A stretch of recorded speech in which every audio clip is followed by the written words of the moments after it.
Hello, and welcome back to the second day of 360 Open Summit. I'm Graham Brookie. I'm the director of the Atlantic Council's Digital Forensic Research Lab. And I'm Rose Jackson, the director of the DFRLab's Democracy and Tech Initiative. Yesterday, we covered a lot of what happened over the last year or so, as well as the evolving dynamics of disinformation and the study of it over time.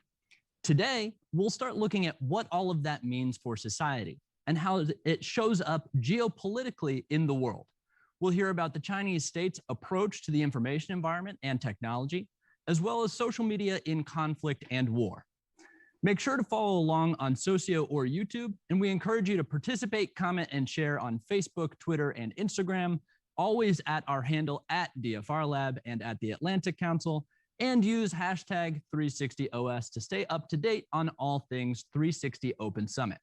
Now, to kick us off, we have an exciting panel led by non-resident fellow and the Vice President for Technology Programs at Internews, Kat Duffy.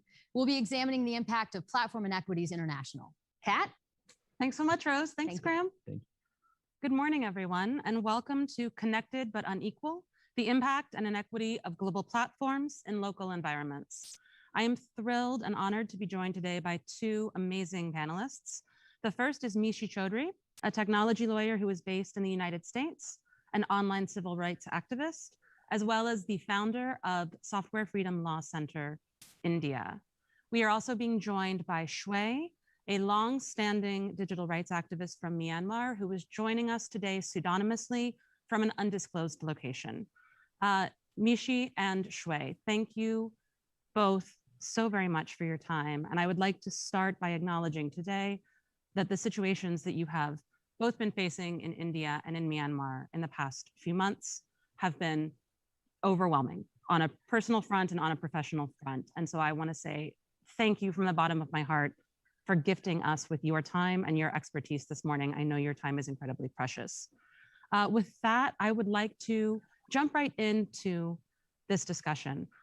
What I'm hoping that we can do in our conversation today is really illuminate for those who are joining us online what it's like on the ground behind all of the discussions that we see at the global level around policies, around regulatory reform, around oversight boards and different global standards and norms.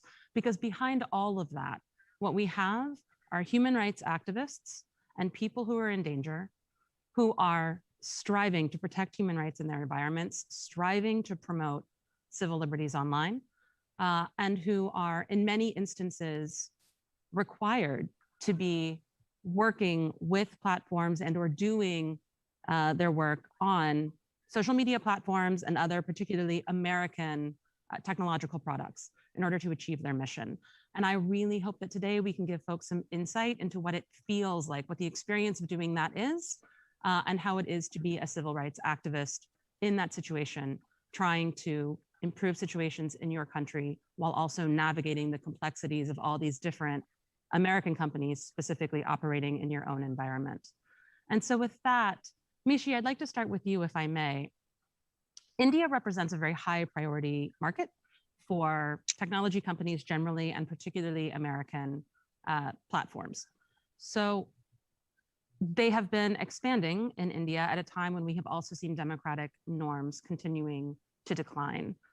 What role have you seen the platforms playing in supporting democratic norms in India versus undermining them?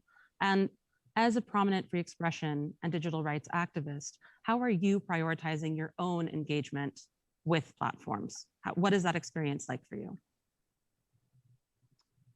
Thank you, Kat, for having me here and also talking to Shui. India does always win on numbers. And I will say a few things. India has had China envy for some time in terms of the economic progress which the digital revolution has brought to China. There is a very strong feeling that the talent India has in technology, we still miss the bus on making big platforms or products that could have come out of India. And that has fueled a lot of discussion as well as interest in having Indian counterparts to the platform companies like the American ones, which right now are the dominant parties here. You said what it feels like is it feels like being stuck in between a rock and a hard place, because by default, the platforms have now become the place where a lot of activism happens, where people reach out to each other in times of help, which we have seen because the second wave of the pandemic in India just ravaged through, and these platforms were the places where citizens were scrambling to get oxygen cylinders, medicines, etc., where family relationships happen. And through the pandemic, I think we've all recognized the importance of internet. India is also a country which shut down internet 129 times in 2020, and it's already shut down 21 times this year. So the platforms are important, the companies are important, whether it is the messaging social media giants, whether it is just the usual ones with social media offerings. They're all where a big part of the life happens. And then there is the government. And sometimes what happens, of course, is that a lot of free speech and expression or dissent is about government policies. And that time these platforms become very important in order to express, in order to organize, in order to also spread the information and messaging. But the platforms themselves are a black hole. We do not know what they actually do, what is the secret sauce of the algorithm. We do not know when something is taken down or when content is removed, when accounts are blocked. We don't get much information. Some of these platforms like Twitter obviously remove a lot of it. Then sometimes if there is a public spat, they will come out and say, oh, we were receiving a lot of government requests and law requires us for confidentiality. All we have done is given quantitative numbers to the Lumen database or something else based in the United States. Then there is also the fact that the government, although is correct on certain aspects, because as we all know, that the root of the problem of the technology package, which is sweeping the human race, consisting of smartphones, social media companies, which peddles a form of convenience that we are all buying into. The root of the problem is the business model of these convenience services. So because they sell people to advertisers, the value in digital advertising lies in collecting a lot of information. Rightly so, the governments are concerned, the government, and they would like to at least protect their citizens. The second aspect now we've all seen is how important even these apps and companies have become in issues of geopolitics. When there were skirmishes between India and China on the border, the Indian government reacted by banning starting from 59 apps, including TikTok, etc., to certain other apps, etc. also. But we also see that a government which is democratically elected, but is at least displaying certain signs where information control is really important and curbing of dissent is really important, has also understood that they can pretend to talk about democratic values on the world stage or in public, but they can also use the companies themselves in order to collect data, in order to spy and surveil their own citizens, and also create just the expression of dissent very difficult. And that is what we have now found that is happening in India. There is a public theater which is being played out, which has singled out Twitter against the Ministry of Electronics and Information Technology. Both of the entities talking about either user rights or citizens' rights, whether it is right to privacy or free speech and expression, while users are forced to watch from the sidelines as they talk out and create more and more public theater. So my view generally has been that there is a lot of political parties fueled online harassment against anybody who's trying to talk about rights these days, whether it is freedom of press or it is free speech and expression, or just calling out the policies of the government. The companies understand that markets like ours are so big and so attractive that it would be a shame to be deprived of that market like they're deprived of China. So they continue to say, oh, we are only required by law to be complicit in certain things. And they still continue to play the Lex Loci server game, where sometimes they would say, oh, we're only a sales office in India. The rest of our legal stuff or any responsibility, and the orders are coming from our masters in Menlo Park or wherever on the West Coast anybody is. So that's why the citizens do realize that democratic self-government depends on thoughtfulness. And as voters and citizens, we want to govern through our ability to understand one another and seek common good. But none of these parties are right now working for citizens. Ostensibly, governments are trying to address the importance of the problem of misinformation and disinformation. They also obviously always will throw in that they're trying to protect women and children, but that protection, that security seems much more like a fig leaf than what is actually going on behind these various policies and legislations we are watching. Mishi, thank you so much. I'm going to follow up on some of those points in a minute, but before I do that, Shui, could I turn to you? You have been a digital rights activist in Myanmar for a very long time.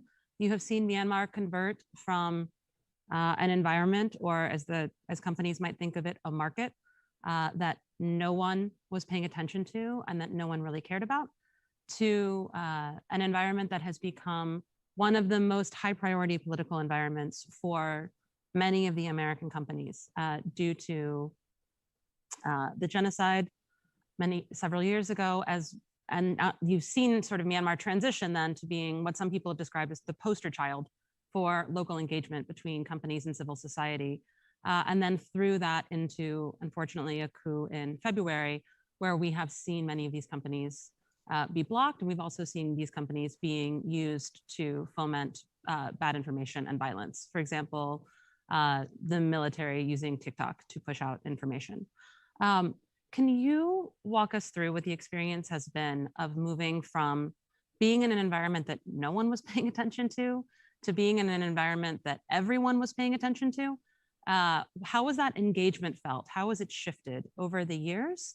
And now that we are in an environment where speech is being restricted so intensely on the ground, what role do you see for the platforms in this moment in terms of protecting speech locally?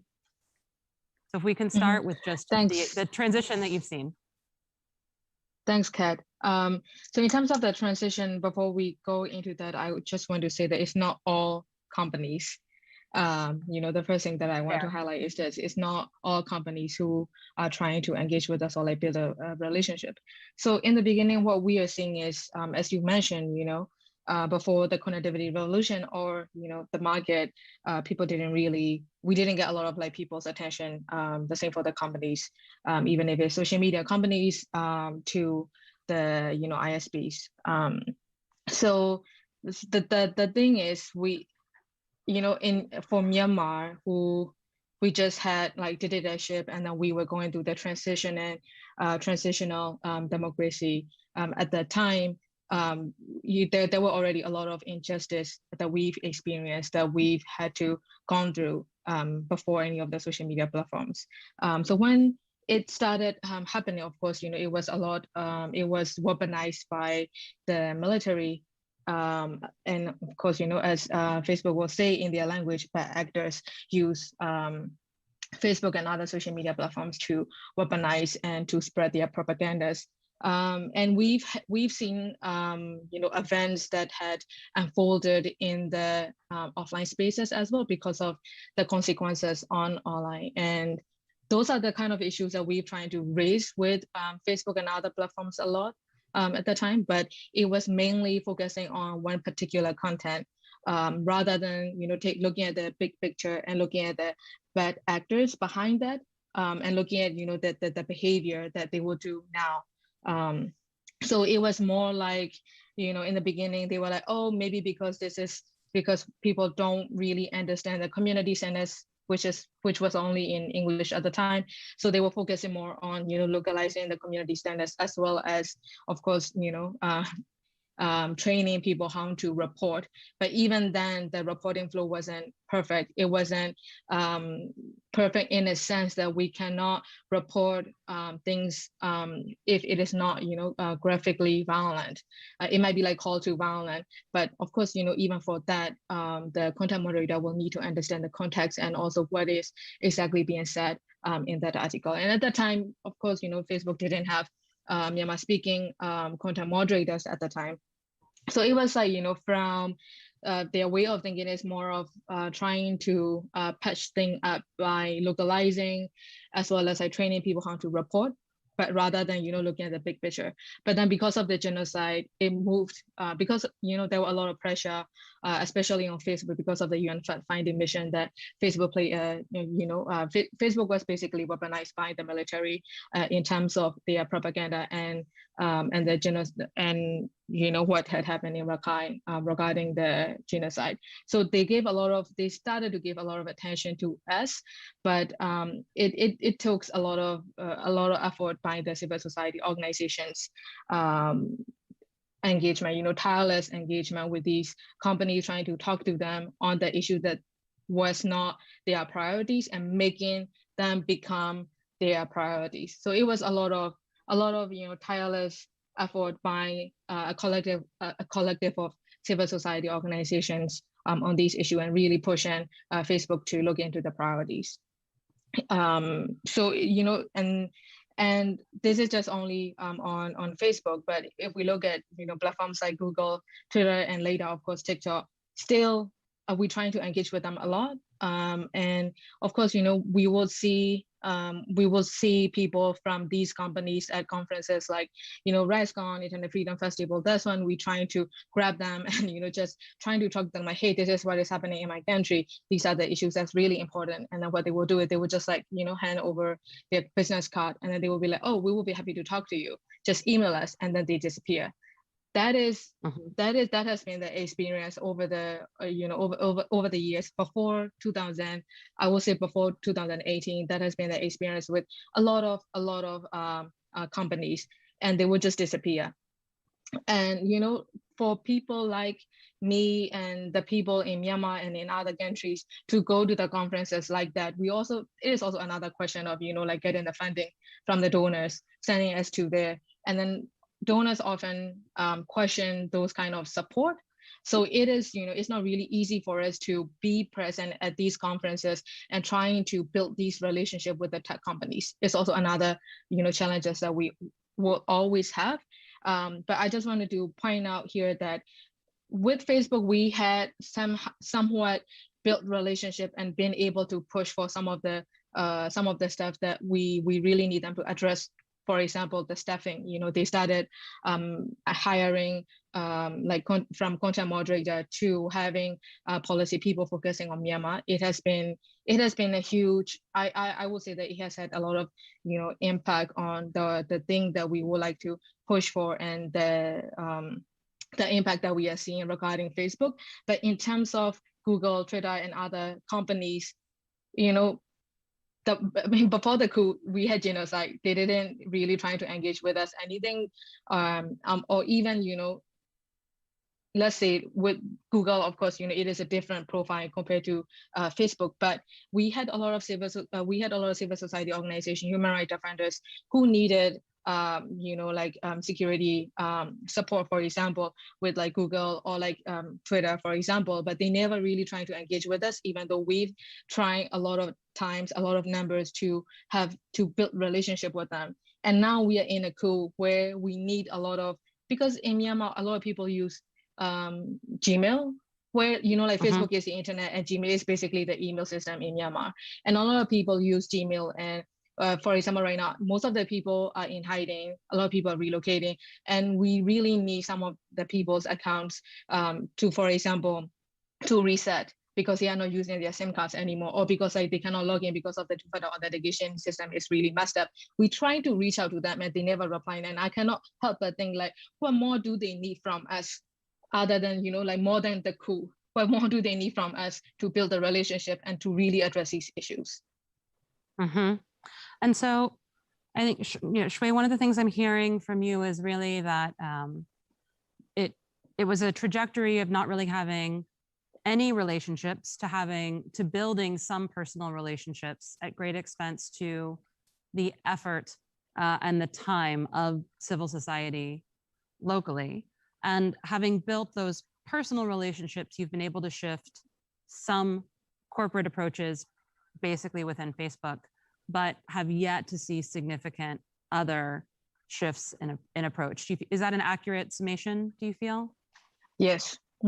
Thank you for summarizing that. Well, so I wanted to then actually turn this question to both of you, because I can certainly say from my position at Internews, I see a great number of invitations for consultations on different policies, right? And on different standards. So, as we saw, Twitter, for example, just did a large multilingual survey on how they should approach world leaders on their platform. We'll have consultations on how they should think about violence against women, consultations on, just various policies, right?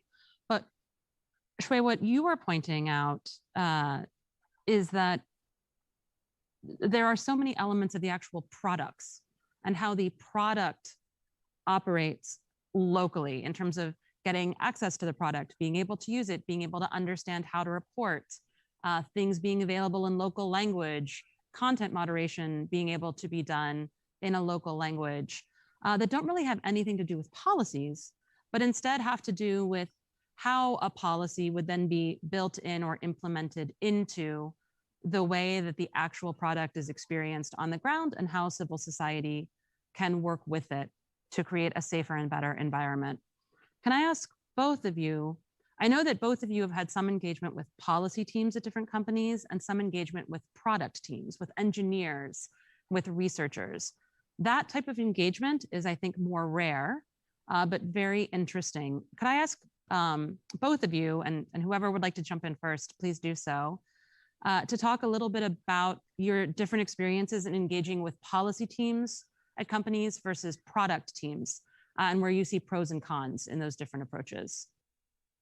Either of you jump in.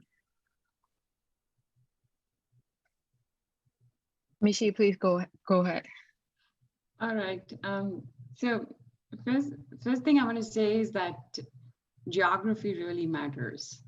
If you are in one of the majority world countries, our developing countries, one doesn't get the same kind of either the engagement or I would say the respect until there are major issues happening in public from any of these companies.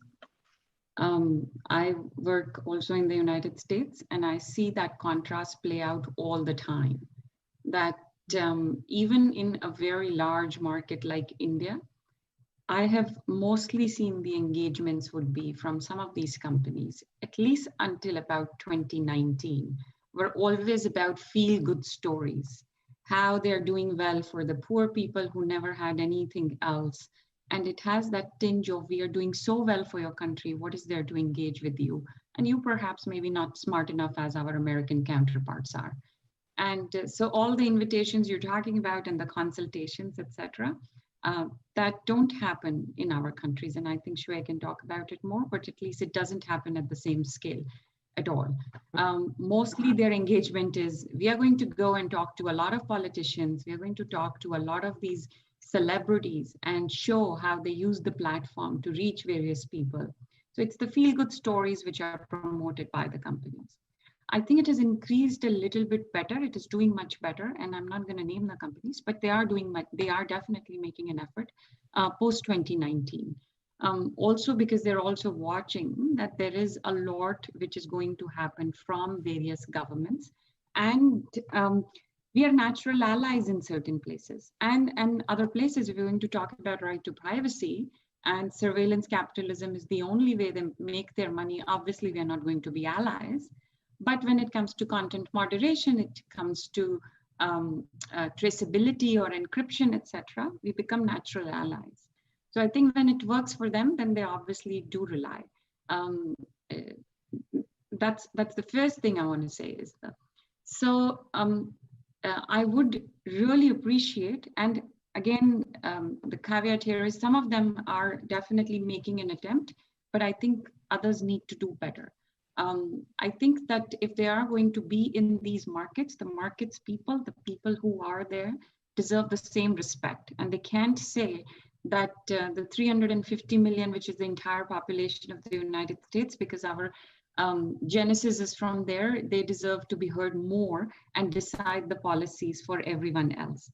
I think this is also the kind of posture when they take with the governments, then the governments tend to talk about digital sovereignty far more than there is any merit in that argument. This posturing, and if I, and I'm sure some people have followed this entire thing, the brouhaha in India, which is happening for the past 2-3 weeks between the government of India as well as these companies. And a lot of this is government saying, rightly so, that you don't take us seriously or engage with us or don't respect us, because there is an element of that. And then it becomes very difficult to even talk about the user rights. And that's why I said that users are forced to watch from the sidelines as the powerful and the almighty financially try to talk about these matters. The second thing I think which Shuey was referring to, somehow there is Google magic dust on everything. YouTube doesn't get talked about. They're all always silently, covertly just saying, yes, yes, we are doing everything. There is not much which is known, how that is done, what is being handled, where are the issues.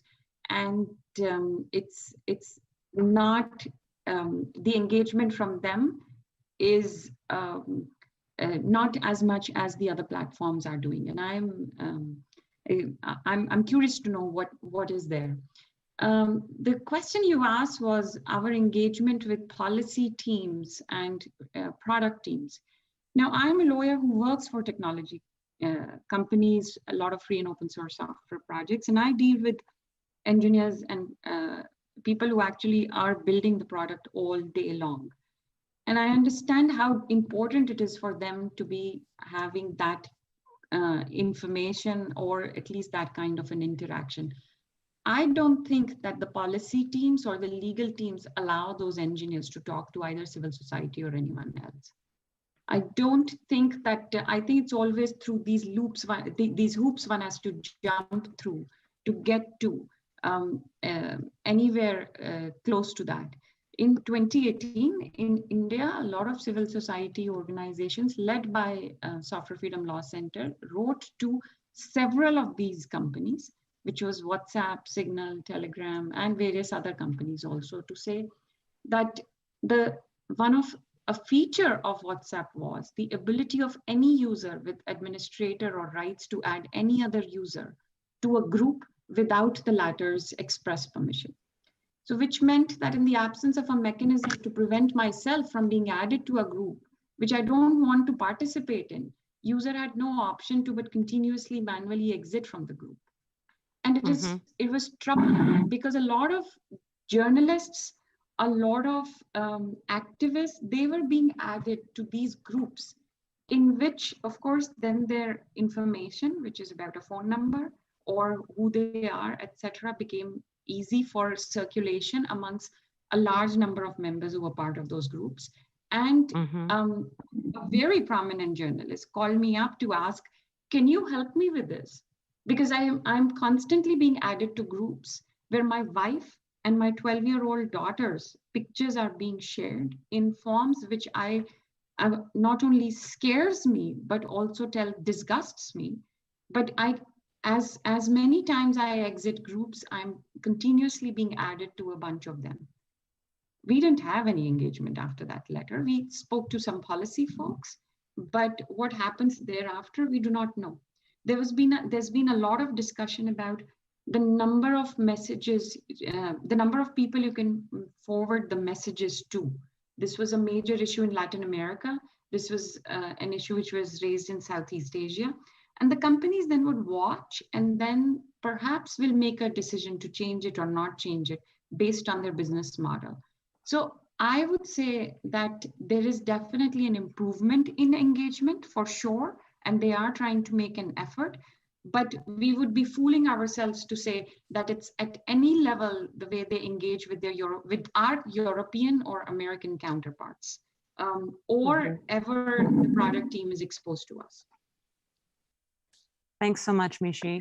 And Shui, over to you. What have you felt is the difference between engaging with a policy team at a company versus a product team?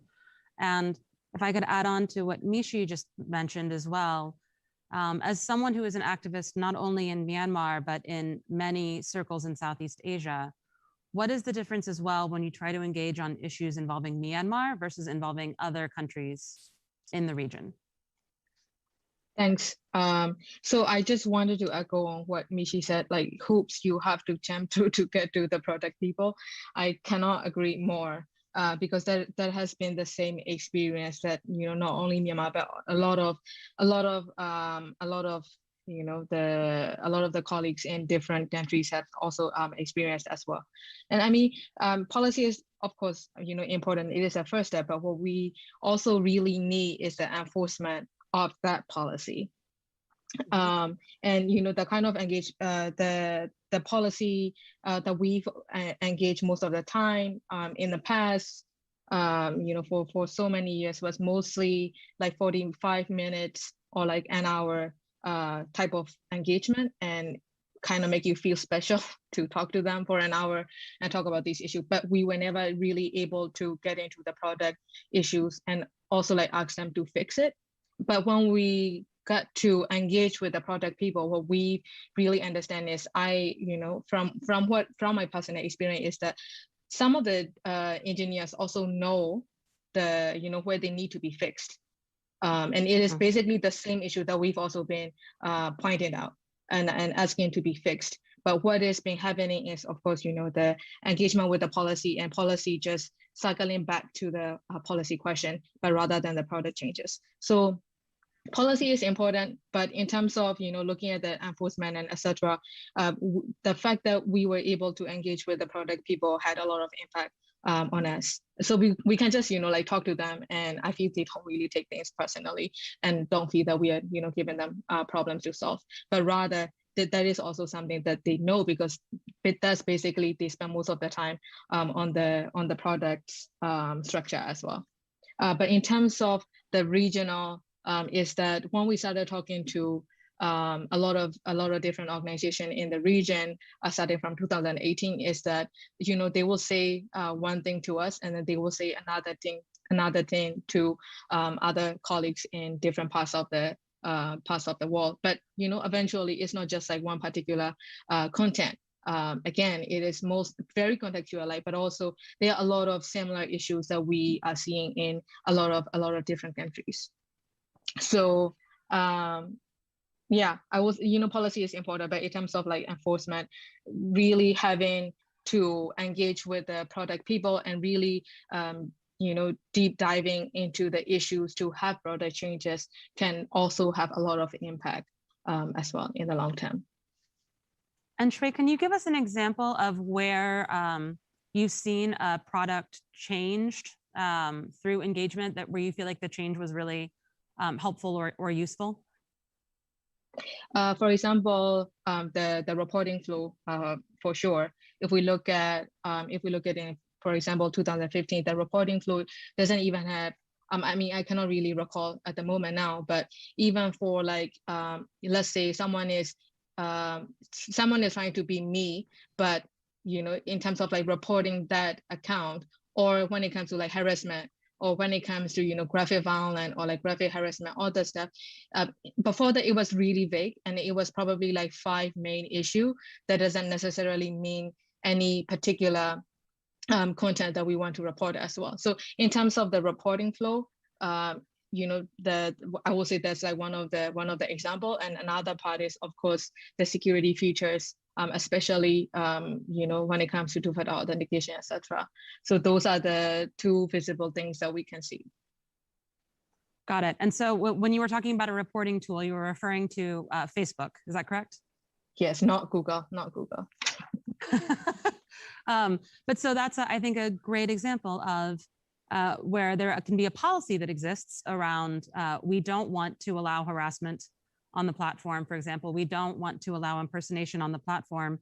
But if the reporting tool is not designed in such a way that locally you can truly understand how to report harassment, right? Or how to flag that impersonation is occurring, what is that policy is essentially a feckless policy, because there's no one at the local level who can actually seek its enforcement or help the company understand when it's being violated, assuming the company does really want to be enforcing those policies.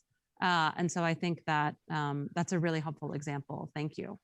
I wanted to move next to a question that I think sometimes in, as you know, I live in Tunisia, and I think sometimes in America and in Europe to some degree, there is a certain privilege that comes with things like hashtag delete Facebook, right? Or I've gotten rid of Twitter. Like there's a certain privilege that comes with being able to have a strong enough information infrastructure in your country that you can selectively remove yourself from different private sector platforms because that aligns with your own personal morals or decisions. But can you walk us through the feasibility of actually doing that in a country like India or in a country like Myanmar? How realistic is it for people to leave WhatsApp or leave Facebook or leave Google or leave Twitter or TikTok at this moment? Mishi, can I start with you? Okay. I mean, I don't use Facebook, so, but I think that you're right about the fact that in certain parts of the world, it's more privileged. But I will say that at least in India, what we are watching in the past 2 years, there are a lot of alternatives which are emerging. They're mostly copycats. They're like Twitter equivalent, which has now emerged, Coup. Whenever government of India and Twitter are going against each other, the VCs pump in a ton of money in Coup. We've watched an alternative which has come to TikTok, because once the government of India decided that it's not going to be allowing for TikTok, then an Indian alternative emerged. Now, for users, it's a good thing, because to your question, that if there are multiple alternatives in the market, then they have a lot to choose from. The problem is twofold. All of these platforms work on network effects. If I have built a certain kind of a following on one of these platforms, then I'm not going to be able to just replicate it on another platform. And data interoperability is not something which any of the companies are willing to consider, because data is the most important thing here. So it's not like my phone number or anything that I can go from one telecom service provider or the other. And that's why it's really hard if people have put in a number of years building a certain following. This is something which just happened to me also, but if they have built some numbers of followers on a particular platform, just to say I'm going to go away from this one, is not going to be so simple.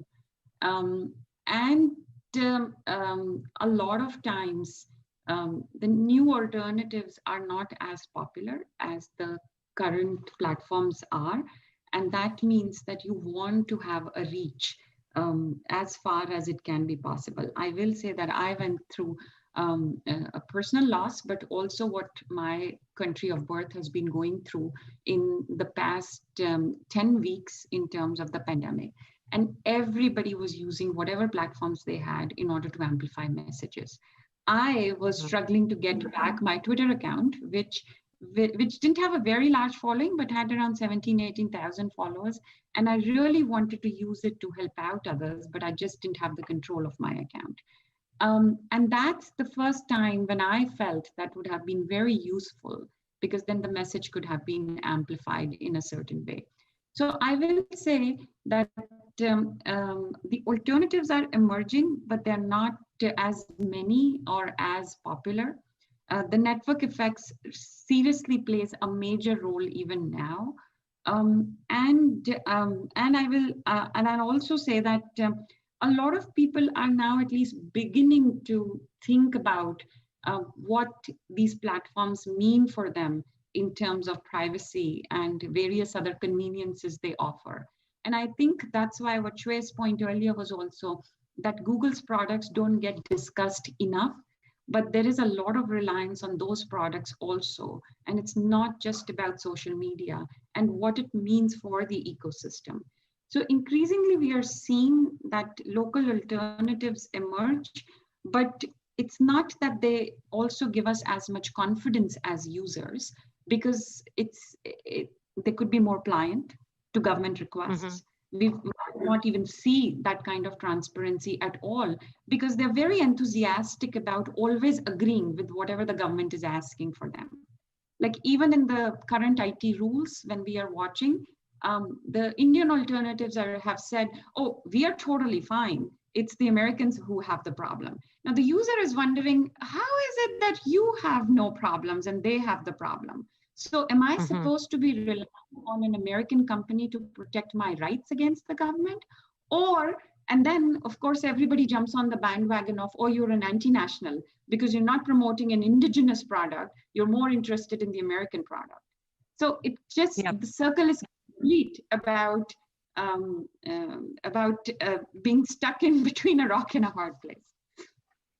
Thanks so much, Mishi. And Shui, we're coming close to our sort of 2-minute time, but can you, in a minute or so, yes, help us understand for Myanmar? Yeah, so deleting Facebook or going, disconnecting, data detoxing is also a bit of a privileged thing for you to be able to do so, because in Myanmar, with the internet shutdown or even without it, we have a lot of groups who are already, disconnected. So in terms of, using encrypted services like, Signal and other alternatives, people, right now what's happening is that the internet connection is really, really slow. And in terms of VPN, not all VPNs are not working. It is not like we are trying our best to support a lot of human rights defenders with these VPNs, but some VPNs works on Wi-Fi, some VPNs doesn't work on mobile data, for example. And there are a lot of people using VPN that, for example, digital security cannot confidently, say or recommend to use those VPNs.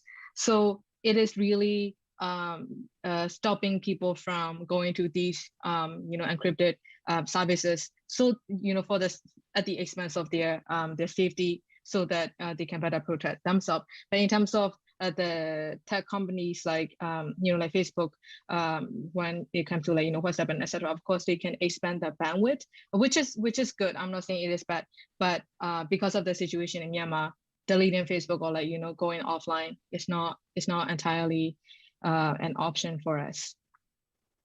Thank you so much, Shui. And with that, my dear friends, we are at time.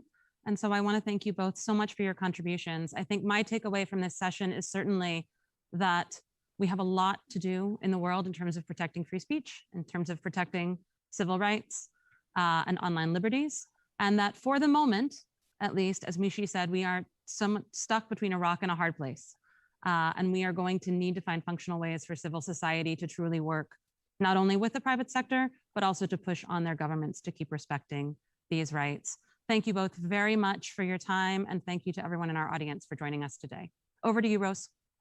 Thank you, Kat. Thank you so much for that excellent discussion. And thank you in particular to our panelists who took real personal risk to join us today. I think it's a reminder that these policy debates have very real world consequences for billions of people in every corner of the globe. So appropriately, next, we're going to turn to the Chinese state and its approach to the online world. China is putting forward the most cogent ideological alternative to universal rights since the end of the Cold War. What's notable is that technology isn't an ancillary reflection of this ideology. It's the mechanism through which the Communist Party asserts its authoritarian power. As the technology and rules governing it are exported around the world, it has real power in shifting how companies in democratic countries operate, as well as the norms and expectations for the international community as a whole. We'll now turn to Naima Green-Riley to share her insights on Chinese conceptions of what the CCP calls discourse power. Naima is a non-resident fellow with us here at the DFRLab and a leading scholar on how states attempt to influence foreign publics through public diplomacy. Naima, thank you so much. Thank you, Rose. Well, as Rose said, today I'm going to talk a bit about how Chinese leaders and intellectuals think about building China's image internationally. And in particular, I'm going to address the following questions. What are some of the key goals of Chinese decision makers in building China's image around the world? How do those goals play out? And what role does discourse power theory, one of the motivating ideas undergirding China's strategic thinking in the information space, play in China's rhetoric and actions that are directed overseas? So let's turn to the next slide to get started. We can just turn over to the next slide. Yep. So I'm going to take you back to March 2021. And you'll remember that that was the first time the Chinese leadership met with representatives of the new Biden administration. So at that meeting, senior Chinese diplomat Yang Jiechi said, "I don't think the overwhelming majority of countries in the world would recognize that the universal values advocated by the United States could represent international public opinion." And then in response to that, Secretary Blinken said, "I have to tell you, what I'm hearing is very different from what you described. I'm hearing deep satisfaction that the United States is back, and I'm also hearing deep concern about some of the actions your government has taken." So this snapshot is quick, but it illustrates what I would characterize as a real narrative contest between the United States and China. It's no surprise to many of you that in recent years, we've seen China's rhetoric become increasingly at odds with US rhetoric on the international stage. And that's been a gradual trend that's led to this point. So Deng Xiaoping, who was a Chinese leader in the 1970s, is well known for saying, "Tao Guang Yang Hui." It's a catchphrase that means that China at the time needed to hide its strength, bide its time, not take on too large a leadership role on the international stage. And for many years, from the late 1970s until the end of this millennium or last millennium, there were other catchphrases, things like China's peaceful rise, China's peaceful development, that China would promote. But on the whole, China's outward rhetoric was not particularly bold. Yet in the past decade or so, especially since Xi Jinping has taken the helm in the CCP, we hear an increasing indication that China sees itself as a global leader and wants others to recognize and respect that leadership.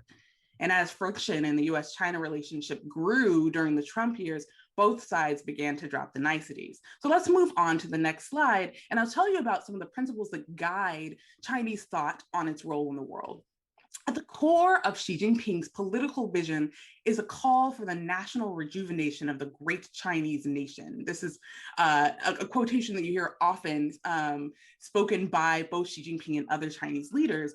And that national rejuvenation narrative ties contemporary China to 5,000 years of history, and it often harkens back to what Chinese leaders see as a resplendent Qing empire, which was known for having a really profitable trade network, very strong diplomatic ties, and cultural influence in the region. So when she talks about rejuvenation, the idea is not only that Chinese leaders will provide more for their people domestically, focus on their economic and social planning, but also that China has a place of prominence to regain internationally. And so this rejuvenation narrative is one key political concept for Chinese leadership. Now, another key concept that many Chinese leaders are very enamored with is the concept of soft power. It was coined by a US academic, Zhou Nai, in the late 1980s, early 1990s. But Chinese leaders really love the idea that a country could exert power simply by being attractive to others. But what I really want to delve in today is a concept called discourse power, or huayuquan. And the term in Chinese itself doesn't really have to be linked to international affairs. It could be used to describe a certain group in a society, like young people who've gained the greater ability to have their views count, their opinions matter in society. But in the international context, Chinese intellectuals have used the concept to express the idea that Chinese words should have more weight on the international stage. So many Chinese intellectuals have been irked by the fact that when American leaders make international proclamations, when they go to the United Nations, when US private news channels like CNN go to other countries, many people seek them as sources of information. So for China, building its discourse power would entail increasing its authoritativeness, increasing the appeal and regard for Chinese positions in the world, for Chinese proclamations or Chinese statements around the world. Let's move on. Next slide. So these are some images depicting the manifestations of China's quest to increase its global discourse power. China's opened over 500 Confucius Institutes. These are centers that teach Mandarin language and offer cultural activities in communities all around the world. China's launched a worldwide infrastructure and development project through the Belt and Road Initiative, which many do not know has a people-to-people component. China has sought to build up its externally focused distribution of state-controlled media channels like China Global Television Network, CGTN, or China Today, which is a newspaper.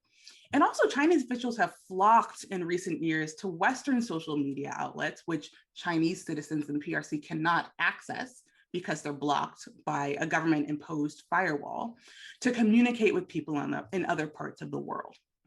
Next slide. What's interesting is that there's a bit of a parallel between how the CCP handles information control domestically and activities that we're seeing internationally. So political scientist Margaret Roberts wrote an entire book on CCP censorship of information domestically in China. And I won't go into her argument in depth, but in it, she talks about 3 ways that the Chinese government controls information that Chinese citizens can consume. She talks about fear, which means that the government relies on the fear that citizens have of being punished for accessing or spreading certain information. Friction, which talks about how the government makes it difficult to access certain websites by blocking them through the firewall. And she talks about flooding. And flooding entails inundating local internet with content that's promoted by the Communist Party to distract people from information that the government sees as unsavory. And that flooding is often paired with censoring politically charged information that the CCP does not want people to consume. And Roberts talks about the 50 Cent Party, which is an organization that allegedly pays netizens to post en masse on social media platforms. And they focus on content that is party approved. Next slide. Well, what's interesting is that some of the information operations that have been identified by social media sites like Twitter involve the mass amplification of pro-Beijing content that seems to mirror the domestic strategy of social media flooding in China. Next slide. And unfortunately, in the past year or so, some social media companies and US government entities have linked disinformation campaigns, spreading false information via messaging and social media platforms in the United States to agents of the PRC. And these kinds of campaigns are even more common in the Chinese-speaking world in places like Hong Kong and Taiwan. Next slide. So, as we look at these actions that the Chinese government has taken, it's useful to be able to understand the political ideology that motivates them, this concept of discourse power. And the desire to gain discourse power is very important to the Chinese government and to the CCP. So I wanted to close by sharing these excerpts that you see on the screen from a recent meeting of the CCP Central Committee Political Bureau, which indicate that the party relies on the concept of building discourse power as it invests in its international communications, in its outreach, in its public diplomacy, in its engagement with the world. And I hope this talk has been helpful in breaking down the concept of discourse power for Chinese leadership and how it manifests itself in China's actions today.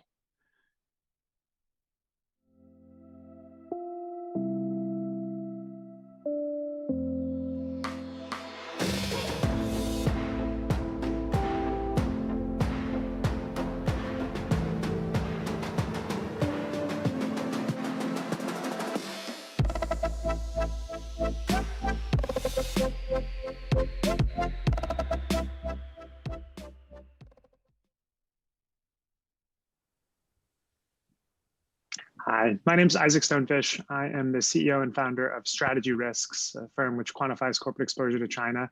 Very excited to welcome our panelists for our conversation today. The topic is Chinese tech in the world, and we're going to be focusing more on what I would say Beijing's tech in the world, or the party's tech in the world, the distinction between a lot of Chinese entrepreneurs and a lot of brilliant Chinese innovation, and some of the ways that Beijing and the CCP is using that innovations and information for nefarious or at least controlling reasons. Lotus, I'm going to start with you. The panelists are all going to introduce each other themselves when they speak. Lotus, you've done a lot of work on the relationship between private businesses and the state in terms of information control. So the audience would be really interested to hear your thoughts on that. Sure, thanks, Isaac. So I'm Lotus Ran. I'm a senior researcher at the University of Toronto Citizen Lab. Our research focuses a lot on information control, censorship, privacy, and surveillance issues pertaining to Chinese social media.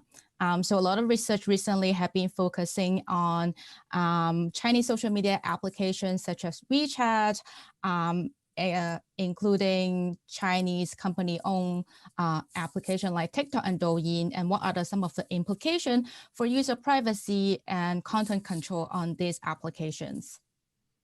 Fantastic, fantastic. And so Puma, over to the right, does a lot of work on Chinese tech and disinformation. I'd love to hear from you the ways in which Chinese tech platforms, but also US platforms, Facebook, Twitter, et cetera, spread disinformation. Yeah, so hi, this is Puma Shen from DoubleThink Lab. So our organization focuses like several issues, and there are like 4 main points here. First is who are the state actors, like who are the adversaries who are initiating all this IO stuff. And also we look at the channels, the infrastructure, that how they spread all this disinformation online and offline. So we also investigate a lot of like United Front or department stuff. And also we look at the content, the narratives, whether they are spreading only like cheerleading stuff, or they're spreading conspiracy theory, all this negative stuff to trigger our negative emotion. And that's the third thing. And also the last stuff like we really focus on is like who are the victims, like which group of people are more vulnerable than the other that consume this information from China. And since today's panel focus a lot on tech and not very like tech oriented, but later I will discuss more about how technology could be exploited and to using like big data analysis and how this information could be spread in the assistance of all this information collected by China state actors. Fantastic, thank you, Puma. And Alexandria, so I know you're doing a lot of really fascinating work on China tech in Africa. Why don't you tell us a little bit about that? Hi, everybody. I'm Alexandria Sahai-Williams, and I live in Nairobi, Kenya, where I primarily research China's private tech investment in Africa. So I focus on companies like Huawei and social media companies as well, and how they're affecting the tech landscape on the ground in Africa, particularly East Africa. Fantastic, thank you. And Josh, tell us about you. Hi, everyone. My name is Josh Chin. I am the Deputy China Bureau Chief for the Wall Street Journal, currently based in Taipei after I was expelled from Beijing along with several other American journalists last year. Before my current job, I was a reporter covering sort of tech and politics, including state surveillance in China and Xinjiang in particular. Currently hopefully finishing touches on a book about that same topic that will be out next year. Fantastic, fantastic. So I know all of you are avid consumers and also producers of news and journalism. And I'd love to hear in this sort of Beijing tech global space, when you're reading media commentary on this, what do you feel like people most often misunderstand or people most often get wrong? So you're reading a story and you think, oh, no, that wasn't right. Josh, let's start with you on that one. Yeah, I mean, I guess I think the thing that I see the most often that I think is misleading, although it's understandable why people would adopt it, is the sort of Cold War framing. You know, almost everything in having to do with China tech is now these days sort of slotted into this idea of a sort of tech Cold War, pits the U.S. against China. And, in the sense of sort of two superpowers facing off for sort of global influence, it makes sense, but it's also, I think, it's misleading in the sense that the China of the 21st century of now is nothing like the Soviet Union of the 1980s, right? It's deeply integrated with the global economy, with the US economy. It's technologically much more advanced. And what it's trying to accomplish is very different than what ideologically the Soviet Union was after. And so I think that's and including with technology. And so I think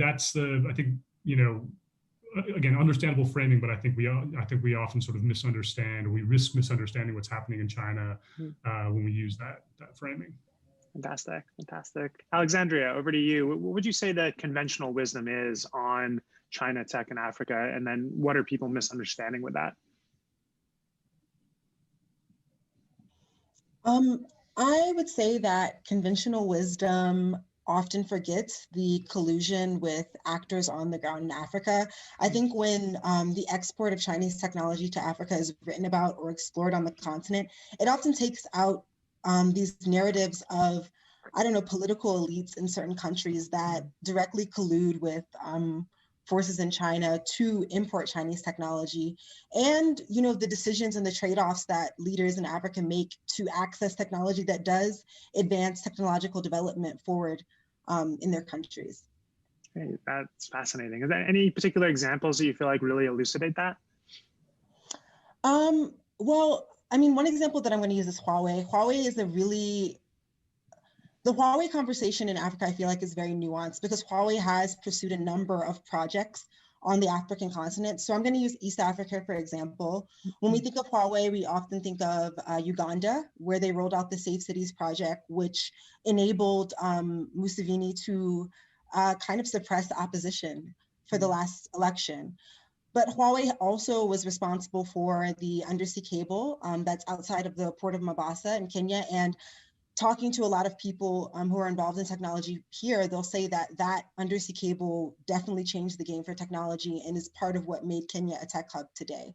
And then, Huawei also does a lot of corporate social responsibility projects. I talked to a UN representative a few days ago who said that he had worked with Huawei to roll out technology in the border near Somalia to help reduce maternal deaths. So I think that the discussion around Chinese tech in Africa is very nuanced. And some of the things that are happening are bad, definitely bad. But then there are these other things that are beneficial to people on the ground. And I think that providing a better narrative around that involves understanding the actual effects that it has to people and companies and the development of the African tech sector. Great, thank you. Lotus, what about to you? The conventional wisdom in your sector and what's actually going on? Thanks, Isaac. I think that's a great question. So again, our team focused a lot on information control, censorship on Chinese social media. I would think the biggest sort of myth about censorship in China on Chinese social media is that the system is often portrayed as a top-down monolithic system where the party or the state has full control over what social media companies censor. Of course, if you are internet platform operating in China, you're actually required to invest tech and personnel into making sure that your content on the platform stay within the line. However, the line is usually not clearly drawn. There is the responsibility of controlling content, censoring content is actually downloaded to a private company. So oftentimes it's up to the private company to decide, what specific keyword to censor, what specific content to censor. So I would say that when it comes to, let's say, information control or even the transmission of user data, oftentimes we tend to think of Chinese state as the one controlling factor over all private companies. But in reality, the role of private actor and private company is also very interesting to watch an eye out for. And oftentimes we saw that content control even have become like an industry in China. For example, Alibaba has a Ali cloud platform, and some other companies even offer services to help a smaller platform to make sure the content stay within the line. So I would say that one of the myths is, what are the involvement of the states in China's information control apparatus, and actually the importance of, the private company's role in facilitating a system. No, that's fascinating and also really grim. Thanks, Lotus. Puma, what about you? What are people thinking about disinformation and what are they missing? Yeah, I totally agree with what Lotus just said. It's either like top down or bottom up. So, I mean, to understand Chinese influence operation, it's kind of crucial to not categorize all these attacks in a very traditional way. So, I mean, there's a group of people saying that, hey, this is the state actor, they're very centralized. But also there are another group of people saying that, hey, all these information operations are kind of scattered and they're ineffective. And I think both of them are wrong. So, I mean, Chinese influence operation are both centralized and decentralized. And to explain this, I mean, the command of the CCP might be very centralized, but the operators have their own capacity to initiate different kinds of attacks. And these attacks are often decentralized since the operators seldom collaborate with each other. So operators try to find any like niches that they can fit into. So once they can find a topic that suits the CCP's propaganda or purpose, and they try hard to apply for government fundings, and I mean, the corruption will be involved for sure, and then initiate this kind of IO attack and revise their strategy along the way when the attack is voided. So, I mean, when we talk about technology, we often say that, hey, the social media has been weaponized, the algorithm has been weaponized. But I mean, in the Chinese context, it's kind of China is really good at not just weaponizing social media or technology. They're very good at weaponizing their citizens or weaponizing Chinese diaspora and using them as a weapon to initiate different kinds of disinformation operation. So, I mean, that's the very general misunderstanding on this kind of topic, I think. Fantastic. So Taiwan is in many ways the testing ground for influence operations and perhaps the country that the United Front Work Department, a party organization that strengthens China's friends and weakens its enemies, the place that they're the most active in. And I'd love to hear, Puma, what you think the United States can learn about Chinese influence operations in Taiwan and what lessons they can take to better prepare their own citizens to resist those. Oh, yeah. So, I mean, so in terms of technology, when we talk about all this surveillance stuff, it's not really popular right now here in Taiwan. I think they can try to diminish the value of democracy by investing all these foreign companies or even enter countries with its own companies to do so. But it's not the case in Taiwan. So what other countries could learn from Taiwan is, I think there are like two stuff. So first is like how China hackers try to hack into our systems, or how their companies steal and collect information in Taiwan. So there's a quick example. There's a company called Wu Technology in Beijing. So they try to operate all these online psychological tests on Facebook and IG, and then collect all this information, all this private information from Taiwanese citizens, and then try to analyze the profiling, our persona and how we think, and categorize Taiwanese people into several groups, and then establish the content from, and actually several contents on websites to spread political disinformation against like different kinds of people. I think that's very successful because they're utilizing all this big data analysis and trying to find like which group of people are more vulnerable than the others, so who will consume all this Chinese kind of disinformation. But I think what is more important here is that previously, I think in 2018 and 2019, China is really good at big data analysis, establish all these fan pages, IG, Instagram, try to have a lot of Instagram followers to spread this information. But right now they're going through another strategy. I call it investment strategy, which means that they try to invest the like entertainment enterprise or the PR firms, and trying to have them to spread this information locally there in that country, and especially here in Taiwan. So for example, they will try to bribe the live streamers or influencers or even YouTubers to have them spread all these pro-China messages. So it's not about like using technology, it's more about approaching people, making friends and paying them money. And people may think that it could be a conspiracy theory because it's really hard to prove that all these influencers have official connections with all these Chinese actors. But however, sometimes they don't need so.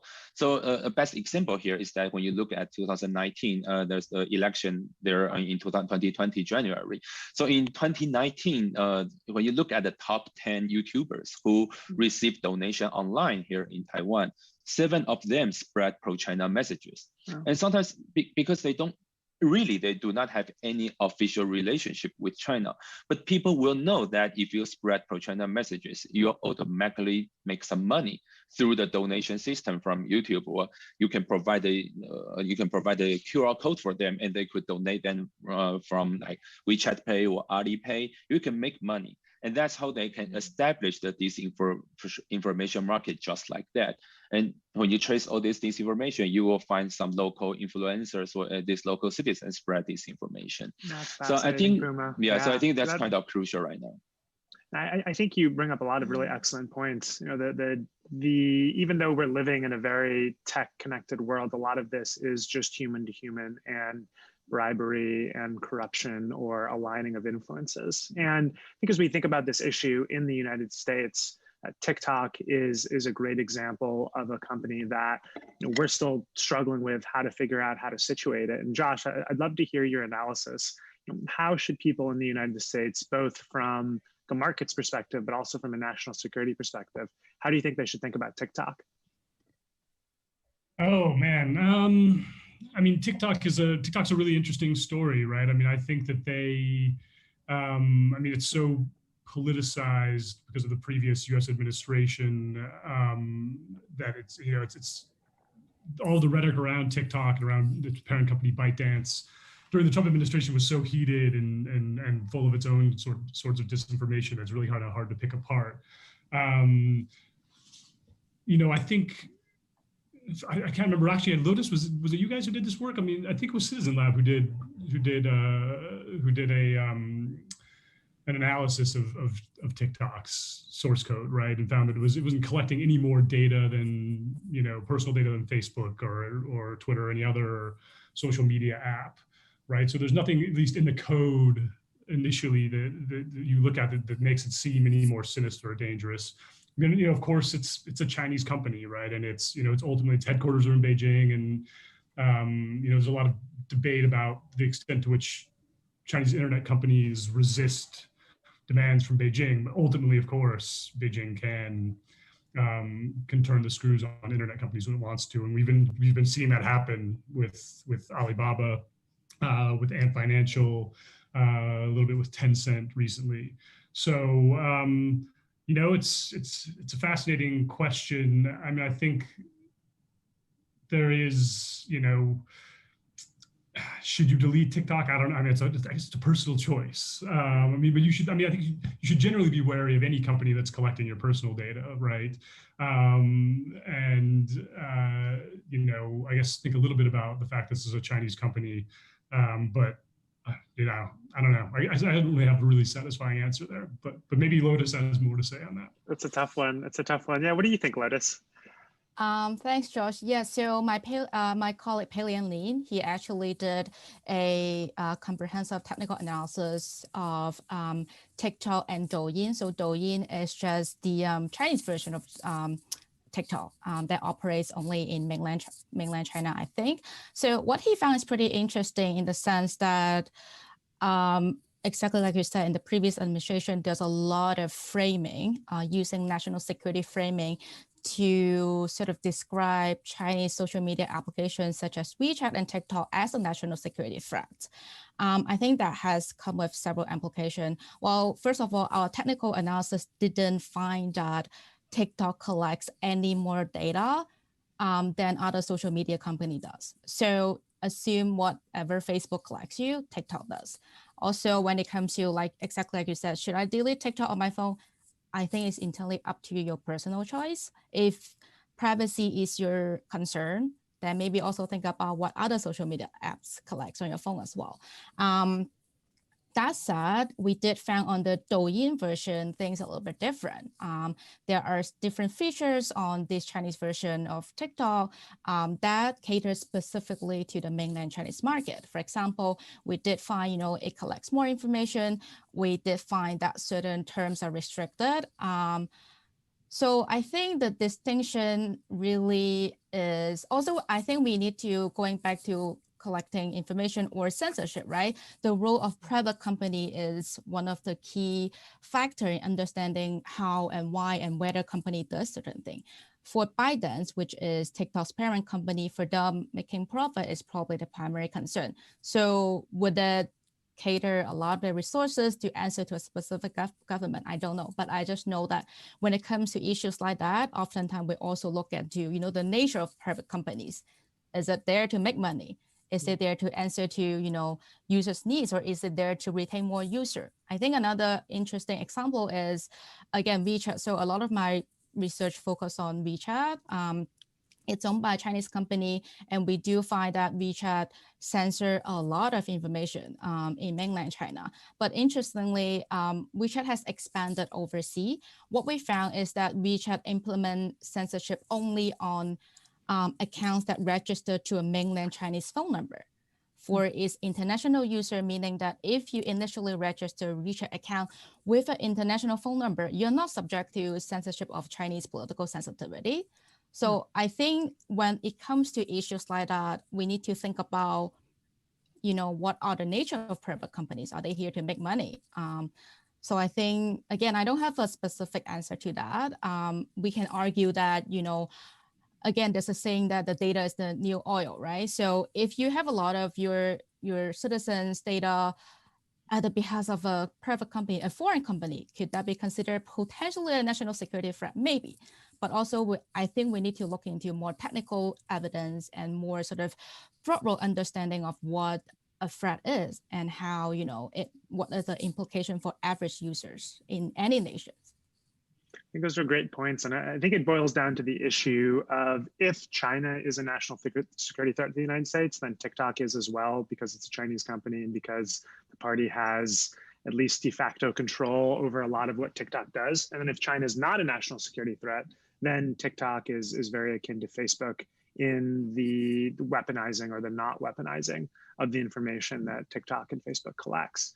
So Alexandria, on this issue of sort of trust and national security threat perceptions, and I know I'm going to ask you a lot of generalized questions because I know there's a wide variety of views in Africa and in different African nations about this, but broadly speaking, where do you think the direction is when it comes to the perception of trust, both of China as a trading partner, but also Chinese tech for African consumers and African governments? That's an interesting question.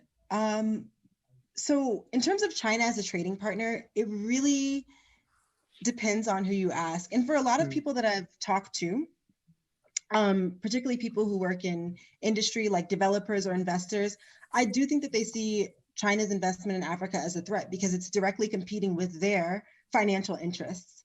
If you ask people on the ground, like for example, in Kenya right now in Nairobi, there is a huge bridge, highway being built by a Chinese state-owned enterprise right now. And if you ask people about it, they'll say, they're moving too slowly, they're charging our government, they're building all these white elephant projects. So that perception can be quite negative. But then when you look at the tech landscape, I think people realize that there's sort of a trade-off. Most people on the African continent, at least people that I've talked to, don't even realize that TikTok's a Chinese company.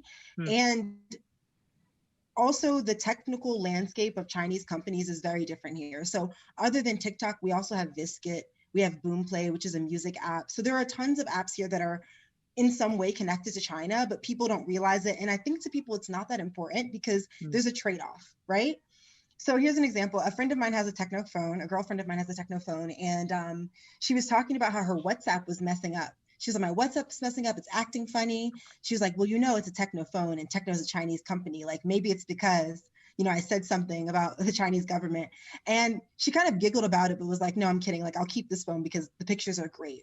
So there's this trade-off that people realize here between uptaking tech that could potentially take their data or misuse their data and having access to really good technology. And I think that that's something that people should realize when discussing the uptake and the export of Chinese tech into Africa. It's a region that's been historically ignored by tech companies. where tech companies haven't taken the time to do market research and understand what people need here. And when you have these companies that are coming in offering affordable technology, offering discounts on data. So for example, Boomplay, which is a music app here, you can use without using actual data on your phone, which is extremely expensive here in Kenya.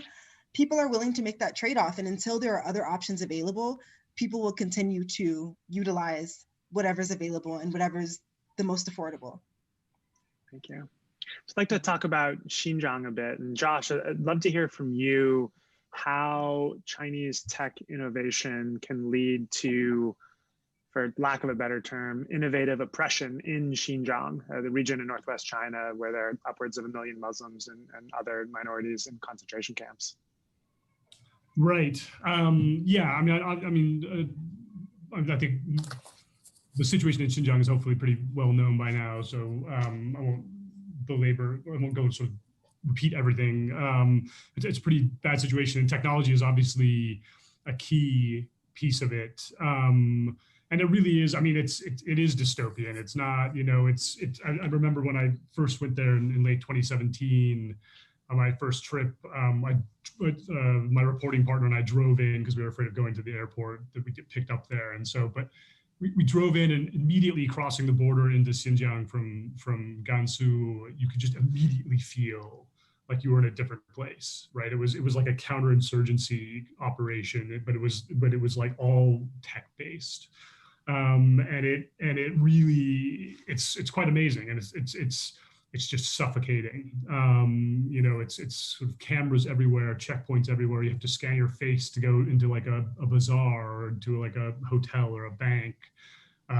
We actually got pulled over at one point because we were driving a rental car with license plates from outside of Xinjiang, and they had a license plate reader that flagged our car. And cops came in and blocked our pathway back and forth, on the front of our car and the rear of our car, and made us get out and to explain what we were doing. So I mean, it's the party in Xinjiang is really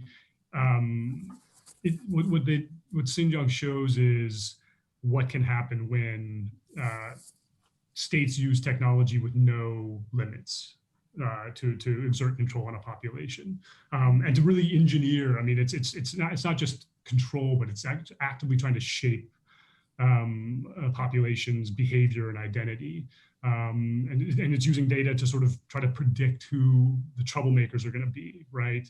And so it's the absolute maximum end of oppression for technology, and so I think in that sense, it's obviously valuable to look at, even if you don't have a particular interest in China, because I think it really shows what this technology can do.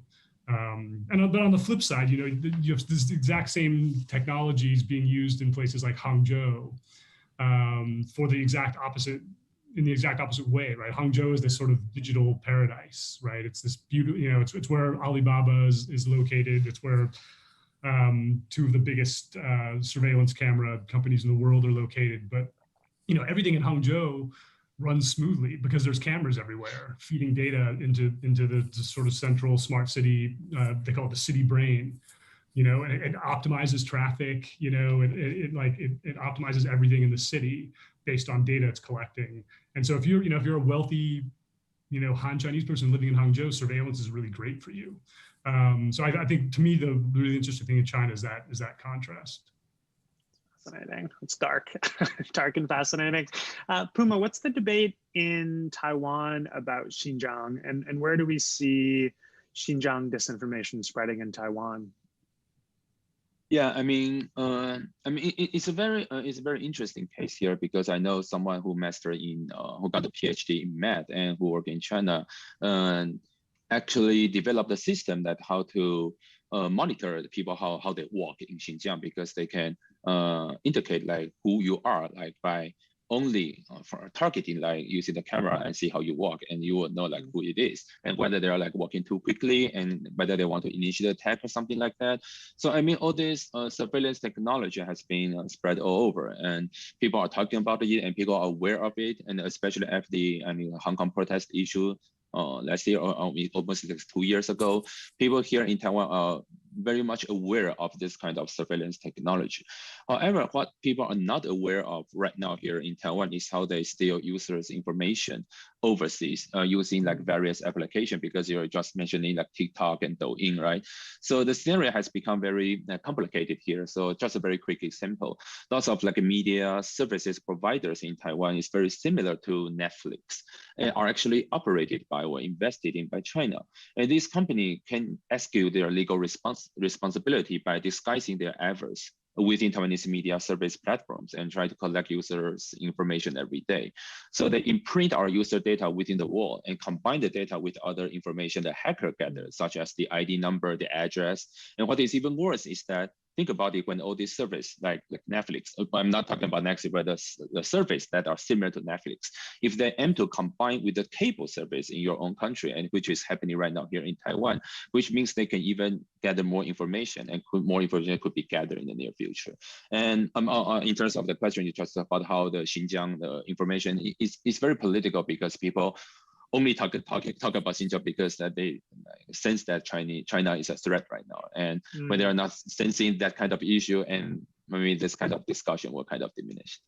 Yeah, it's sad. I think that's in some ways the case in the United States too, where people who talk about Xinjiang sometimes just do it because it's about China as a threat, as opposed to about the horrific human rights violation and genocide that's happening there. So we're opening it up to questions from the audience. And Alexandria, there's a question from you about how Chinese tech firms and the Belt and Road Initiative navigate diverse religious groups across Africa, diverse religious dynamics across Africa, if that's not really an issue that comes up. Let me think about it. I mean, from my experience, it's not an issue that the companies themselves involve themselves in. From my experience and research with Chinese companies in Africa, even like Chinese media enterprises in Africa, they really do try to stay away from issues related to religion or domestic politics or domestic policy. Their idea is kind of like, we're getting in, we're doing a job, we're doing a service, and we're getting out. And if, let's say, the powers that be, or political elites or the government asks us to do something on our behalf, as long as they're in power, we will assist them in some way. So in my experience, I do think that a lot of these companies kind of take note and take a note from political elites themselves. I haven't seen very many cases where it's been an issue. Like even, for example, with TikTok, one of the most popular user bases on TikTok in Africa is Somali people who tend to be Muslim, and they enjoy it as an app, and they don't necessarily see the conflict between it being a company from China and things that are going on in Xinjiang as well. So yeah, I don't think that's not something that I've seen yet, but it's something interesting to explore for sure. Interesting. So China is an intensely political place, and Lotus or Josh, I'd love to hear from you on how private tech companies like Alibaba, like Tencent, how do they navigate the political currents in China? We've seen it quite publicly for Alibaba and somewhat less publicly for Tencent, but I'd love to know what they're doing to manage that relationship. Lotus, you want to take that one? That's a softball question. Okay, I can try. Okay, I can try again.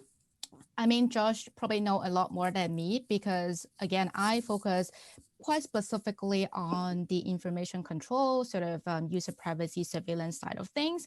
What we've able to prove and seen on our perspective is sort of the intermingling of states and private actors in these apparatus, right? So we're seeing is a lot of time companies are trying to do what they need to survive, because in order to operate in China, you have to comply with local laws and regulations to make sure that content on the platform stay within the invisible party line, right? We've seen not only Chinese companies doing information control, but also the Chinese version of international apps like Skype. In China, I think it is called Tom Sky, at least it used to.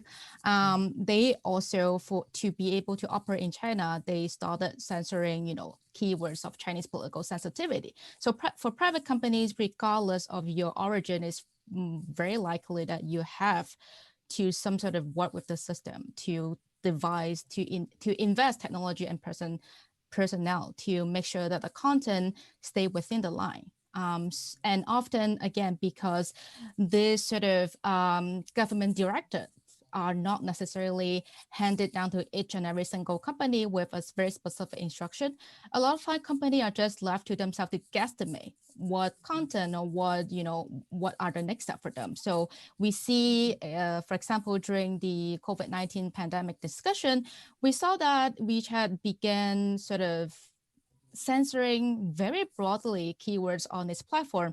We found examples of keywords that actually reference state media reports.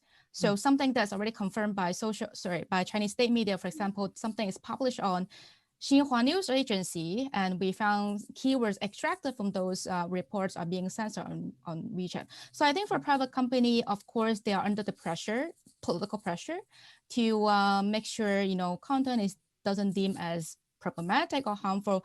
On the other hand, a lot of time they also doing it sort of proactively to avoid, government fines or government sort of scolding from the government, if you will. So I think there's definitely a very complicated and nuanced intermingling relationship between states and private actors.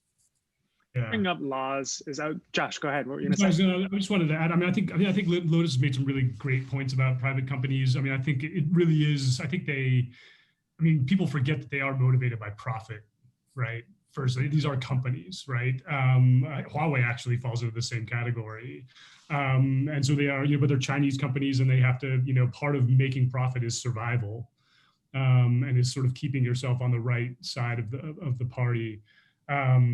And what you see now is really fascinating because actually just today, one of my colleagues broke the news that Ant Financial, which is the payments affiliate of Alibaba, is in talks with state-owned companies to create a new credit ratings company, which will use Ant's data. And that's, like every other internet company, the most valuable thing Ant owns is its data. And this is the thing that they've been fighting with the government about. The government wants access to Ant's data. They do $17 trillion worth of transactions in a year, right? Which is a huge amount of insight into what's happening in China, and the government wants it. And of course, Alibaba doesn't want to give it up because Ant doesn't want to give it up because that's their competitive advantage. But now they're giving it up. They are talking with state-owned companies about basically handing this over for a credit ratings company, which is pretty fascinating. So I think the Chinese tech companies now are they're still around, but their business models are up in the air in a really serious way. And what's also fascinating is you've seen all of these founders of tech companies step down or kind of step out of the limelight. So Jack Ma is basically not running his company anymore. Founder of ByteDance, he's doing education philanthropy now. Pony Ma is no one's seen Pony Ma, the founder of Tencent, in months. I guess he made a brief appearance recently, but also all these entrepreneurs, all these sort of innovators in China, people who really drove the Chinese tech industry are stepping away, which I think is going to be really interesting for the future of Chinese tech. When I close my eyes, I can see what Jack Ma looks like, and I can picture him, dressed as a glam rocker on stage. But I don't remember what Pony Ma looks like, and he's done for the longest time a very good job of being very, very low key. And I think, so if Jack Ma is relinquishing his position as the most popular man in China outside of Xi Jinping, who is next going to wear that dangerous crown? Who do you think? There's got to be. There's always got to be. There's got to be someone, a first among equals. I think that's. And I guess they're all fighting to not be that person.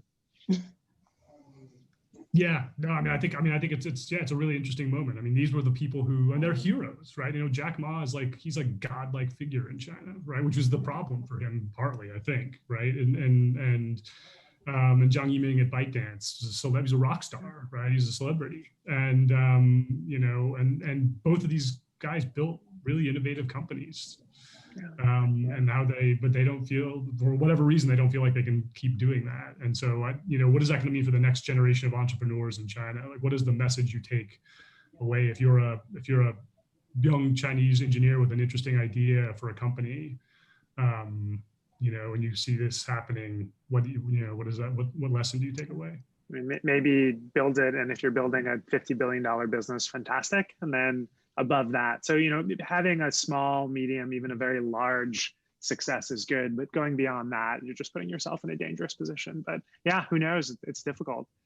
Jack Ma was also somewhat of a rock star in some countries across Africa, and I think he gave some big speeches in Kenya as well. So how is the news of Jack Ma's fall being taken in Kenya, Alexandria?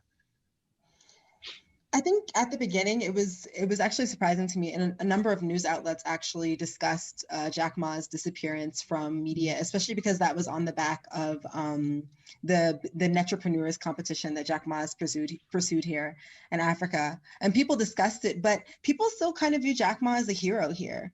People definitely respect him as a very important founder of technology and someone who's very important to African tech here. So it's not like his esteem has declined here since he's disappeared from media or from the public in China. In fact, people ask me, they're like, so where's Jack Ma? I remember that was a joke that people would ask me at one point. Where's Jack Ma? Where do you think Jack Ma is? And I was like, okay, I mean, I don't have the inside line on where Jack Ma is, but people were definitely concerned, but it hasn't worn away at his esteem. And I do think that that's a problem. If all of China's tech pursuits in Africa are kind of being viewed in the lens of Jack Ma, that obviously would be a problem for the state, and they would definitely view that as a threat. Lotus, what's your sense on how linked Chinese tech companies are to their founders, and how that would, say, compare to Steve Jobs at Apple and Zuckerberg and Facebook? Are they equally as linked, or would you say it's a different system and how those two relate? I wish I knew. I feel like Josh and Alexandria will have much more insight into this. But I feel like one of the things that keeps it, when people ask China-related questions, is as if China is so unique and Chinese companies are so unique that they must have a different operation system or different way of functioning.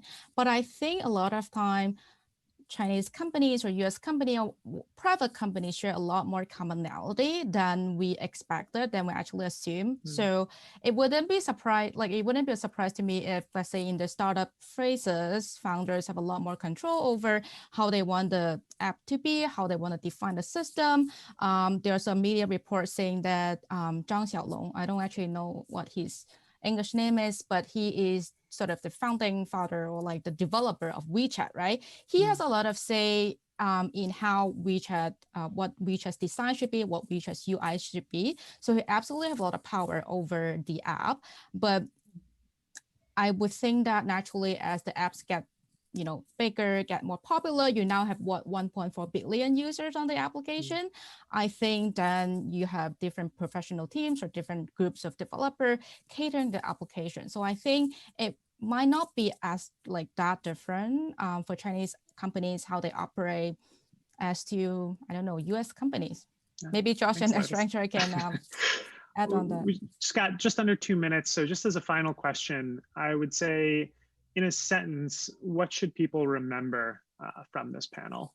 Josh, we'll start with you. Oh, man.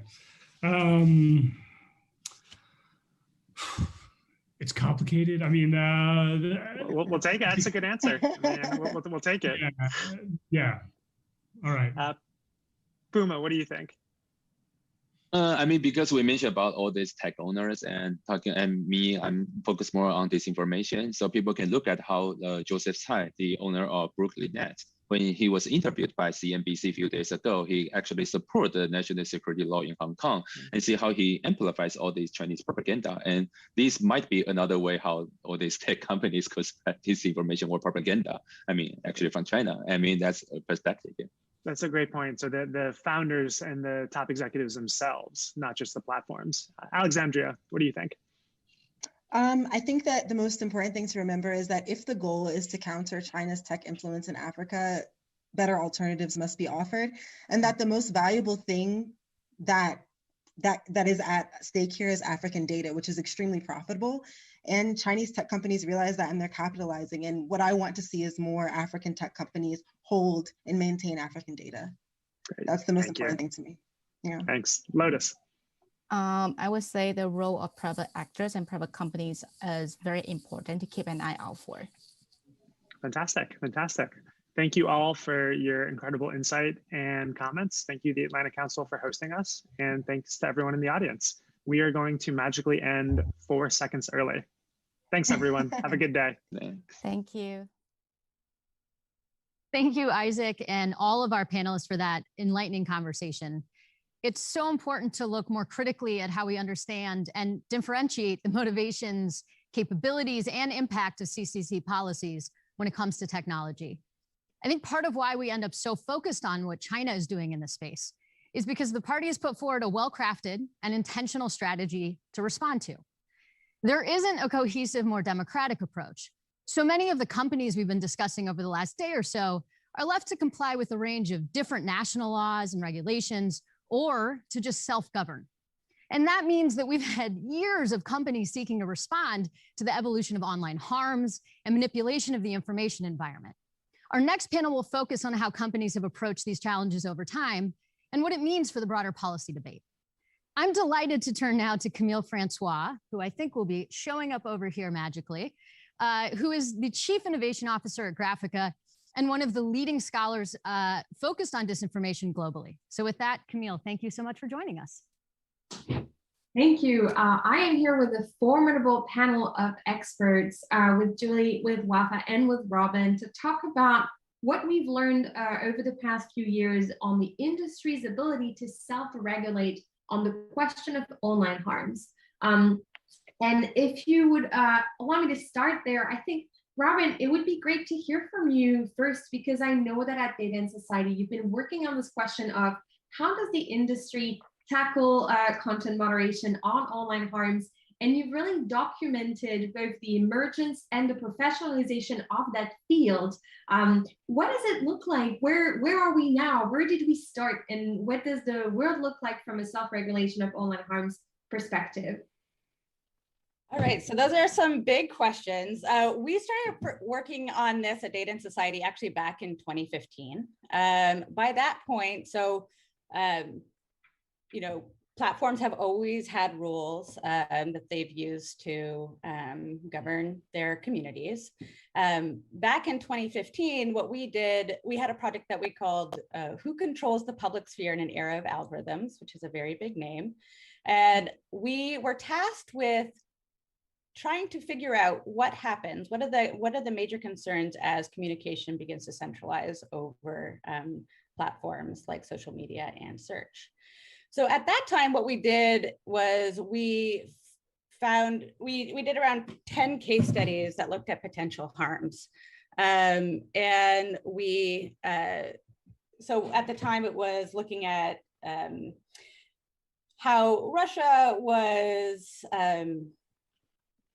oh, sorry, I'm so sorry. How Russia was interfering in what was going on in Ukraine, and the impact of platforms on media. And we brought together a group of academics to discuss these issues and to figure out, you know, where the field should go if these were all major concerns. At the time, people really didn't think they were. And so we thought these were going to be concerns that were really going to be coming down the pipeline in the future, but were not major concerns now. Within that year, really everything changed. The issues that we were looking at exploded into the public's consciousness, and we began to see greater concern around online harms like mis and disinformation, specifically focused then on how people were disguising information as news, and as well as online hate.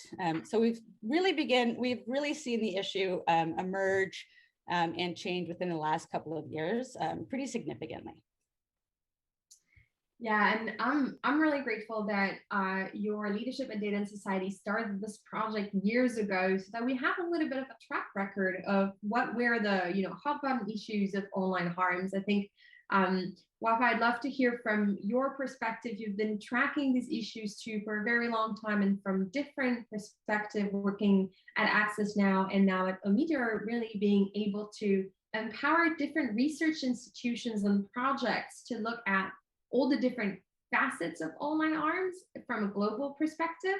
Would love to hear from you on what do you think has emerged really as something that is now the sort of place where we need most attention, right? It feels like when we started this conversation, there was a lot of focus on a little bit of hate speech, a little bit of counterterrorism material that was sort of very top of mind and how these issues were discussed. And now we're finally sort of tackling different types of online harms that may be more difficult for platforms to address. How have you seen that evolve, and what does this look like from your perspective?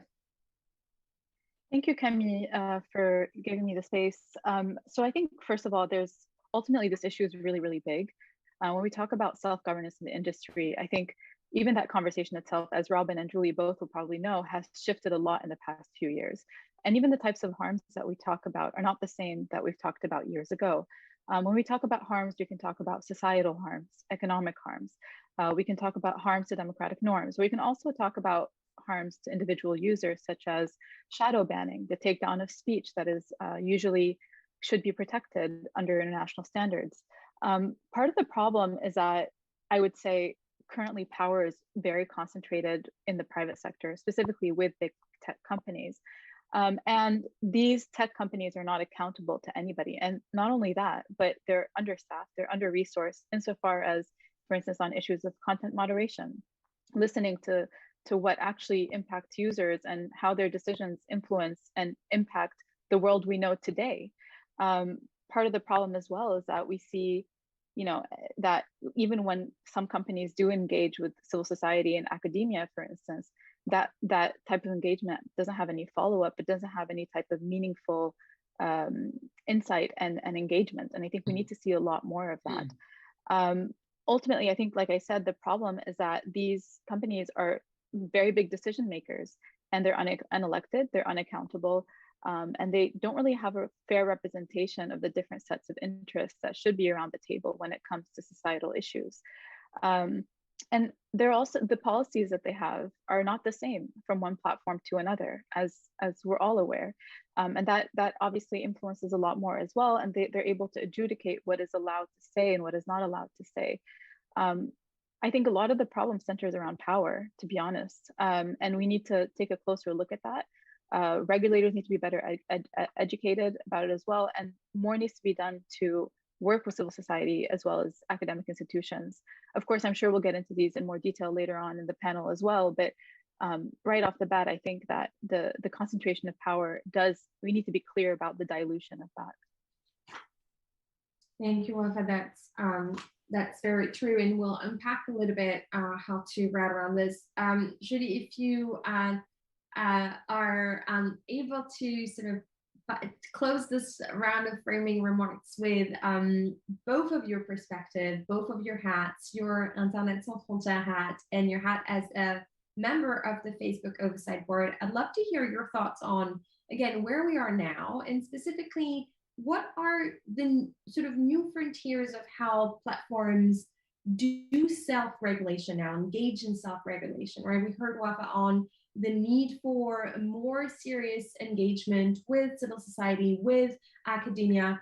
Is this the story of the Facebook Oversight Board? Is this the attempt to really regulate the self-regulation and have meaningful engagement with the community? What are you seeing from your vantage point?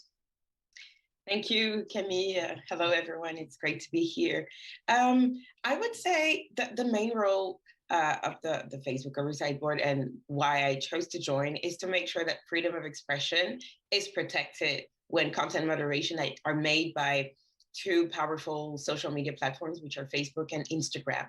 And on top of that, I would add that given the time in history in which we are, which Robin and Wafa rightly detailed, it's, I would say, an interesting time to try things, a unique time in history to experiment with how the internet in general has completely disrupted our relationship between governing bodies and citizens that we've been having that conversation for long. And I think the Oversight Board is one of the results of this conversation is one interesting multi-stakeholder initiative. Why? Because first of all, the board was established, of course, by a company here, which is Facebook, but it was done so in a collaboration with organizations such as Internet Sans Frontières, for instance, and many others who have contributed to the text that govern this new body. And on top of that, in the practice of the board, we work with organizations, with users also, to whom we try to give as much voice as possible. Although, of course, 2 billion voices, it's difficult to have them all speaking at the time. But what we try to do in the cases that we take over and on the decisions, the binding decisions that we make that Facebook has to enforce, well, what we try to do is to take cases that are emblematic, symbolic, that could have a huge impact on the community standards, on the policies of the company, and for freedom of expression in general. And I would say even in the way we conduct business, the expression, we always try to foster conversations and dialogue, open conversations and dialogue, because I think this is what we need right now. We need more transparency, we need more openness, we need meaningful engagement, but meaningful means an engagement that ends up with results. And from my perspective, I am encouraged by the fact that all of the decisions that we've made have been respected by the company. For instance, when we've asked the company to reinstate content that the company had taken down, well, the company has done that. But even beyond that, the board is able to make recommendations based on its work with other stakeholders, including civil society organizations, based on the knowledge that the board members bring in, because we are a group of law professors, but also practitioners, civil society practitioners, digital rights advocates. And we bring in this knowledge to make recommendations that are responded to by the company on whether or not it's going to implement them. And I think that those open processes are an interesting experiment to which I chose to participate in, and I would say a quite encouraging one. And I'm happy to chat more about that later. Are we correct in assuming that the oversight board is set up in such a way that right now, of course, it is Facebook's oversight board, but it could later down the line do the same function, perform the same function for other companies? Is that something that you sort of have in the long-term roadmap for the oversight board? Could it be the tech oversight board with other participants willing to follow these rules? Right now, we're really modest. We really have a lot to do already when it comes to one of the platforms. I mean, 2 of them. But what is sure is what Wafa, I think, was saying, is that there is a need to open up that black box. I like that expression from our executive director, Thomas Hughes, at the board. We need to open that black box of content moderation. Why are the decisions made? Why are you taking this down? Why do you interpret this term this way and not in another? How did you come up with the policy? Who participated in that? And I think one of the examples of the emergency to have this discussion, not only in the US, not only in the EU, but everywhere else, including on the African continent. One of the examples is what is happening currently with Twitter in Nigeria. From my perspective, this is exactly the manifestation of this trend of politicizing. I'm trying to come up with a new term here. I'm not sure if I did well, but at least weaponizing, definitely, content moderation not being addressed properly, and lack of transparency. When there is no transparency, authoritarian regimes will harness that lack of transparency and would take advantage of it and say, Twitter and Facebook are dangerous for our societies. On the one hand, it can be true, it can be argued, but on the other hand, coming from governments that do not protect freedom of expression, it's quite problematic. And I think it's extremely important that we have these open conversations again on what is happening when it comes to content moderation, when it comes to censoring, especially now that we're censoring those same authoritarian regimes that have been dreaming to be able to come after those social media platforms. Right. And I think here scholars around the world are quite grateful for the almost fact-finding aspect of what the board is doing, right? Like going and asking not just what are the rules, but how did you come up with that rule? How is it actually being enforced? And what's happening post-enforcement, both in terms of transparency and in assessment, right? Like how are you assessing the both rules that you've crafted and how you're enforcing them? That leads me to a question that, Robin, I'll turn to you for, which is we are now having much more visibility onto why are these content moderation rules the way they are, right? Like what are their underlying principles? And I'd love to hear your take on, do you think we're having a convergence moment where we have more of a cross-industry agreement on what are the core principles, maybe the Santa Clara principles, you know, maybe the human rights principles that really hold these bodies of governance together? Or do you think that we are actually at a divergence moment where we see companies going their different ways? How are you thinking about that? So we've seen this really shift throughout the years. And I really like Julie's framing of the black box, because that really indicates where this conversation has shifted. So very early on, when we spoke about the black box of technology, we were really referring to the technology itself. Over time, we started to also realize that these companies are black boxes for lots of different reasons, a lot of it having to do with kind of a widespread use of NDAs within the industry, a lot having to do with just complexity and pivoting. But there was just a growing understanding that what we needed to really know were how these companies were making these rules, and really how they were enforcing them too. So what we've seen basically their access to research really ebb and flow. So immediately after that period of time that I was referring to at the beginning of this panel, platforms really did start to open up a little bit more. They were allowing researchers in at least to do interviews.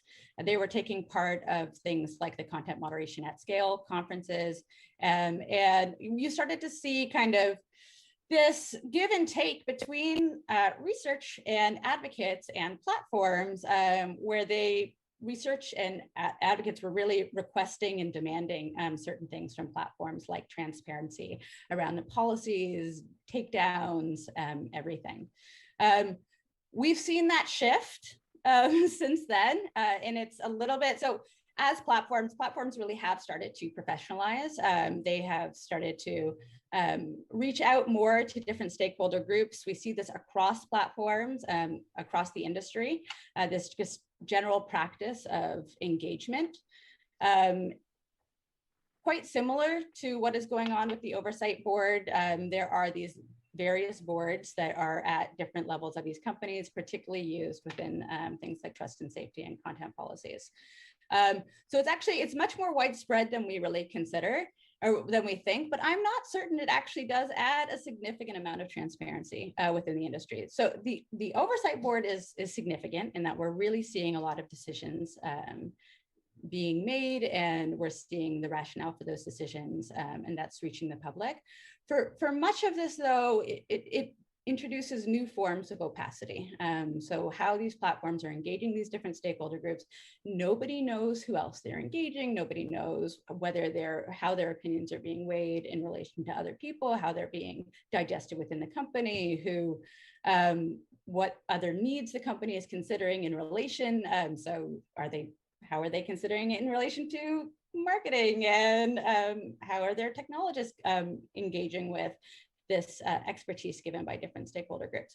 But it's a major challenge because these platforms are trying to do something very, very big. They're trying to scale content moderation at a scale that we can't really even fathom. And they're trying to also be responsive to concerns that they're not paying attention to local contexts and needs. So they're trying to do this middle ground through this engagement.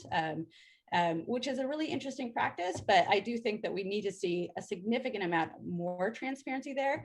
They need to start letting researchers back in because we've really started to see that decline as well. I really like the framing that's emerging here from, you know, the discussions that we used to have on technology as a black box towards what you're describing as governance as a black box, really. What underpins the decisions that you're making? How are they enforced? What are the consequences of that?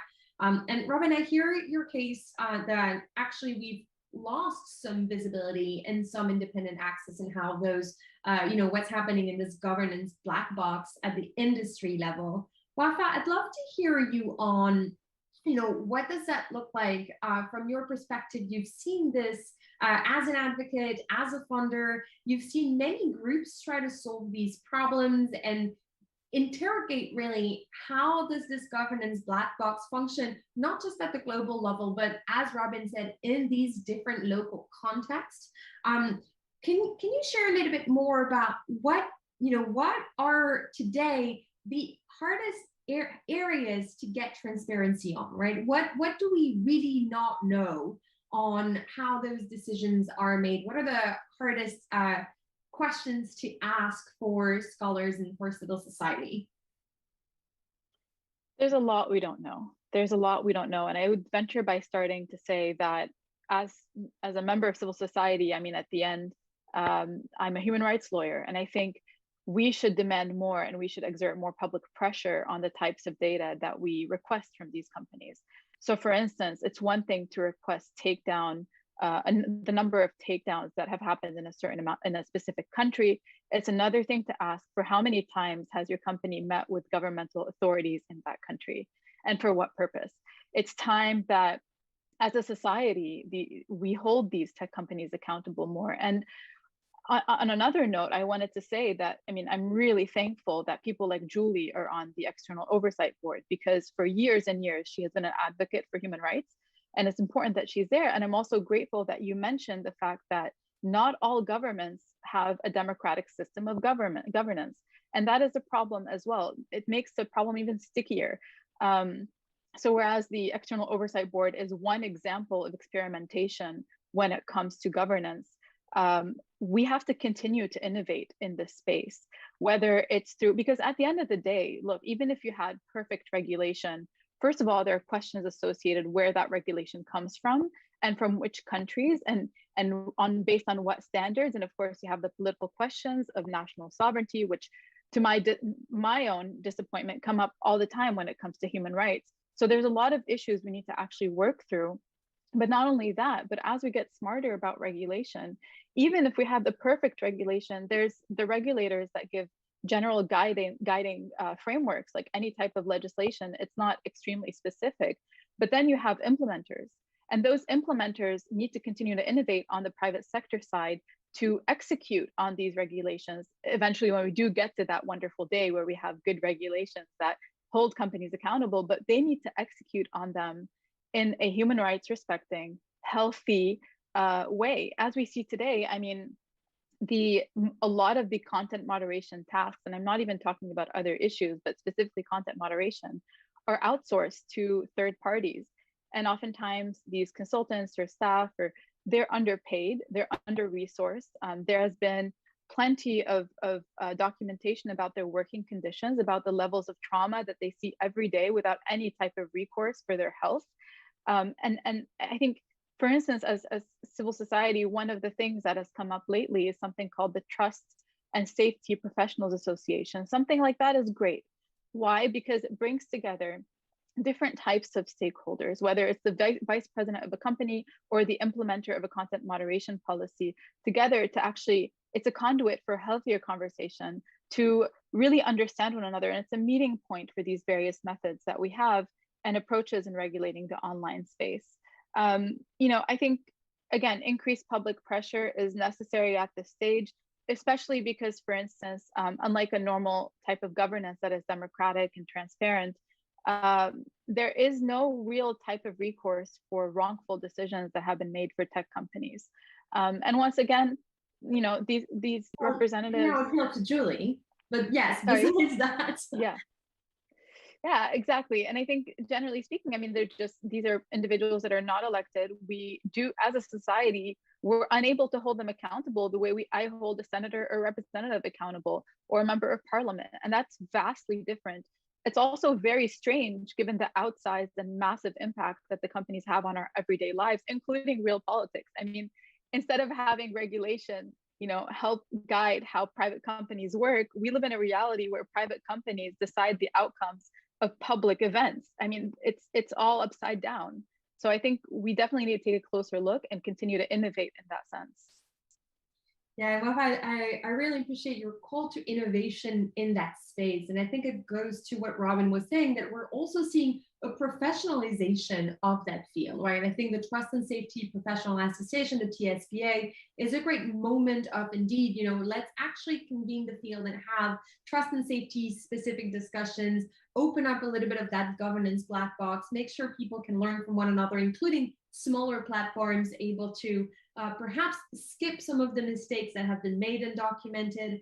As you said, the other area in which there's been great progress, thanks to scholarship, thanks to investigative journalism, is sort of illuminating the other side of the content moderation discussion, the enforcers, and sort of what happens to frontline content moderators. I'd love to hear the three of you on what is a good innovation in that space, right? Like, what are those small steps that we've seen small and or big companies do that you think are generally going in the right direction? I saw, for instance, Twitter announce a trust and safety fellowship, right? To have actually people join these trust and safety teams, Robin, that goes to the points you were making about making sure that we don't lose this access that the community used to have. What are, again, some of those innovations that you've seen? And of course, the corollary to this question is, who's not making progress here? What are specific policies and or companies in which you're wondering, like, where is the innovation? Where are the answers to these questions? Where is the data? Why are you not, moving along with the rest of the field? I'm happy to jump on this first. So in terms of innovation, something that I haven't really seen, being widespread yet, but I hope that's going to change, and I'm definitely working on that, is making sure that in addition to the various engagement that exists between company policy teams and organizations, civil society organizations particularly, on top of that, adding also interactions with product and design teams. I think they are, from my perspective, they are demanding of that. Not, I call it the Mount Olympus. They're kept up there and doing their thing. We don't really get to interact with them. But I think it would be beneficial for these professionals to be, close to the communities that are affected by their tools, and that are badly affected mostly, because, like we know, the communities, the vulnerable communities, or at least the minority communities, are the first one to bear the brunt of what goes wrong, what could potentially go wrong with those services and tools. So it's a field that I'm particularly interested in at the moment. And yes, it would even serve as good inspiration for regulators, for governments who want to regulate. Because what we see right now, as Wafa pointed out rightly, is our regulations that are, first of all, not even applicable. We cannot apply them. It's difficult to implement them at scale, especially. Or we have, even when they're implemented, we have zealous enforcement to avoid fines. And that's a recognition from the industry, from the private industry on that. So I think having more meaningful engagement, also involving product and design teams, to make sure that the recommendations that we make did not remain only recommendations, policy recommendations, but actually transform into the tools that are delivered to the users and to the communities. Angela, that highlights sort of the importance of, as the three of you highlighted, opening up that governance black box in order to have more meaningful, including regulatory framework, right? In order to have regulations that actually make sense given how decisions are made, how they're implemented, and how they shape people's lives on the ground. Well, I'm curious to hear you both on again those innovations that you think are going in the right way, and those areas and or players and or rules on which you're saying, why are we not seeing any movement there? Me, would you like me to jump in first? Let's do it. So the best innovation that I've seen recently is Twitter opening up their verification process to public comment. That was super interesting. Most of what I'm looking into right now is I'm tracking how platforms are using that tool of verification that they've had for a really long time to address some of these issues. And that was one really interesting development, that they decided to open it up to their users and have them comment on the policy before they launched it. So that was incredible, and I'd like to see that happen a lot more. I agree with Julie. What we continue to not see are platforms really engaging with the communities that they're impacting before they launch a product. Some researchers at Data and Society just released a report called The Unseen Teen. And as part of that, they did a lot of interviews with product people at platforms. And years later, after after 6 years later from that initial workshop the Data and Society did, and 5 years after a lot of these issues really blew up, they found that platforms are continuing to not actually interact with these user communities. So that was very upsetting. And it showed me that they're not really learning from a lot of the criticism that they're getting in this space.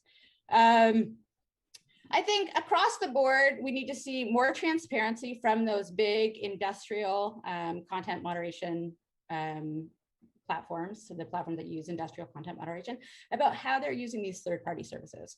We have so little understanding about how enforcement happens still. Thankfully, thankfully, because of work like Sarah Roberts has done and Adrian Chen, we have little bits, but we should have a lot more information about what is going on there, what services they're using, how many people they're employing, where those people are located, what content they're reviewing depending on where they're located. Like we really don't have a lot of information, and we need to see more. Yeah, that's a really good call out. Wafa, what does that look like from your perspective? I mean, first of all, we see platforms doing more, but they should still do a lot more. But we've seen them do more, as evidenced by, for instance, the recent US elections, which actually, you look at, for instance, Facebook's focus on elections started with maybe the ad library and the disclosure of how much each candidate is spending on political advertising on their different Facebook pages. Unfortunately, they didn't apply that. They didn't provide that type of ad library globally. It was only 5 countries to start, and then it was slowly unfolding. I still don't know actually if it's applied globally or not, but we also see Twitter putting labels on different tweets at the beginning, and then eventually they suggested to users that they read articles before they retweet them. So it echoes kind of what Julia was saying about not all of the changes are policy oriented necessarily. They're also design changes. They're also infrastructural changes. And this also applies to private messaging, for instance, not just public type of postings and sharing. WhatsApp has limited the number of forwards that users can engage in, and that we hear from them has reduced the number of misinformation, the amount of misinformation being spread, but we don't know that for sure, of course, which again leads me to a recommendation that I made earlier, that more should be shared with academics and researchers and civil society advocates to actually verify what the companies are saying vis-a-vis misinformation, harms to children, takedowns that are unlawful in specific contexts. And so we need to innovate in that way as well. I would say, if I had, because I know we're slowly running out of time, but if I had like a few recommendations just to recommend to companies, and of course, each stakeholder, each equity does have a role to play in this conversation. Though if you look at companies specifically, first of all, they should engage with civil society more meaningfully, as we've discussed in this conversation. They need to provide better support to content moderation implementers and executors and the implementers of policies. They need to better explain their policies, including privacy policies, to their users. And finally, more anonymized data should be shared with how the information flows and market sizes, as well as trends on sharing posts or how many users are created when it comes to a specific political event or there's a variety of different data points that we have no idea about. And by sharing them, these companies will not, I mean, I say this with the caveat that no personal information should be revealed, but there is data out there that can be shared with the public at large and regulators that does not compromise user data and user privacy. It's important to say that because oftentimes we see the excuse, the justification that we don't want to share the private information about our users. That's not what we're asking for. We're asking for more anonymized macro data, if you will, to help us keep these companies accountable under the regular rule of law in democratic contexts.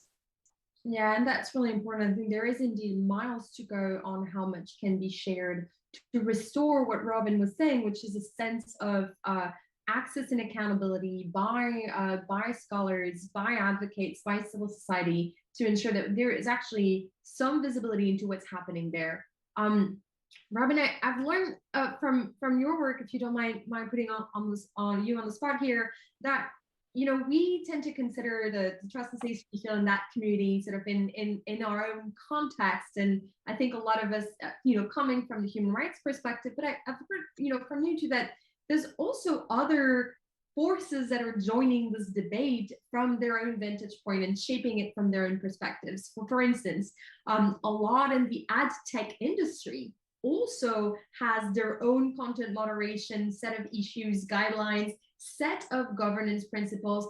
And similarly, oddly enough, the influencers on multiple platforms are also starting to organize and ask questions about how are those rules being crafted and how do they impact what they do online. How should we think about these sort of edges of the field of the content moderation, new communities asking these questions, and perhaps areas similar to the one that you talked about in the enforcers, of like areas that do engage with these questions on which we have little visibility, like the beautiful, messy bananas world of ad tech?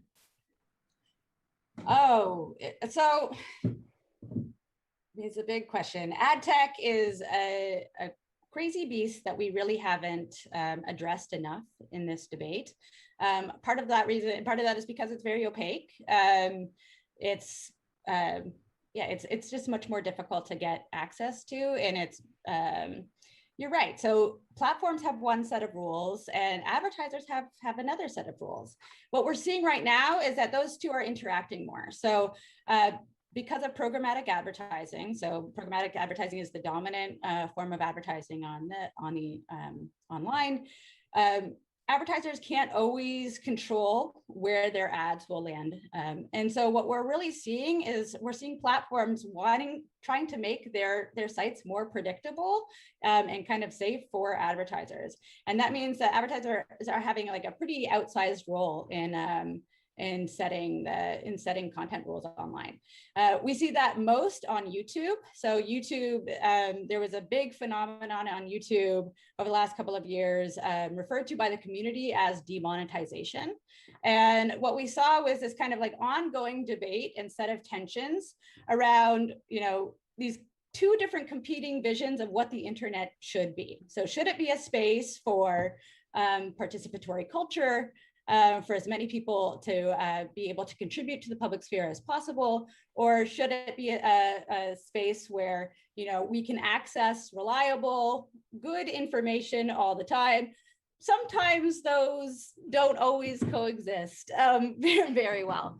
So with the demonetization debate, we really saw some of those contours really start to be drawn by companies. And what ended up happening with that one is that what YouTube did as a platform was that they basically just took huge portions of online content and said, we are going to demonetize if your video has anything to do with these. So if your video touches on political content, any controversial subject, of course, profanity, nudity.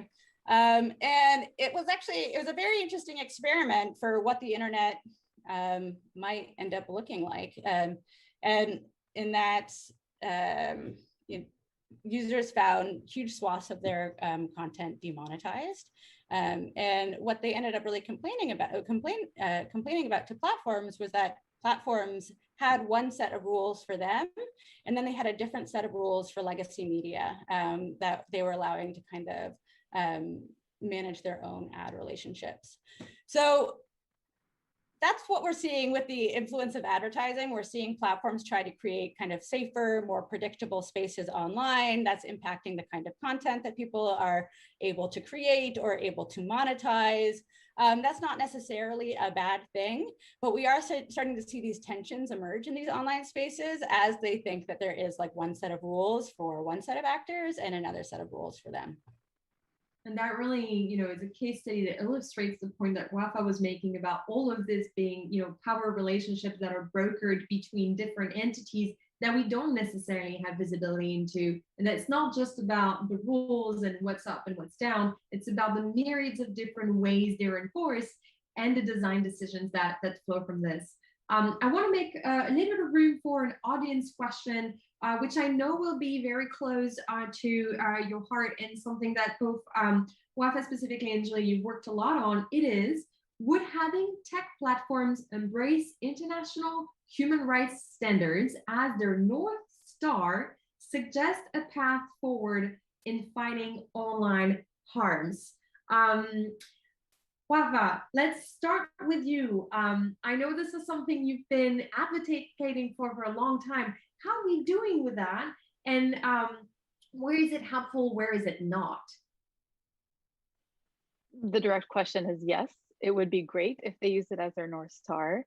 That being said, there's a variety of different formulations, modalities that you could take human rights law as your North Star. So for instance, when we see human rights impact assessments, oftentimes they're done and dusted, once and done, and they forget about them. They never look at them again. I would advocate for a more rolling basis of human rights assessments, a more regular check-in on how their policies are corresponding to and complying with international human rights regulations. The big benefit in that, and I'll be brief, is that states have already agreed to the Universal Declaration of Human Rights. There isn't the question of national sovereignty or any type of political considerations when it comes to that, especially because there's such a big mishmash of regulations and types of governance systems around the world that states have. And so that is a high standard. As somebody who continues to work on that and work in that field, that field should also be improved to mirror the virtual space as well as much as possible. So yes. Yeah, thank you. It's a really important consideration in making sure that the human rights standards are not just a coat of paint, but really a process that continues to shape and frame the way these content moderation debates are unfolding. Julie, what does this look like from all the work that you've been able to do at the oversight board to kind of open up this governance black box and see where we can use the international human rights principles as an anchor for these questions? Well, I would say that international human rights law is and standards are the basis on which, one of the bases on which the board makes its decisions. It's in our bylaws, and we're trying. I mean, we're really in an uncharted territory here. What does freedom of expression actually look like online, mean online, when you try to apply it concretely? What does privacy mean online? There's been a lot of literature on that, but not any attempt to, force platform, encourage them to give a life to it on their platforms in a more concrete way. What does the right to live, what does the right to safety, does that exist? I mean, these are all questions that we ask ourselves. And most importantly, we're asking ourselves whether or not the content moderation decision made by Facebook and Instagram are compliant with those standards and law. And also, I think that there will be increasingly more conversations on whether or not the community standards themselves, which are put forward as the law applied by the platforms themselves, whether these are even compliant with those rights and standards that we're talking about. So yes, I definitely am in favor and encourage personally, but also as a board member, encourage increasingly platforms to rely on this set of norms and regulations, because yes, it's a unique time in history again when governments could sit down together and agree on a set of values and principles that they think democratic societies should adhere to. And it's even more important, I apologize, as we are in a time where authoritarianism is rising. And when that happens in history, everybody has to play a role, and specifically those who have now new powers to protect democracy and democratic principles. So I would definitely encourage private companies that have a huge impact on our societies and particularly on our democracies to play that role, to step into that role to protect and safeguard democracy and human rights, like civil society organizations have always done. So yes, I would say we should continue doing that. So a strong yes, and let's continue on this path. It is more important than ever to actually have those self-governance principles and mechanisms be strongly anchored against the international human rights principles. Thank you, Julie, for that. And Wafa, you've given us 3 things you wanted in that space. Julie, you've given us one big ask.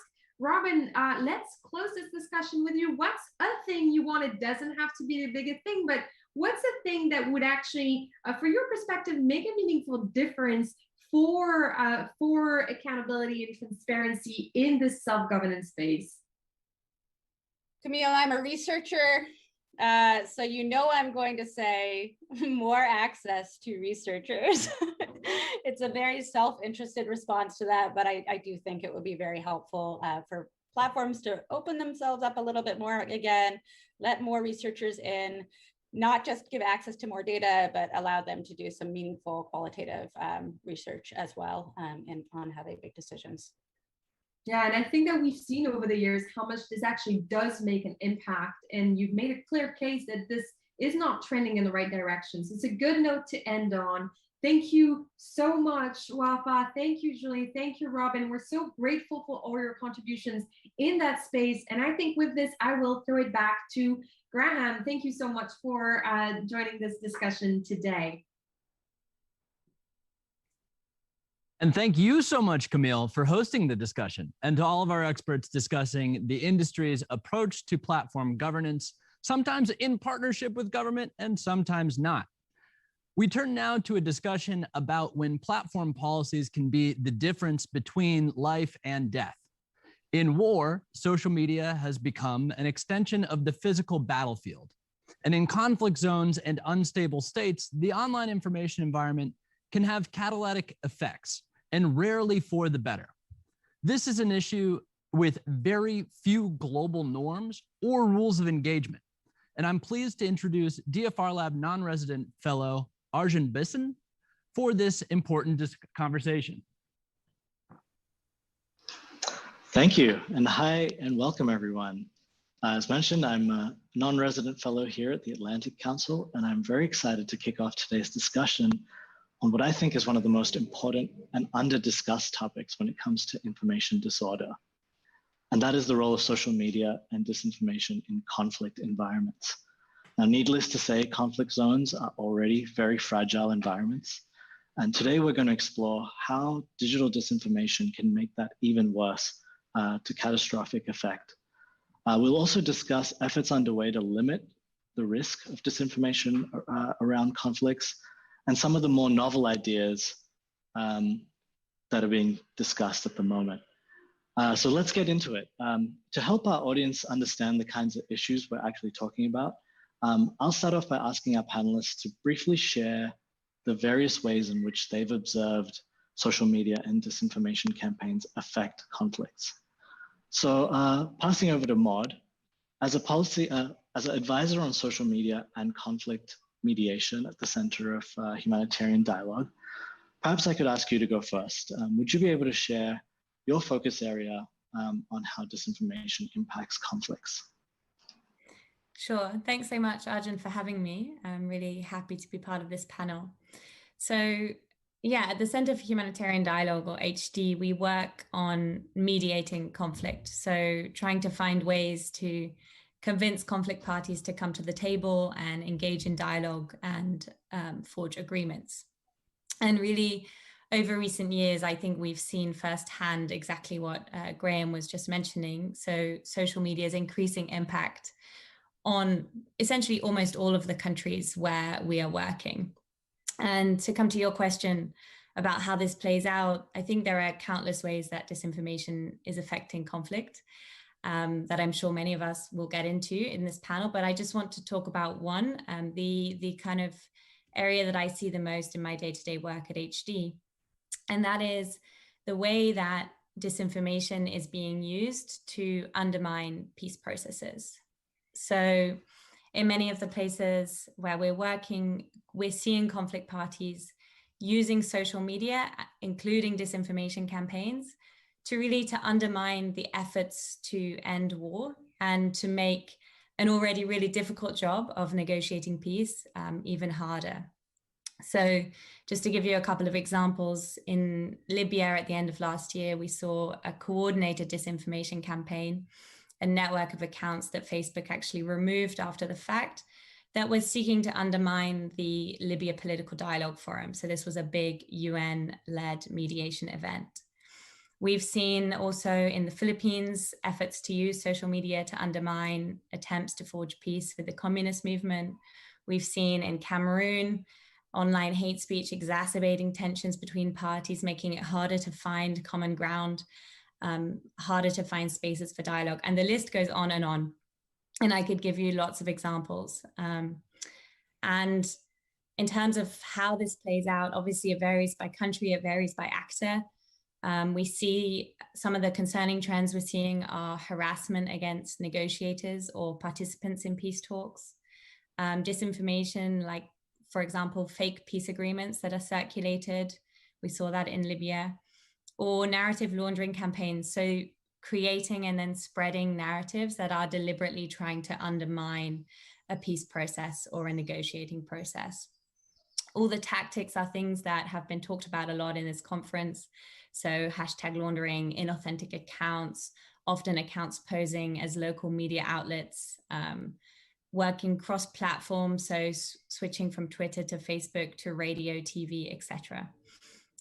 So those are some of the tactics we're seeing. And just to end by saying, really, the effects of this are really real, really concerning. We're seeing this exacerbating conflict and making, as I said at the beginning, the kind of efforts to forge peace more challenging. So social media, it's clear, is becoming an increasingly important weapon in conflict parties' armory. And I think we all need to develop appropriate responses. So that's why I'm excited to be part of this conversation. Thanks, Maud, for that spotlight on how disinfo is impacting peace processes. Next, I'd like to pass over to Mark. As an advisor to the ICRC, an organization that's so close to the ground on these conflicts, how have you seen online disinformation and dangerous speech impact conflicts around the world? And how does it fit into this broader narrative of propaganda and war? Thanks so much, Arjun, and it's great to be here with you and with all the panelists today. As you mentioned, the ICRC, the International Committee of the Red Cross, is a humanitarian organization working with a mandate to protect and assist victims of armed conflict. And as you mentioned, I mean, misinformation, disinformation, hate speech, in the traditional words, rumors and propaganda, these are not new, right? But digital technology has supersized their impact by introducing new paradigms of scale, speed, and reach. And one of our key findings as we've been exploring these issues over the past few years is that the rapid evolution of digital information technologies is turning mis and disinformation into an exacerbating and accelerating driver of conflict dynamics in terms of violence, harm to populations. This can mean direct or indirect humanitarian consequences affecting civilian populations. It may increase people's exposure to risks and vulnerabilities and can lead to physical harm. For example, when online hate speech incites violence against minority groups. It can also contribute to psychological and social harm through online, offline harassment, defamation, intimidation, which in turn can lead to persecution, discrimination, and displacement. From our perspective, the The focus that we've seen to date on the information disorder as it relates to COVID, as it relates to democracy and elections is hugely important. But as you mentioned at the top, the focus and the exploration and the knowledge on conflict dynamics, we think is really warranted to have further investment in, because our belief is that if disinformation is not addressed in these contexts, there's a real risk that it will contribute to further entrench already difficult and protracted conflict situations. Thanks, Mark. That's really useful from the ICRC perspective. Next, I'd like to pass to Nora, and apologies in advance for any audiovisual issues she might be facing.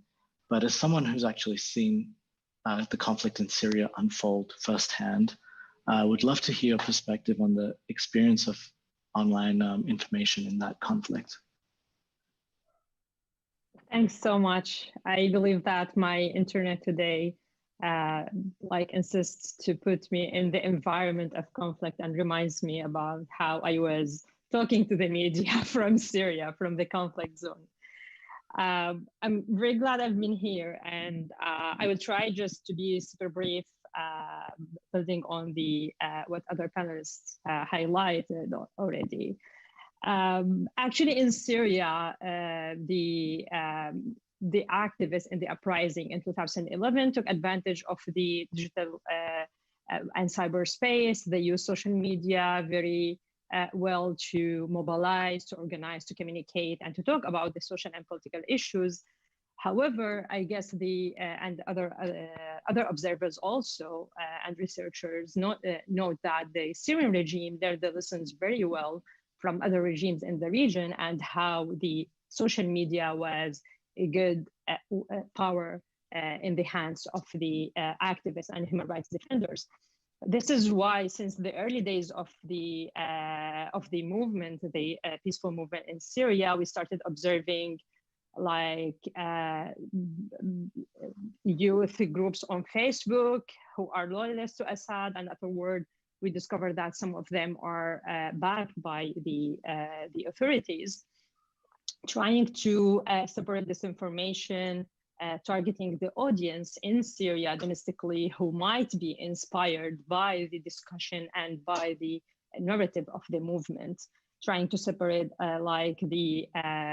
and back the official conspiracy theory about the foreign interference in Syria and the conspiracy that the Syrian government is under attack by the regional actors. One of the examples was actually when a mass protests were in Banyas took place in April 2011, and Banyas was under siege.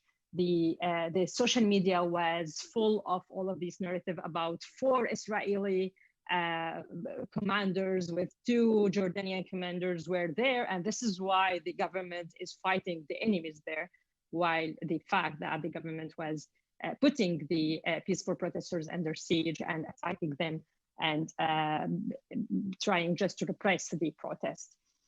As the conflict evolved to an armed conflict and more regional powers started to intervene, we started observing various actors in the disinformation, such as the growing pro-Assad group started to be backed by the Russian and Iranian expertise, and Western activists and academics and journalists who started to target the Western audience. So now we have bigger audience to consume the disinformation by the government. However, also we started observing the campaigns by ISIS, the other armed groups, alongside the regional actors like Turkey, UAE, and Saudi Arabia.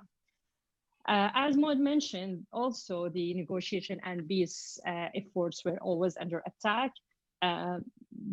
And definitely the death threats targeting the delegation also has been in place, alongside the leak of the documents and other tactics, with I guess might be applicable to all conflicts. But I want also here to highlight the disinformation campaigns that focus on the denial of war crimes. I came from human rights background. This is why I believe that all the time. The most vulnerable actor in any conflict is the civil society and human rights defenders. They don't have equal tools. They don't have equal resources. and all the time they are under attack with the humanitarian workers. Many of us heard about the mass disinformation campaigns targeting the white helmets in Syria and all of these accusations around it.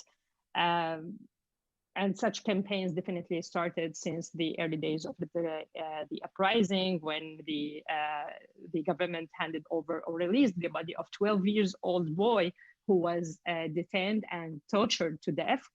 Then the accusation back then was like he was walking to sexually assault the wives of the Syrian army commanders. And I guess here, I just want to wrap up with like overall know that the risk of disinformation in the conflict zone is like, in conflict, we have all variables and tools of violence. We have the weapons, we have the absence of institution or any rule of law.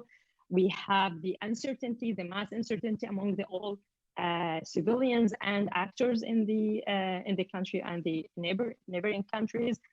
The lack of trust, and absolutely the limited resources for the independent media. So the targeted audience that might be affected by these disinformation campaigns feel uncertain and they cannot trust anyone.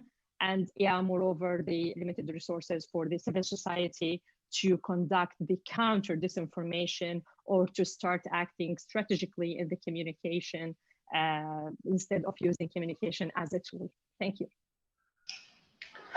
Thank you, Nara. That was an incredible way to bring in a particular conflict and disinformation around a particular conflict to life from all the various dimensions. Really appreciate the visceral examples. Next, I'd like to pass on to Jane, who's an academic who studies the data around what we can observe online. So I'd love to hear from you about how the information sphere surrounding conflicts changes and what are the trends we get to see around conflicts. Sure. I mean, I'm happy to talk about this. I work with the International Crisis Group, which is a conflict prevention organization. And I think it's become increasingly clear working with analysts who are on the ground that social media is this really key part of virtually every conflict that we're seeing today, as Matt mentioned. Social media has been really revolutionary in terms of the data that we have in conflict settings. It's been both kind of I mean, as it always is, social media is very much a double-edged sword. Social media has given us the tools to be able to track human rights violations in ways that we didn't have before. At Crisis Group, we've used it as a way to track criminal groups in Mexico. It's given us a great deal of insight into dynamics on the ground that we might not normally have, effectively by allowing citizens to be journalists themselves. But with that, obviously, comes issues of disinformation, the difficulty of actually fact-checking information, the spread of rumors. And social media companies have really actually tried on the data side to be very transparent, with the exception of maybe TikTok, which is lagging behind here. We have CrowdTangle for Facebook. We have an academic API for Twitter, and that lets you access enormous amounts of data, enormous amounts of information that have been posted online publicly. It doesn't necessarily let you see things that have been taken down, but that's where partnerships with places like the DFRLab have been really key in the sense of allowing these groups and organizations to look at networks before they're actually taken down. It gives you really the opportunity to be able to look across a wide variety of actors and understand within a particular conflict how prevalent things like hate speech are online, again, with the caveats that I mentioned, being able to understand, for example, the rise of polarization, being able to understand the spread of particular pieces of disinformation, and all of that can be pretty flexibly applied to different contexts in a way that I think is extremely important and that really should be pushed further and further, particularly outside the kind of traditional areas where we tend to see it, which is very focused on say, the United States, where we have a lot of information. But data can also only get us so far in conflict zones because the role of social media is so heavily contextual. And I think we've heard that from all of the other speakers. Social media really tends to be the most harmful when it's amplifying and reflecting back underlying tensions in these conflict zones. And the result of that is that one post can mean a lot of different things depending on intent. So just as a very simple example, take a photo of, say, a murdered woman, and think of the many meanings that that might have depending on the context. Maybe it's a criminal group in Mexico propagandizing their violence. Maybe it's the Syrian government trying to instill fear. Maybe it's the Burmese government implying it's a woman killed by the Rohingya. Maybe it's a protest group in Colombia documenting a human rights violation. So any decision to leave that image up or to let it stay is pretty inherently political, but those politics vary really widely based on context. So I think that when we talk about data and when we talk about the role of data and in understanding these conflicts and the role that social media companies can play in that regard, I think it's very important to keep this mix of really deep contextual information, even when we're looking at these kind of large end studies and big data. I think that it has an enormous amount of promise that really hasn't fully been tapped to help us both understand conflicts on the ground and to help us understand the role of social media in perpetuating these conflicts. So with that, I'll hand it back to you, Arjun. Thanks, Jane. Great examples of how the infosphere can both be a great tool and also a vector for risk in these conflict zones. So I think our panelists have now covered the waterfront on how disinfo can impact civilians in war zones, warring parties, humanitarian workers, and also peace negotiations. So hopefully that gives the audience a clear sense of the various dimensions. Next, I'd like to discuss what can actually be done here. We have painted a bit of a bleak picture. I'd love to pass to the panel to discuss ideas for what can and should be done in response and share any success stories of what's worked well. So I'll pass on to Maud to kick off that part of the conversation. Thanks so much, Arjun. I agree with everything that the other panelists said. I think we painted a pretty comprehensive picture of the issue here. So in terms of what we do about it, there are obviously a lot of efforts to combat social media's impact on conflict. And these range from, hate speech monitoring, fact checking by civil society organizations, to the takedown of networks and inauthentic accounts by social media platforms. I would say, though, that most of these responses, important as they are dealing with the problem that we just outlined once it's already out there in the world, right? So they're dealing with the kind of bad information once it reaches the platforms. What we see less of and what I think is really necessary is a set of responses that deal with the supply of this content, of these disinformation campaigns, right? So the question I think we should be asking is, what would it take to stop conflict actors, whether they be states or non-state actors, from using disinformation to undermine peace processes and to exacerbate conflict?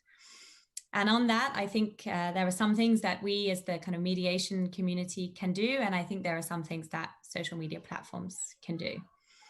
So on the first side of things, I think mediators, and this is something we are working on a lot at HD, should really be exploring the potential of social media to be integrated into peace agreements. So this is the idea that conflict parties might actually agree to exercise restraint in the online space. In the same way, for example, they might agree to stop fighting physically via a ceasefire agreement. So this is obviously really, really hard, right? Digital weapons are cheap and effective, and they come with a lot of benefits like plausible deniability. But if you think about it, we recognize, and we just spent 20 minutes talking about this, that social media is a weapon like any other now. And yet, as the international community, we don't really have any norms to govern the digital spaces in conflict. So I think we really need to work on this, and agreements, when they are forged, is one way to do this. And just in case this is sounding completely pie in the sky, we are already doing some of this work on the ground. So towards the end of last year, we piloted a social media agreement in Indonesia around local elections. So we worked with a group of civil society organizations to actually facilitate a social media code of conduct. So this was a code that outlined how social media should be used in and around the election period. Now, this is a very modest pilot. I'm not suggesting that it's the solution, but I think what it did is it allowed us to see what could an agreement for the digital realm look like, and how could this then be applied in other cases to this domain that has so far proved relatively kind of unpreventable. So this is really early days, but I think it's really exciting work and there's lots more to do there. And then just quickly on social media platforms, I think there is a great deal more they could be doing to lessen the impact of disinformation on conflict. And probably the single thing I think would be most impactful is if they actually developed a policy that recognizes the importance of peace processes as moments where countries can have the potential to move from violence to peace. Currently, we don't see social media platforms pay particular attention to peace processes. We don't see them treat, for example, the Libya Political Dialogue Forum in the same way they would treat an election, where they do put particular policies in place and they do kind of prioritize events where an election is in place. So I think by being aware of this issue at these particularly critical moments, i.e. moments when negotiations are underway, social media platforms could implement then some additional measures to ensure that these effects that we just outlined are minimized and mitigated. So I think it's not just the platforms that have work to do. We also have a lot of work to do, but I think there are really important steps that need to be taken from all of us. Thanks, Maud. That's a great list of both norm development and social media content policy options. Mark, would you like to share perspectives as well from the ICRC? Sure, and thanks again. I think, as I mentioned before, the ICRC has spent a few years trying to explore this issue. We've done some research and we've just, from that research, put together a practical guide for our field teams to try to help them make sense of it and to try to think about ways of detecting, assessing, and potentially responding to the misinformation, disinformation that we think may lead to humanitarian consequences. We're working with our teams to pilot it now, so our understanding of what can be done by us, specifically a neutral, independent, impartial humanitarian actor, is still being developed and tested. I think that per what we were talking about before in terms of the democracy and elections and the expertise there, I think the work of that DFRLab has done with Stanford, with University of Washington, with Graphica on election integrity project is really groundbreaking and impressive.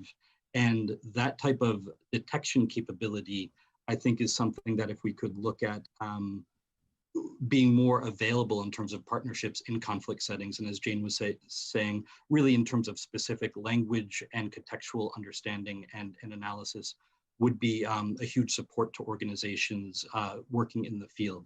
I think when we talk about responses, our focus is really around trying to prevent or mitigate human suffering, as opposed to trying to create a more perfect information ecosystem. So just one thing I wanted to note there, which is, yes, content moderation, the actions of the tech companies, as Maud was saying, is extremely important. However, as Jane was mentioning, there is a tension in terms of where social media can be helpful and where social media can be harmful. And so therefore content moderation is unlikely to be a silver bullet. It's not to say that we shouldn't do things. We should continue to explore, to engage with the tech companies to push for changes. But at least from where we're looking, we also want to look on the ground in terms of, while the activity may be largely online, some of the responses may not be.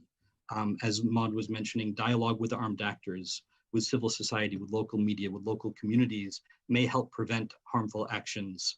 And so we're really trying to explore those types of engagements and solution spaces, in addition to ideas around content moderation and engagement with tech companies. Thanks. Thanks, Mark. Really appreciate that update on the work of your organization. Next, I'd like to invite Nora to potentially speak from a civil society perspective. What else can be done to mitigate some of the harms? Thanks so much. Actually, there's a lot of ideas were highlighted already by the panelists, but I can add some of them. For instance, once the conflict actors started to involve in an official peace talks, there's like some of the pressure or a code of conduct might be like, in order to hold them accountable in the future, or if anything happened, to make them commit not to do that. We know that they're gonna do that, however, but at least we will have something to hold them accountable. This is on one hand. On the other hand, I guess as some practical steps could be taken by the platforms, I guess they need to include the grassroots civil society and organizations. First of all, I'm talking here about the MENA region. When it comes to Arabic language or other languages, it's so complicated to understand the mechanism. So we cannot rely on the automation and so on. So we need to understand the context.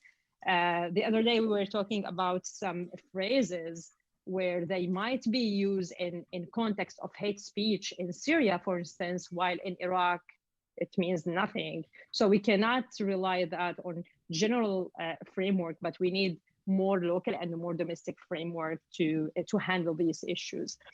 And they need, definitely the platforms, they need to consider the civil society and the local stakeholders as partners, not as like something to be done to act nice. And they need definitely to increase the conspiracy and conspiracy system. I will give an example about when Facebook released the ads of political campaigns that didn't say anything about Syria, while we know that there's a lot of things has been done about Syria, but no one knows because we don't have information. Also, when it comes to the denial of human rights or the war crimes and human rights, other issues might be like touching the daily basis of civilians. There is already a function has been developed on social media platforms like the fact check button, which is so easily can be fed by reliable resources from the domestic organizations and the domestic stakeholders. So the citizens and the targeted audience will not be consuming the information, this information, without having the option to check the facts and check the credibility of this information. I guess, for academics, researchers, and other stakeholders, policymakers, and donors, they definitely need to build the capacity of the local civil society to counter the disinformation. We know that there is a huge gap between the knowledge of researchers and the local civil society. We need to bridge these gaps, and we need to educate the civil society how to counter this disinformation. We know that there is a lot of complaint by the civil society. There's not enough resources to develop such strategies or to handle the disinformation. So we need to advocate for that, not because it's like something considered as luxury, because it's literally saving lives. In conflict, we need to do that, because what's going on in democracy absolutely is different than the consequences of disinformation in conflict. Thank you. Thanks, Nora. That's an important reminder of the role of having local expertise and networks on the ground. Jane, I would love to hear your perspectives of what can we learn from the data, and what are some potential other solutions we haven't explored? Sure. I mean, this is the $1 million question, right? This is what we're all doing. There are a lot of high-level policies coming from tech companies in particular that we have kind of an intuition might improve things globally, right? There are things about the algorithm that have been highly criticized in terms of its contribution to polarization, about the way that content goes viral and whether those pieces of information should be reviewed much earlier so that if it's something like disinformation, it gets reviewed quickly. But I agree with everyone, and I think that this is a theme that's going to keep coming up, that ultimately, this is highly contextual, and the role that social media plays is really a country level, or even, even more locally, a regional level question. And that is really why the problem is particularly intractable. There's not going to be a magic wand, that, a magic button, a magic algorithm that we can hit that solves everything everywhere. And part of that is actually the fact that these actors, conflict actors that we're talking about, are really adaptable. When we look at something like the takedown of ISIS from these major platforms, it's often treated as a real success story, in the sense that at one point they were able to have really unified social media presences and would spread a lot of information on something like Twitter. But obviously they've learned to adapt and move to different platforms and Telegram, and it's just become a more diffuse network. Now, it might still be considered a success story, but it's certainly a more complex success story than we often give it credit for. When I'm doing research on Mexican criminal groups, and the way that they use social media is pretty, in some ways, ingenious. They go platform to platform depending on effectively where they can get away with what.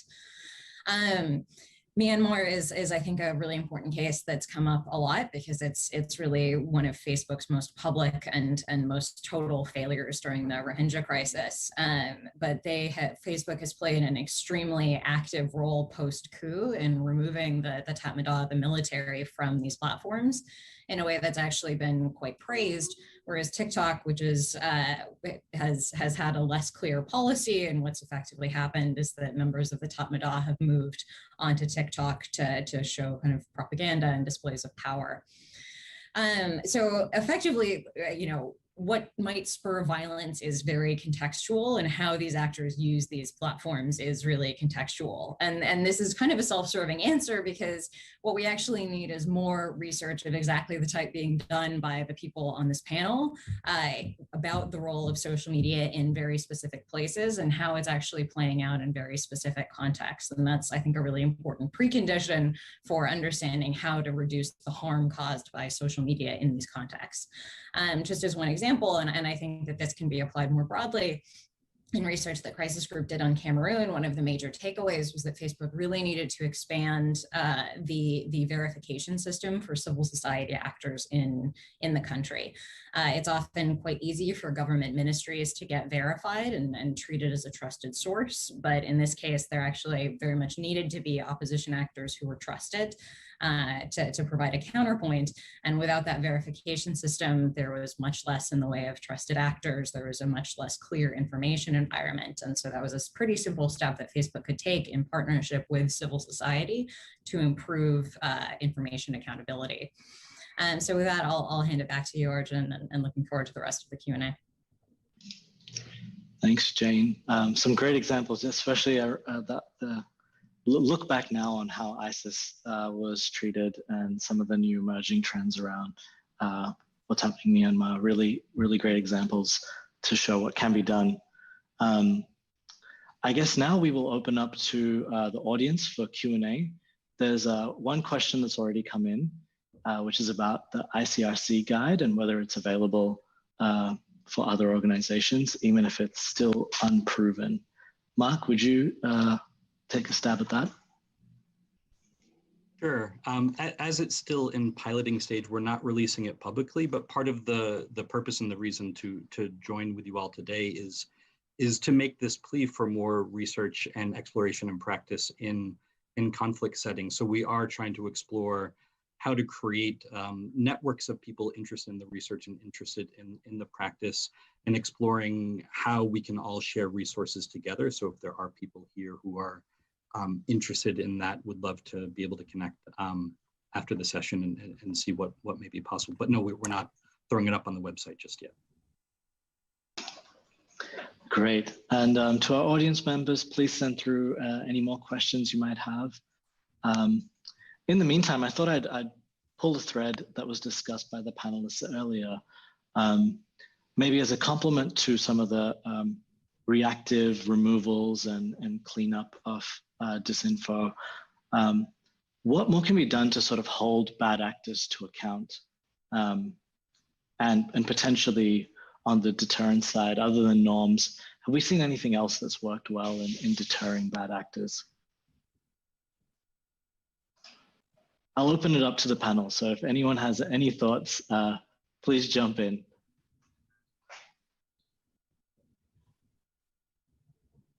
Okay, I was raising my hand. I was jumping if no one wants to. Sorry. Yeah, sadly, many times and in many contexts around the world, many conflict zones, the bad actors might have famous people, might have journalists. So it could be like nice to have and very helpful to have this kind of global code of conduct or start, when we don't have the tools of holding someone accountable, we can start by naming and shaming. Because if we're going to talk about the what's the response by the people who are under attack, instead of confronting the disinformation campaign, they just retreat and they give up social media. They try just to repress themselves and start this kind of censorship because it hurts. And we need to acknowledge that. Also, we need, I noticed that no one mentioned that, and I have this commitment. We need to highlight that women in conflict zone are under different kind of attacks and different kind of disinformation.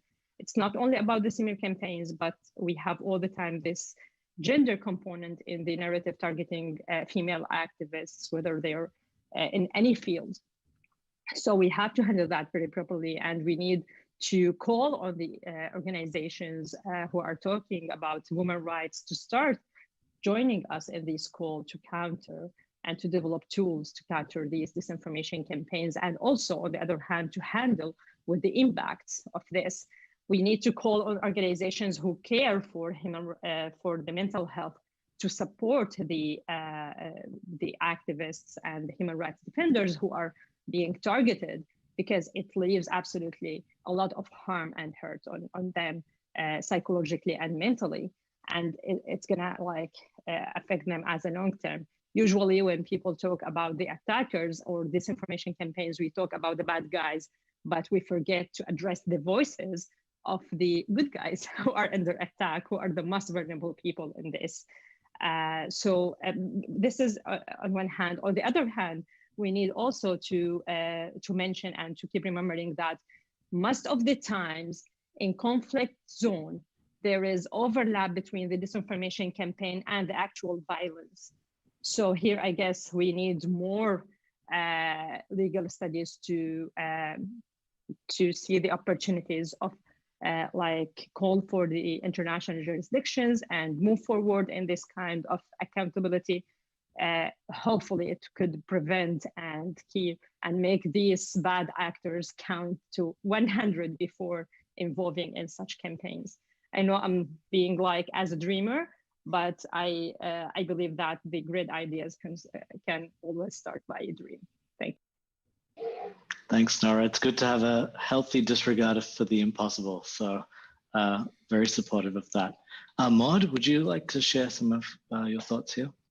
Yeah, I just want to jump in on Nora's dream. Come back to this idea of codes of conduct or social media agreements as a tool to hold bad actors accountable, or at the very least to set the standards that can then be called out when they are violated, right? But I think in order for these to be at all effective as a mechanism of deterrence, they need to be verifiable, and there needs to be monitoring mechanisms that accompany them, right? So there's no point having a code of conduct that sets out certain rules of behavior in the online space if we can't then tell when those rules have been violated or not. And so a huge question here is how do we know who's doing what online? And how can we make sure that we can identify and attribute certain behavior to certain actors? So I think the work that DFRLab and others are doing on this is really helpful and really needs to be expanded in conflict zones so that we can start. And for that, we also really need the support and the partnership of social media platforms who have access to data that enables attribution. So enables us to say, for example, this network originated in this place. So I think there's really great importance there. I'm also interested in the kind of deterrence effect of social media network takedown. So we see now Facebook releases reports regularly saying we took down a network that originated in this country that was targeting this country.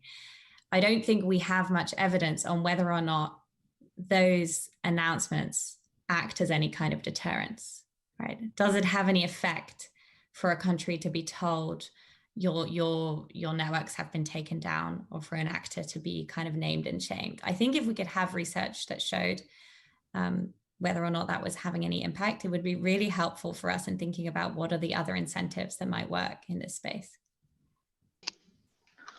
Thanks, Maud. Would love to hear from Mark as well on any potential risks that we're not thinking through here as well. Thanks, Arjun. I just, wanted to add a cautionary note, because there have been in recent years efforts in different contexts to either shut down the internet overall or to shut down different social media sites. And I think whether that's just an action taken or if it's legislation being proposed. And I think that these issues are really complicated. I think Jane earlier, and I mentioned this before, there are lots of people get information and independent information through social media in a positive way. And there are all these pernicious effects of disinformation and misinformation. And therefore being really clear about the benefits and also the costs of different proposals, right? If you shut down the internet and now someone can't contact a family member to check if they're okay, if they're in the hospital, that has a really difficult effect on that family. And so to weigh that in against, okay, well, that internet shutdown stopped these actors from saying bad things, that seems an awfully blunt way to try to correct the problem. So as others are looking at legislation and regulatory action, just to keep those balancing tests in mind. Thanks, Mark. And with that, we're at time. So I really want to thank all the panelists for sharing their wisdom and perspectives on this very important topic. I think sometimes democracy and elections takes up a lot of oxygen around disinformation. So it's really important to put vulnerable communities like those who are in conflict areas, give them a chance, give those conflict zones a chance to be discussed. So with that, we'd love to pass back to Rose Jackson in DC. Thank you, Arjun, Maud, Mark, Jane, and Noura for sharing your insights with us. It's important for all of us to remember that what we're calling the information environment is the real world. I'm excited to see what's to come from the burgeoning collaboration that we just got to see a piece of between research, negotiation, and humanitarian communities to solve these problems. As panelists have said a few times today, government regulation is a piece of this complicated puzzle. So I'm pleased to kick off this next panel by introducing Prabhat Agarwal and Gerard de Graaf, the head of Unit for E-commerce and Platforms and the Director for Digital Transformation, respectively, at the European Commission's DG Connect. Many of you have heard about the European Union's Digital Services Act, or the DSA, which is the EU's attempt to put forward a rights-respecting and democratically informed approach to platform governance. We're in for a treat because Prabhat and Gerard are the foundational drafters of this landmark regulation. I don't think I'm saying anything controversial when I note that here in the United States, home to many of the world's largest platforms, we have yet to have a cogent national level conversation about regulation. In the void, all sorts of countries around the world and even states within the US are driving the conversation and setting the rules of the road. And many of these approaches are anything but democratic. So this DSA is more than just an EU regulation. It's a potential model and the only fulsome democratic standard with which to engage at the moment. I'm going to pass it over to Prabhat and Gerard to give a short presentation on what exactly the DSA is and what it's trying to accomplish. And then we'll come back for a conversation, including questions from those of you watching at home, to dig in a bit more about what the DSA could mean for democracies globally. So with that, Prabhat and Gerard, thank you so much for joining us today. Good afternoon, we're evening in Brussels. It's a pleasure to be hosted by you. We're very much looking forward to an interesting discussion on the Digital Services Act. I think one thing is clear, we're as policymakers, as kind of government officials, as interested observers, I think we're all looking at what role these digital intermediaries, these platforms play in our lives and how they should be kind of governed and to make sure that kind of the internet remains a pluralistic and safe place to engage and to do business on. We prepared a few slides. The debate is ongoing in Europe. We're negotiating now on the Digital Services Act in the European Parliament and in the Council. So it's very timely now to have this debate. I will take a few of those slides and then Prabhat will take over, and very much looking forward then to questions and answers. Well, the first slide is just the title slide, so maybe we could move to the next slide. This is a very simple and actually, obvious slide, and it says the world has changed.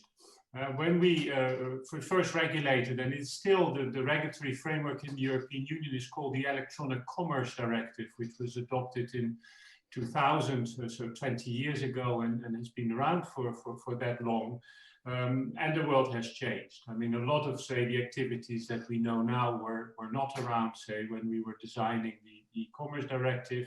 Platforms have become much more important to our lives in terms of social media, in terms of marketplaces. They are also very important vehicles for small businesses in Europe, medium-sized businesses, to reach their customers. So it is timely now to look at that framework in the European Union and to decide like what can still be maintained, what has worked well, but also how can it be updated.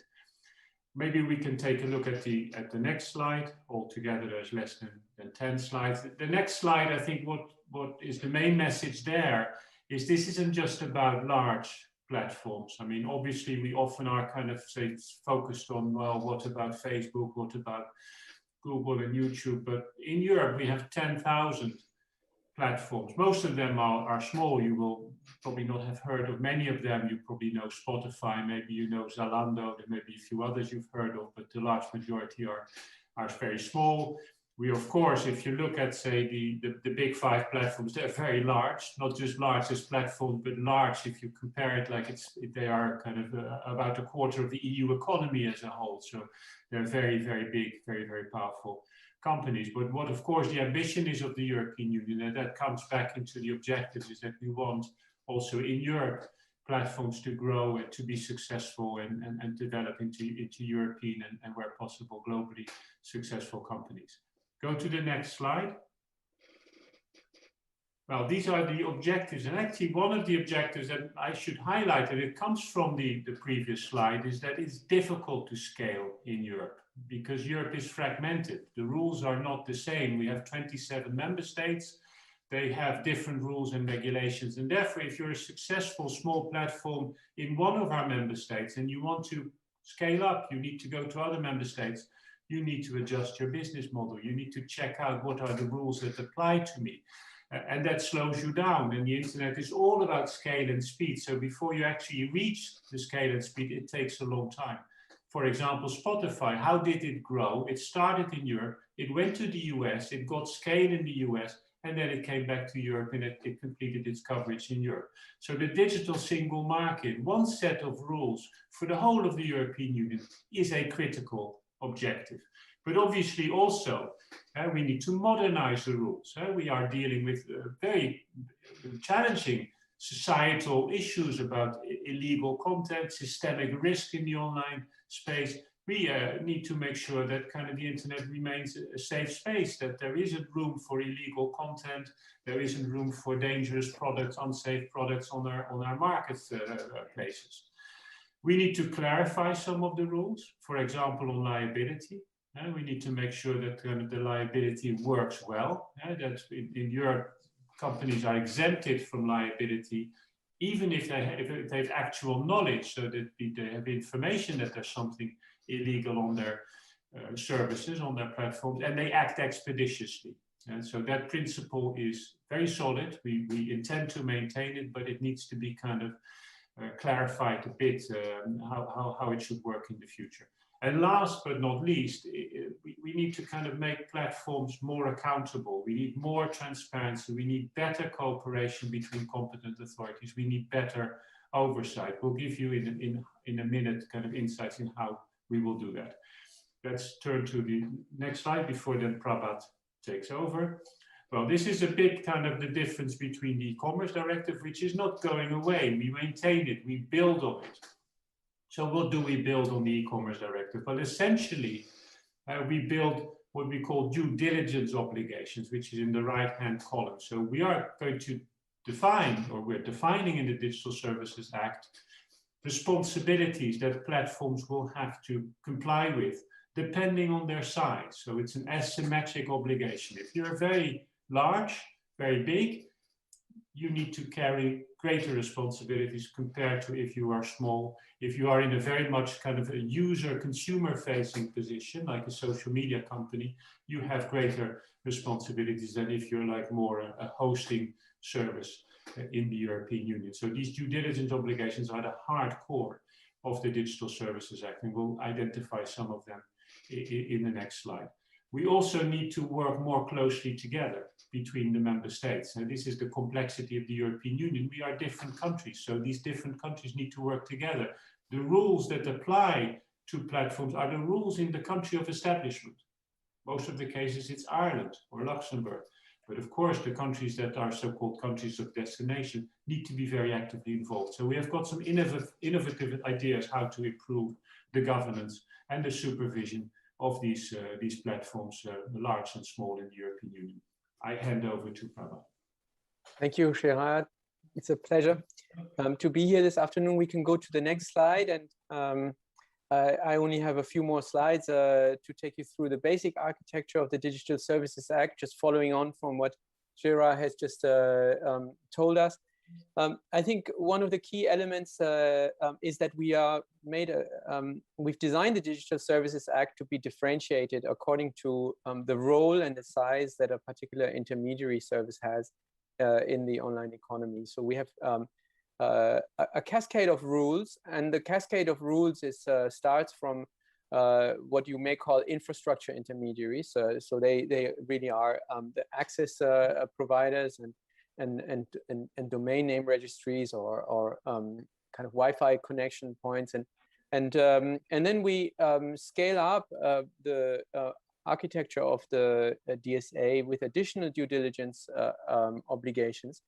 First, for hosting services, those are kind of cloud infrastructure and web hosting services. They are actually the category that was originally regulated in Europe back 20 years ago. And we've added two new categories, online platforms, that includes marketplaces or app stores, or what we call in Europe collaborative economy platforms, in the US, sometimes known as gig economy platforms, but also social media services. And then we have in this identified a particular category of what we call very large online platforms. And those are the ones that reach more than 10% of EU population through their users. And those are the ones that are then subject to the most comprehensive catalog of obligations. Now, before, and the next slide, I will show you the catalog and give you some flavor of the different obligations that we've imposed.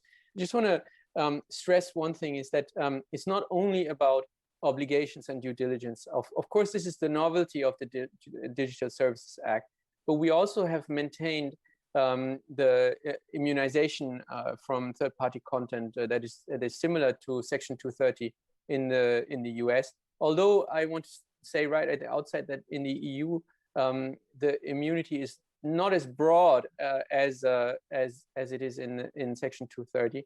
It's more conditional, like what Creat already alluded to. It has a so-called knowledge standard. This may sound a bit abstract and weird, but it is actually something that is tried and tested and has been tested in court for 20 years. And there's a lot of experience with this, and we've basically maintained this.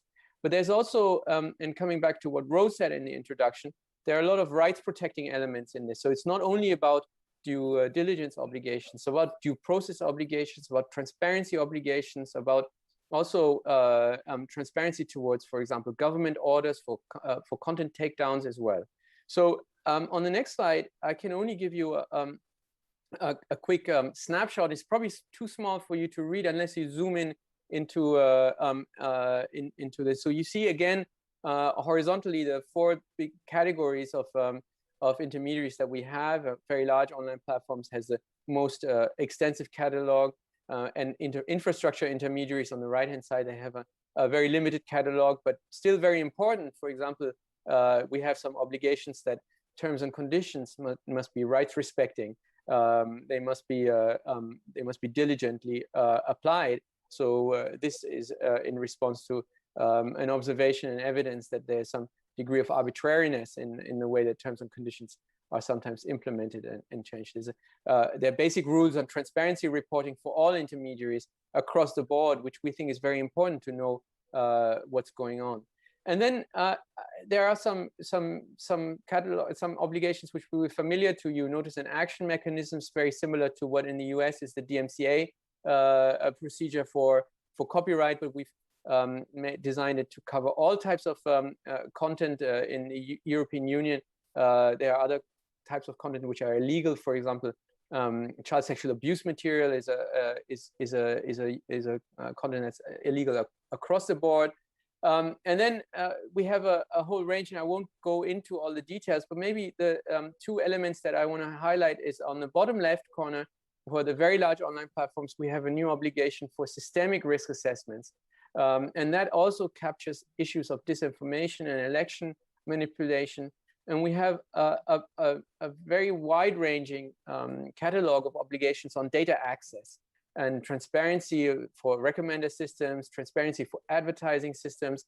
And so the main message on this slide is that not only is there a big catalog of obligations, particularly for the large ones, which we believe captures the majority of emerging issues that we have at the moment, and we'll come to the next slide. The DSA is also going to lay very solid foundations on the rights protecting elements that we have we think are really important there. So on the next slide, if we just a brief word about the governance structures. This is also relatively new. There will be independent authorities in member states supervising the Digital Services Act.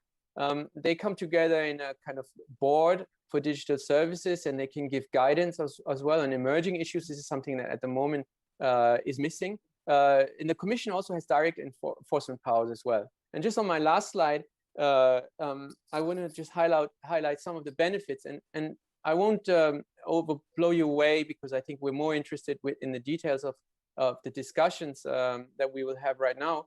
But one of the key points that I want to highlight is that I think we've designed the Digital Services Act to help users, end users, and they should have choice online. They should be safe online, and the user rights should be respected, particularly freedom of expression online. This has been a guiding principle of our design. At the same time, authorities do get new powers, including sanctions, and I didn't mention that. But what is the most interesting part of the DSA for me is that the DSA will generate a huge amount of regulatory data for the public for the purpose of public supervision. And I think this is a really interesting way, because we try to regulate the data economy also by generating data through data. Independent researchers have a specific role in looking at what's happening on the platforms as well. But platforms also benefit from a single set of rules across the European Union. So with that, I stop here. This is the last slide. I've just slightly over time. And Rose, back to you for hopefully a great discussion. Thank you so much. That was excellent. I think maybe a softball to start us off, which is just if you can speak a little bit about the process that brought us to this point. What did the drafting look like? Who did you speak to? What are the consultations like? And where does it go from here? Is this locked in, or are there opportunities for members of the community to provide input? How do things get changed over time? I can start and I can kick this off. I think we're actually, the design process of the European Commission is, we're quite proud of it. And so this is, first of all, this work has been not done just in a short period of time, but it's building on almost a decade of experience with online platforms and many self and co-regulatory processes that we've been carrying out, whether it's disinformation, on hate speech online, on unsafe products and so on. We've been running many collaborative projects with online platforms, and the Digital Services Act is really informed and actually builds on that experience. It also builds on some experience in national laws, like maybe some of the audience have heard about German proposals on the NetzDG and so on. So we've taken, I think, the best of that into the DSA. There's been a long public consultation with more than 3,000 contributions. We've had more than 250 meetings with different stakeholders or interested parties in the preparations, and extensively consulted also with the European Parliament in the run-up to that. And now in December 2020, we proposed the draft law, and now it is in discussion with the European Parliament and the European Council. That's where the member states come together, and so they are discussing and amending the Commission's proposal at the moment. This is an ongoing process. We expect that both of these other institutions, the Parliament and the Council of the European Union, will come to their positions at the end of the year, and then hopefully the expectations are that early in the first half of next year the law will be adopted. So still at this moment there is some fluidity, Rose, and so I think parliamentarians in particular are debating the best way forward, and this is an ongoing legislative process. Thank you. And I assume some in our audience are familiar with a bunch of acronyms floating around right now. There's the Digital Markets Act. They may already be familiar with the European Data Protection Regulation, as well as the EU Democracy Action Plan and other things. Can you give us just a little bit of sense of how these things fit together, as well as what is the DSA not? Where does it stop? What are you not trying to do with the DSA? I can maybe give an answer here. I mean, the DSA was proposed at the same time as the DMA, the Digital Markets Act. Both came out in December. The Digital Services Act is very much about responsibility. It's about keeping the internet safe and also ensuring that our values in the European Union and our freedom of speech, our fundamental rights are adequately protected. So that's the kind of the objective, the vision behind the Digital Services Act, and of course to make sure that our digital single market can work well. The Digital Markets Act focuses on what we call contestability, so competition in the market. I mean, we are, of course, dealing with some very powerful platforms that in some cases are so powerful that they can set the rules of the game. And since a lot of kind of other companies and users depend on these platforms, it is in the interest that competition works as effectively as possible. So that's the Digital Markets Act, where we identify a number of practices which we could call unfair. And therefore, these practices will, after adoption of the Digital Markets Act, no longer be allowed. For example, self-preferencing. So those are the kind of, that's the package of measures that are now going through the legislative process in the European Parliament and in the Council of the European Union. The GDPR has been around for some time, I mean, 4 or 5 years now. And of course, before that, there was the Data Protection Directive. This is, I think, quite well known in the US. And of course, there are interlinkages. I mean, we talk about the data economy and therefore kind of data. I mean, platforms use often data in order to, of course, for example, target their advertising or to gain competitive advantages. So that read across with the GDPR is very important. We have other measures out as well. So there's a whole kind of set of measures, but the Digital Services Act and the Digital Markets Act are definitely, say, the most important measures at the moment that are under negotiation in the European Union. Thank you so much. Just add. Oh, sorry. Yes, by all means, jump in. Just to answer your question, Rose, what the Digital Services Act is not. It's not an instrument to tell people what can be said and what cannot be said online. This is it's not an instrument for authoritarian regimes to dictate how people can express themselves online.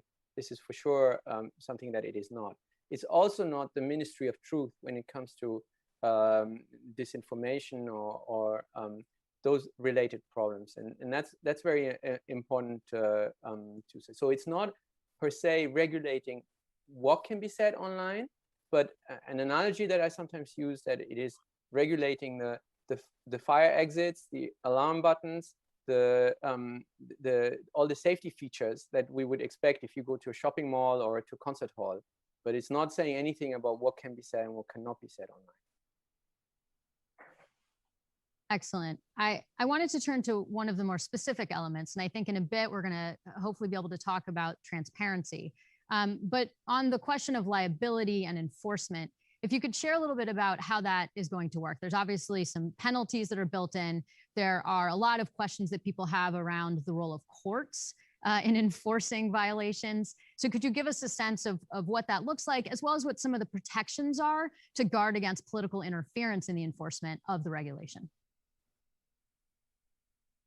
Sure.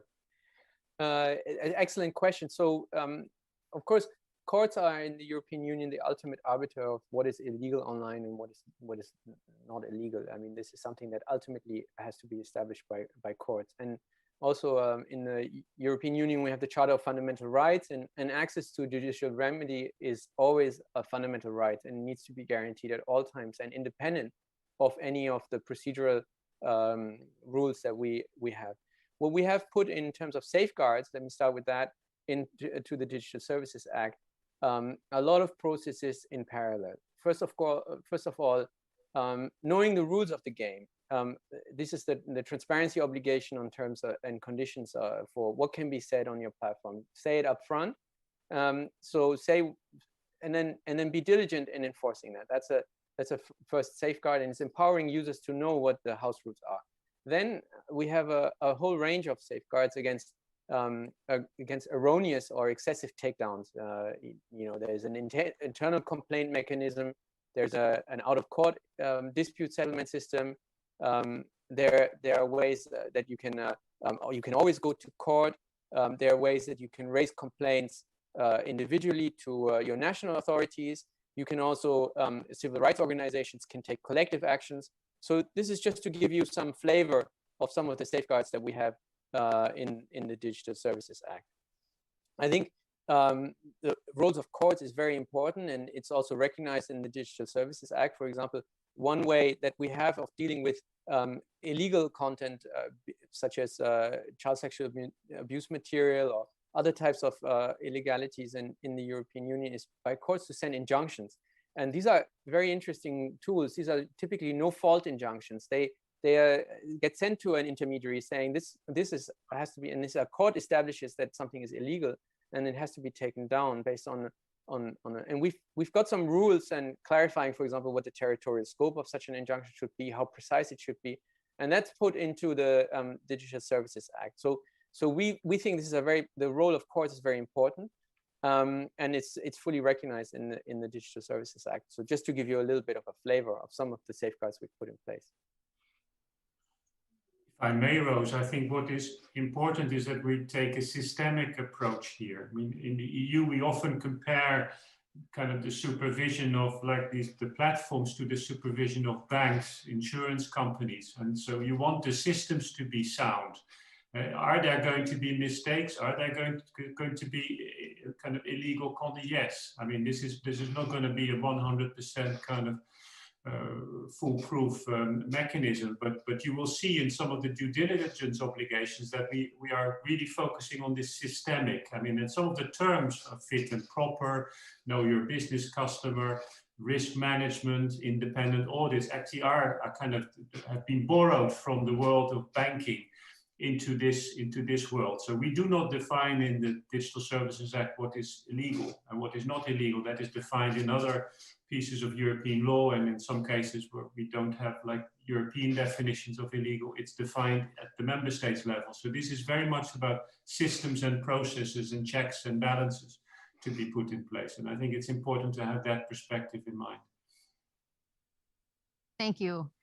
Before we move on to transparency, I just want to come back to the question, however, of political interference. I think in the human rights community, there are a lot of concerns over some anti-democratic trends in some EU member nations. And so how do you think about the boundaries in that systemic approach to ensure that a nation is not able to go after a platform or go after speech on a platform for their own political reasons or with the intention of shuttering civic space? And it's a tough question, Rose, and we've stress tested the DSA against some of these scenarios. But of course, you know, a feature of authoritarian regimes is typically also, or autocratic regimes, is that they're not rights respecting in the first place. So there are safeguards built in, notably actually helping users to raise issues. There are safeguards in the board structure where national coordinators come together and exercise a degree of peer review and peer control over each other. The role of the European Commission as the guardian of the treaties is enhanced and can step in certain circumstances, particularly in the very large online platforms regime. The role of civil society is strong in the Digital Services Act and in various, either in intervening in the collective interests of users. So if, for example, a platform is subject to kind of large-scale bans or speech controls, then the civil society has new rights and empowerments to take issues to court on behalf of a collective representation. Those are some of the instruments that we have put in. Of course, member states and the European Commission and all European institutions are bound by the Charter of Fundamental Rights. This needs to be respected, and the European Commission is at the moment very active in defending the Charter. And I think that we expect that also this will continue to be the case going forward, and it's kind of the bedrock on which the Digital Services Act will sit, if I may say so. When enforcement in a way is mutualized, there is no possibility for a single member state in the European Union to dictate to a platform what it should or should not do. If the member state and the country of origin disagrees, no action will be taken, and then it will be kind of raised to the level of the European Union. So the system is full of checks and balances. It is going to be very difficult for a single member state. I mean, we live under the rule of law, so let's not give the wrong impression to the US that kind of, we have kind of major problem. We have some issues with kind of some regimes in the European Union, but the system has been well thought through to make sure that, it cannot be abused by those who want to suppress like freedom of speech. Maybe I can just add one element which I think is really also strong in the Digital Services Act, and I don't want to blow my own trumpet too much, but it's the public accountability of what's going on. Excessive government takedown will lead to a data trace that's public, and it can lead to scrutiny about what's going on. And I think it's this kind of scrutiny that we don't have at the moment. Although some companies are publishing voluntary transparency reports, they're partial, they don't have detailed geographic coverage, timestamps are not available. But this kind of public accountability also for the whole world to know what's going on, this kind of data is going to be generated. So if it is abused by some authority, well, it'll leave a trace, and it'll leave an unmistakable trace, and that should be also a route on which further action can be taken by all actors in society, not just the rule of law, which we, as Riyadh said, is very important for us. Thank you. That's actually a great segue to what I want to make sure we cover with just a few minutes left, which is we're at a conference that's a gathering of the world's open source researchers. And so there's a lot of excitement about the transparency provisions within the regulation as it's currently written. As well as some questions. And so one to start with is, if you can, I'll pile two in a row. One is, I think a lot of people are focused on the limitation of academic institutions as a requirement for having access to the data that you're requiring platforms quite excitedly to have to start providing. Are there opportunities for organizations like DFRLab or the other independent researchers around the world to be able to access that? And then the second thing is just if you can speak a bit to what it is that you think, particularly in that space, the US and the EU can collaborate on, and the global community dedicated to human rights can collaborate on as you push forward this major experiment in shaping the governance of technology. Those are, tiny questions for you in the last few minutes. I'll take the easy one, the first one, and I'll let you take the second one, which is exciting actually, and I'll be very brief. I think the perimeter to academic institutions is being discussed right now. I mean, it's something that has been raised from various points. I think our key message on the definition of academic research is that there needs to be some kind of boundary about who has access. I mean, it's not reasonable to give access to everyone to the platform data. There needs to be some criteria, and they are spelled out. Whether then the definition of academic institutions in the DSA is the right one or not, I think this is something that's still being debated. Thank you. On the second question, I mean, as you know, I mean, last week at the summit here in Brussels, the EU and the US agreed to launch a Trade and Technology Council, where this issue of platform kind of regulation, technology platform regulation, will be very prominent. So we're very much looking forward to working with the US government and of course the stakeholders to develop common approaches, because I think it's really important that the EU and the US, in this world where indeed there are autocratic regimes that are kind of restricting freedom of speech, are using technology to take away freedoms or to keep people kind of really in kind of under surveillance, that we as the US and the EU, with our democratic societies, our values, we offer a positive alternative model to this. So that I think is really important. And then we would really like to see where we can more closely cooperate on certain issues, maybe around access to the data, as we just discussed, maybe on notice and action. So we're going to engage very shortly with the US administration, and I will also recommend that everybody kind of contributes their views where the EU and the US can make most progress in the next, say, couple of months on these issues. But it's really a great opportunity to work together. Thank you both so much for taking the time. I could talk to you for probably another hour, and I'm sure our audience has many more questions, but we're so grateful for the time that we got, and very much look forward to continuing to work with you, and invite, as you mentioned, the entire community present, watching here, following us online, to closely follow and feed into this exciting opportunity to try a different way forward. Thank you both very much.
Welcome back, and good afternoon or good evening. We're heading into the second half of our second day here at 360 Open Summit. We turn now to my DFRLab colleague, Jared Holt, for a conversation about how conspiracy theories can escalate to acts of violent extremism. We'll then come right back here to the studio for a conversation with some of the foremost experts on extremism about how we can stop or at least get ahead of increasing extremism online. See you shortly. Joining me in conversation is Hussein Kasvani. He's a journalist and master's student at UCL studying religious conversion in digital spaces, and Becca Lewis, a PhD candidate at Stanford University researching far-right movements and their digital efforts. Hussein, Becca, thank you so much for joining us today. We're going to talk about online radicalization, especially in the wake of the January 6th attack on the US Capitol. This has been getting a lot more attention, but it's been a focus in the broader digital space for some time because this phenomenon of online radicalization not infrequently is producing real life results, and sometimes those results can be rather violent. So, Hussein, I'll start with you. First, I want to just kind of lay out exactly what we're talking about for individuals who may be sort of newer to thinking about this or haven't really spent a lot of time on the topic before.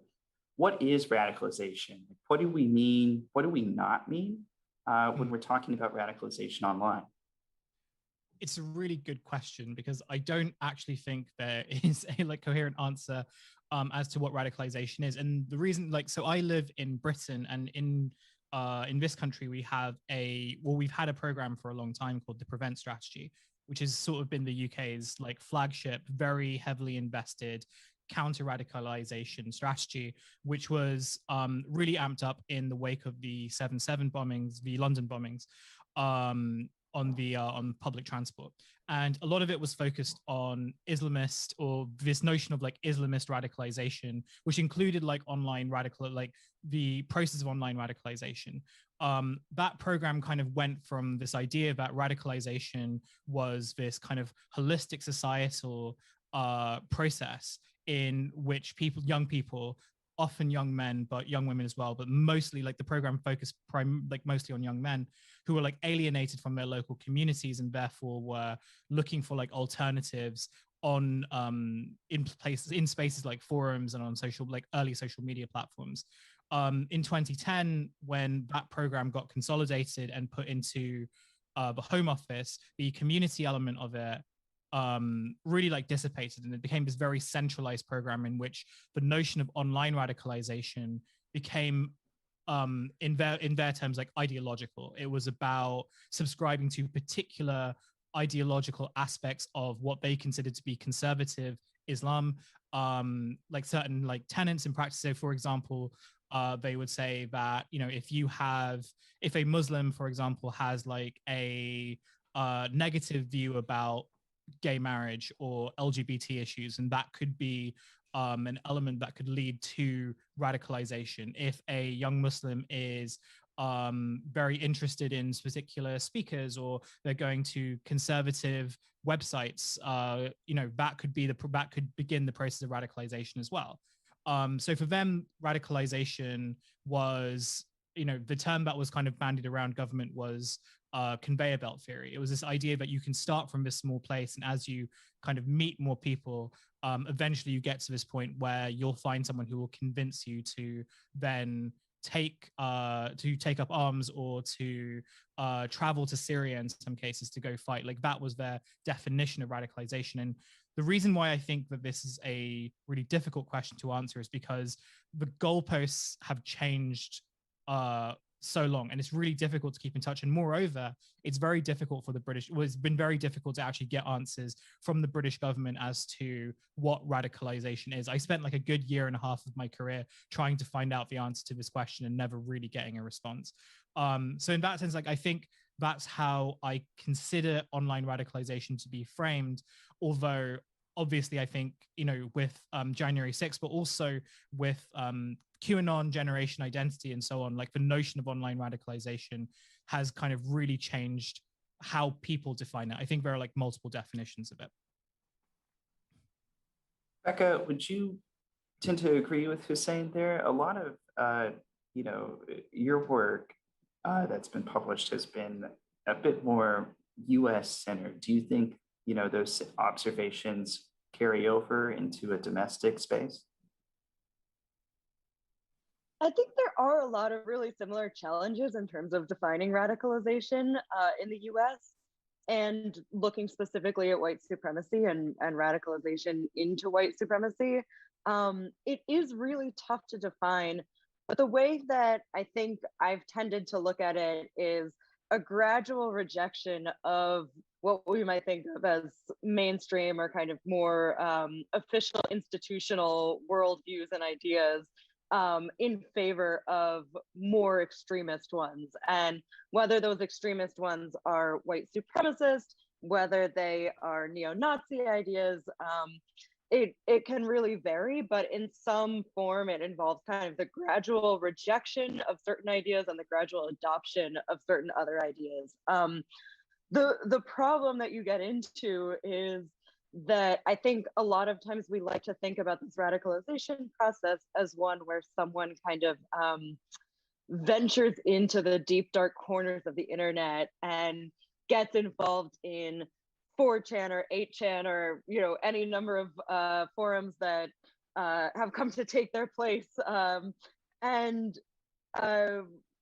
That is the case often. So if you think of the Christchurch shooter, that's a case of someone who started to adopt far-right radical ideas, kind of had them take over his life, went kind of down that rabbit hole, and then committed these acts of violence.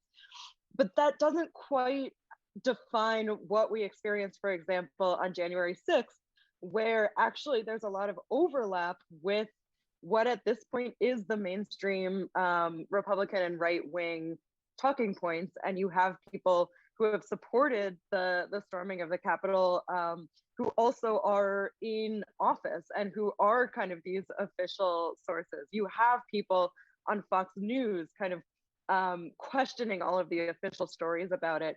And so in those cases, we can't really think about it as venturing into these deep, dark corners of the internet. You actually, I think, have to think of it more in terms of an entire political group in the United States becoming radicalized. So it sounds to me like, it's less of a specific pattern, or it's more of like a pattern of behavior, right? It's less of like a specific, I clicked the YouTube video, I clicked the bad one, and now I believe terrible things. I guess the next possible question is, and Hussein, I'll take this to you, is what makes people vulnerable to this? I think for those of us, like many of the people at this conference today, that aren't down the rabbit hole, so to say, it's easy to look at people who have either gradually or very quickly adopted these kind of beliefs and wonder kind of what happened or what went wrong. And there's not like a perfectly clean and succinct answer here, but Hussein, since you are the panelist, I will let you take a crack at it instead of myself. Yeah, it's a really difficult question because again, like it varies from people to people. So when I was writing my book, which was looking at young British Muslims from 2015 to 2017, and it really started with this. The reason why I wrote this book was because a person that I knew had gone over to Syria to go fight with ISIS, or like a person I knew online had gone to go fight with ISIS. And it didn't make sense because he had, seemingly been part of mainstream society. And not only that, but he had kind of like fulfilled the myths of meritocracy. This was a kid who grew up in a working class family, grew up on, in a housing project, and now worked in quite a senior job at an investment bank, lived a really lavish lifestyle that a lot of people would be envious of, and then he decided to just quit and go to Turkey and then go over to Syria from there. It was completely unexpected. And then the more I started thinking about it and the more I was interviewing young men and who had similarities, I kind of saw some patterns. So like, you know, the obvious ones are obviously like alienation and feeling as if like you're not really kind of part of mainstream society, like you don't really have a stake in it. So for like young Muslims, it was very much like, how can I balance my kind of religious identity with like this secular one, especially when my religious identity is one that is constantly being tarnished by like mainstream media outlets and, you know, being vilified. And then by extension, like looking at these international, you know, international like conflicts and, you know, what is a Muslim's responsibility there. So in that way, like my initial take was, oh, this is kind of about conflicts of identity and how they like play out often, you know, they can play out in these kind of extreme ways where you reject one form of how you view extremism for another. I think the more I think about it though, I think, you know, like isolation is obviously like a part of it, but I also think that, you know, the broader aspect is kind of how many people feel that they have material stake in society, like how many people kind of feel like they like want to really buy into mainstream institutions and, you know, the way that they work. I think so many, like, even when you look at like right-wing radicalization narratives, a lot of it is kind of rooted in this disenfranchisement of, you know, global capitalism and, you know, the corporate economy. Like lots of them like are really disenfranchised with, you know, the ubiquity of the gig economy and, you know, all these things that you would associate right-wing politics to be in relation to finance is sort of like dissembled. So, you know, what do you do with this group of like people who used to identify being right in a particular way? And and it makes sense with so many of the people who kind of, you know, veered towards QAnon and these other radical movements were initially like very enthusiastic Donald Trump supporters, many of whom just felt very disillusioned with the promises Trump made that he never, you know, fulfilled. And I think like a lot of it is really that. I think a lot of it is just this broader feeling of like disillusionment with society and the institutions that have run it, this acknowledgement of, you know, failure for the most part, and the idea that like none of these institutions or politicians or like people of authority have posited any answers or solutions. And, you know, that sort of, you know, tension between an individual and the society that, you know, they feel may not represent them or may not be interested in them, two-way street sort of thing. That's a dynamic that a lot of the content creators, extremist and sort of extremist adjacent, you know, factor in to the messages that they're putting out to these audiences. You can see that very prominently on a station like Fox News now, as you were saying, Becca. You know, in the US at least, these kind of messages are becoming, you know, the dominant sort of commentary coming from the Republican side of the aisle, unfortunately. Becca, you've done a lot of research about the way that some of these creators, you know, network with each other online, some of the, you know, presentation and framing that they use. Can you talk more about, you know, what you've found out or what you've been able to deduce about the different sort of factors and strategies that the people making this content and driving this sort of radicalization engine are using? And I'm also curious to the degree that, you know, you personally believe it may be malicious or almost like subconscious, as, you know, content creators are, you know, both influencing their audience and being influenced by the audience. Yeah, I mean, I'll start by saying that I agree completely with saying that, you know, I think a lot of times it begins with this sense of disenfranchisement or alienation from mainstream institutions.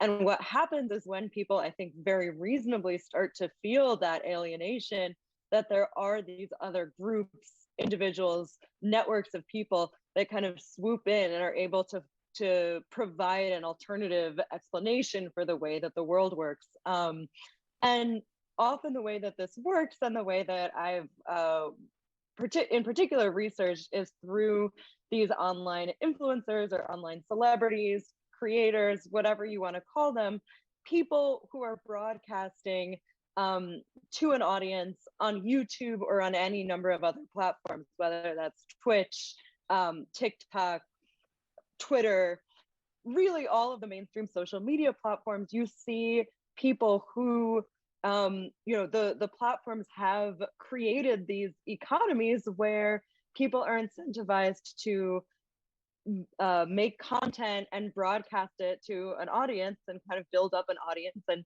whether that's millions of viewers or a few thousand viewers, as long as you have a devoted audience, you can have some level of power and influence on these platforms. And what happens for young people or people in general watching these creators is that they can build a real sense of trust and intimacy. People who might feel like they're lacking guidance or mentorship or socializing or any number of things can feel like that's provided through a celebrity or an influencer online. And, fandom of celebrities has been like a huge phenomenon for, over a century at this point. It's a long-standing phenomenon. And it's also a long-standing phenomenon that people come to feel that part of their identity is defined by who they follow and who they are a fan of. And on social media, you get that kind of ramped up, further than it's ever been before, particularly because you have these people that seem like they're people that are just like you and me. They broadcast from their bedrooms. They tell deeply personal stories. A lot of times the type of content that radicalizes people can't even really be fact checked because people are just telling about their personal stories and their personal journeys. And that can be deeply compelling for people. And so what I've really looked at is the way that just like a beauty influencer or a celebrity singer or any number of other online celebrities are able to build that kind of trust and intimacy with their audiences and then sell them on some sort of, product or their new album or whatever release is coming out. Far-right influencers are able to do the same thing, but essentially sell them on far-right politics. And so to your point in your question about how intentional it is, I think it varies from person to person. So a lot of people now will refer to far-right grifters to refer to this type of person who I think people assume doesn't actually believe what they're saying, but they've identified that it can be incredibly lucrative and can get them a lot of attention and fame if they start feeding into some of these conspiracy theories and ideas. Some of them, however, do seem to be kind of genuine evangelists for the ideas that they're espousing. And there's maybe kind of a third in-between space where people may start making content that dabbles in far-right content and may see that it kind of brings them a lot of success and attention, and they may kind of subconsciously be incentivized to keep making further and further right content. So you actually see creators that are kind of getting radicalized themselves over time, and it's unclear exactly what those forces are. So to me, I think there are all of these potential incentives.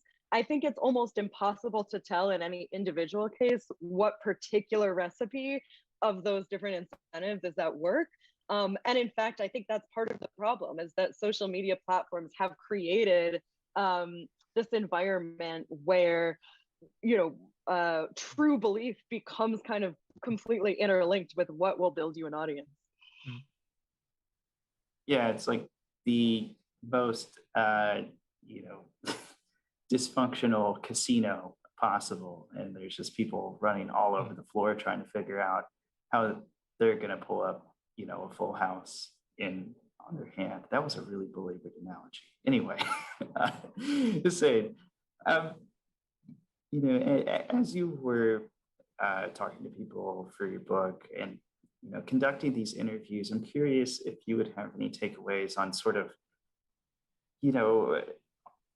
maybe not on the creator level, but on the, individual or the consumer viewer, we call them a viewer level, kind of how this interaction with this content works in practice. And is there you know, any like really clear way that somebody on the outside, whether it's a family member, a colleague, et cetera, can kind of recognize that this is happening? Is there, Yeah. I'm curious what that sort of evolution looks like, because as we mentioned before, it's almost never the case that you click the naughty YouTube video and then all of a sudden all your ideas change. This is a process.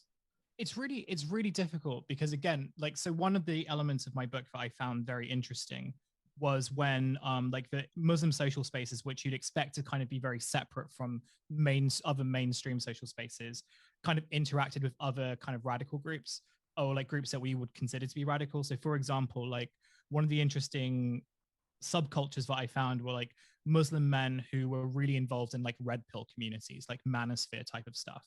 And their thing was very much like, you know, we know that some of the red pill guys aren't like big fans of Muslims. They kind of say that, you know, that the presence of Muslims in Europe posits a threat to like white ethno-nationalism and stuff like that. But we think that they're absolutely right when it comes to feminism and the ills of feminism. So we're willing to kind of like ally with them on this particular thing, right? So then you end up having these like, you know, young Muslim men who are really, really influenced by like, you know, the red pill stuff, because all of a sudden their identity is like one of being, you know, a cisgendered heterosexual man, and therefore like suppressed by, you know, this social structure that really, you know, values and, you know, puts feminism on a pedestal and all these types of things that like they were telling me when I was interviewing them.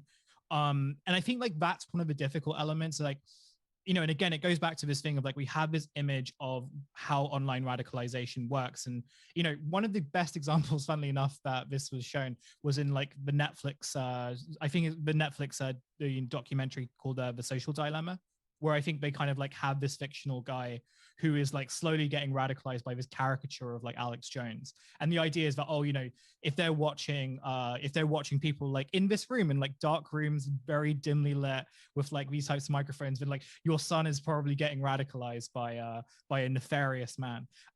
When in reality, it's like a lot more complicated, because I think like, you know, as different subcultures sort of merge, it's really difficult to locate like what is, you know, what's a radical opinion, or like, you know, what is kind of something that could lead to radicalization. This was the issue with like conveyor belt theory when it was like a big thing in the UK and like the government conversations among government ministers, which was that you couldn't really pinpoint the moment where you could say, okay, this type of content that people are watching will lead to violence. You know, and I think even to this day, it's still really tricky to like define what leads to violence and what doesn't, because, you know, for all the, you know, when we talk about January 6th, we also, again, we're talking about the people who stormed the Capitol and, you know, did express like violence and aggression, but we aren't really talking so much about the people who's kind of sat at home watching on their computers. We're not really talking about people who were like commenting in like the YouTube sections, or at least like mainstream media really isn't. These people are like not violent. They might be able to kind of control themselves and be like part of mainstream society for like most of their lives, but like they still have this worldview, and that worldview is the thing that we know can like lead to violent ends. And I think that's kind of where the challenge is. And, you know, to be honest, I don't really know like what, I had a few parents contact me when the book got published to be like, I think my son is like watching this material and I'm really worried about what to do. And the only thing I've really been able to say to them is like, try to watch the content yourself and like see, you know, because really what you do is you have to like understand the way in which the internet, like the way that the internet works and like how people operate on like platforms. And I think finally, I know I'm going a bit long, but like just one thing that I was thinking about now was that it becomes even more difficult when all of us kind of exist on the same few websites, and where like these types of radicalization narratives happen in the same Twitter space as like you know, you follow your work colleagues in, or, you know, you're following like, you know, soccer scores and stuff like that. It's, you know, so it's not the case of like, oh, this forum or this website or like, you know, 4chan or 8chan, like this is the place where all this like really bad, like these bad narratives perpetuate. It's like, it happens on Twitter, it happens a lot on Facebook, it happens on Instagram, it happens on TikTok. These are all like websites that basically like own the internet at this point, right? It happens a lot on like Twitch, where, you know, Amazon Web Services is, you know, very heavily involved in that. So like that becomes really, really difficult. And I think that's kind of where, you know, that's the job of like, you know, people like us and people involved in this space who spend a lot of time trying to figuring out the social mechanics of being online to like explain that. And I think that's kind of like, so it's less to do with like regular viewers, and I think it's much more to do with how do we get more journalists to like more researchers to kind of really communicate these like issues with these mainstream platforms in a way that makes sense. Yeah, it's definitely a huge challenge on an individual level. You know, you definitely don't want to look at someone like Hussein in the room with the light and the microphone and think, oh my gosh, look at this radical streamer. Yeah, and it could happen. Like, you know, it looks, the aesthetic is there. So yeah, so Becca, real quickly before we jump on to our last question here. It can be very hard on the individual level, but as far as the substance of ideologies, particularly I'm thinking conspiracies, because like, especially during the pandemic over the course of last summer in the US, especially with racial justice protests going on, conspiratorial worldviews kind of boomed and blossomed and reached parts of the internet that we normally don't see them in. And, you know, it can be hard to know, you know, this notion of conveyor belt theory being brushed aside. It's hard to know like on an individual level when somebody is turning that pike, but for the substance of the content, is there sort of a point where a conspiracy theory can, you know, become something more concerning? I'm thinking on the spectrum of like Bigfoot conspiracy theories aren't necessarily scary, right? People might believe in Bigfoot, but they don't like build compounds out in the Pacific Northwest and stockpile guns to go hunt for Bigfoot, right? So I'm curious your thoughts on sort of the ideology and when that pivots. Yeah, I think that's a really interesting question, and it's true. Like I like to joke that I love following celebrity culture, and I have my own little conspiracy theories about celebrities, right? We all kind of indulge in that thinking a little bit. But what does become concerning? There's a few things. I think you know, there can be a level of trying to look below kind of whatever a surface level story is, while also acknowledging, okay, I'm taking part in a little bit of conspiratorial thinking here. And when you stop with that little caveat and kind of wholeheartedly buy into an idea, that starts to become a little bit more concerning, particularly because there's been a lot of research that shows once someone buys into one conspiracy theory, they're way more likely to buy into a bunch of other conspiracy theories. And so, for example, if we think about one conspiracy theory that seems ridiculous but harmless, it's the flat Earth conspiracy theory, where people think that the Earth isn't actually round and it is flat. And there's been this kind of major conspiracy covering up the truth that the world is flat. That in and of itself seems just kind of like, oh, that's silly, that's harmless, why do people believe that? But what's particularly troubling is that once people buy into that, and you think that it's possible for this entire conspiracy to be covering up kind of the truth of the world, then you've opened yourself up to believe in any number of other ideas. And so you have this phenomenon where so many conspiracy theories end up with conspiracy theories that are anti-Semitic or somehow racist or in other ways bigoted. And the kind of baseline anti-Semitic conspiracy theory is this idea that there's kind of a powerful secret cabal of Jewish people running the media, the government, banks behind the scenes. And that essentially, you know, is leads one very quickly into neo-Nazi ideas. And can very easily kind of, you know, bring people towards violence. You also have the white genocide conspiracy theory that, you know, white people are being murdered or are, you know, essentially going to be a dwindling population, and that's a very concerted effort by a group of powerful Jewish people. And what's concerning is how quickly it's easy to toggle from kind of a seemingly harmless conspiracy theory to one of these other ones. And it doesn't always happen. Some people stay kind of surface level, silly conspiracy theory. But it's concerning when you do have that higher likelihood that once you've bought into one, you're more likely to buy into the others. Well, this conversation has been really great. I'm sure we could keep going for hours. Hussein, Becca, thank you so much for joining us. It definitely, from the amount of answers in this panel that were, it's kind of hard to say, or we don't really know. It certainly sounds like there is still plenty of work and plenty of mileage to go in understanding this issue. And I just want to thank you both for the excellent work that you've produced in this space and the way you've been able to further understanding. And again, thank you for joining us here at 360 OS.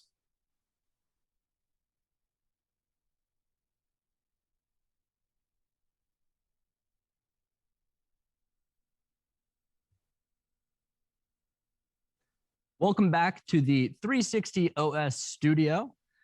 Yesterday, you heard about the insurrectionist attack on the United States Capitol on January 6th, and how it was not spontaneous, but rather coordinated, posted in plain sight on social media platforms and online forums. The conversation you just heard was about the spectrum of online radicalization and how misinformation can turn into hardened conspiracy theories that can escalate to more extremist ideologies and then violence. Policymakers, law enforcement, civil society groups, and private industry, especially the tech platforms, have sought to confront this challenge and the conditions that give rise to extremist movements. Doing so has also required a reckoning with the power of online radicalization, which enables decentralized extremist movements to quickly grow their ranks and incite episodes of real-world violence. Like many of the other challenges that we've talked about here at 360 OS, it is a global challenge. Extremism isn't a monolith, and especially online, we see many drastically different ideologies that lend themselves to different kinds of extremism.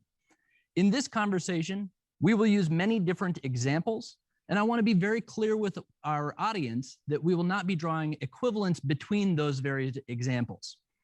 I'm really excited to be joined by colleagues Mary McCord, who is the Executive Director of the Institute for Constitutional Advocacy and Protection at Georgetown, as well as a former senior U.S. Department of Justice official, Nick Rasmussen, who is the current Executive Director of the Global Internet Forum to Counterterrorism, as well as the former Director of the U.S. National Counterterrorism Center, Amy Spitalnik, who is currently the Executive Director of Integrity First for America, and Rachel Gillum, an affiliated scholar with Stanford University and DFRLab non-resident fellow.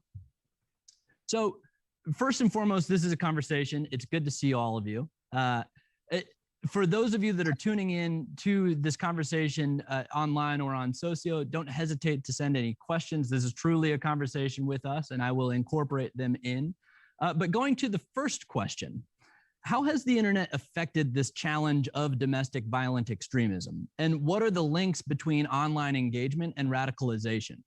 When does that actually, are there any indicators, hard indicators for when that turns to violence? We'll go around the horn for this first question. First over to you, Amy. Absolutely. Thank you so much for having me, and so wonderful to be with this incredible panel. Look, I don't think we can overstate the impact of the internet and of social media when it comes to violent extremism. In so many ways, social media has become the clan den of the 21st century. And in the past, you had white supremacists and other extremists that would gather in their specific geographic areas, Klansmen sitting in the woods in their white hoods, and their violence and their extremism would be limited to their specific geographic area. But now we see extremists who are able to connect not just across the country, but around the globe, engage, radicalize, plan violence, and inspire others to action.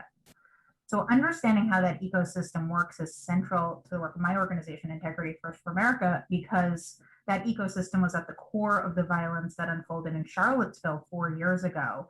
And we are taking to court the 24 individuals and hate groups responsible for orchestrating that violence. I think we all remember watching in horror as neo-Nazis and white supremacists stormed an American city, violently attacking people based on their race, their religion, their willingness to defend the civil rights of others. It was truly a weekend of violence that culminated in the car attack that killed Heather Heyer and injured so many others. And what's important to understand, much like with the Capitol attack and so many other attacks that we've seen in recent years, is that the violence that weekend wasn't an accident.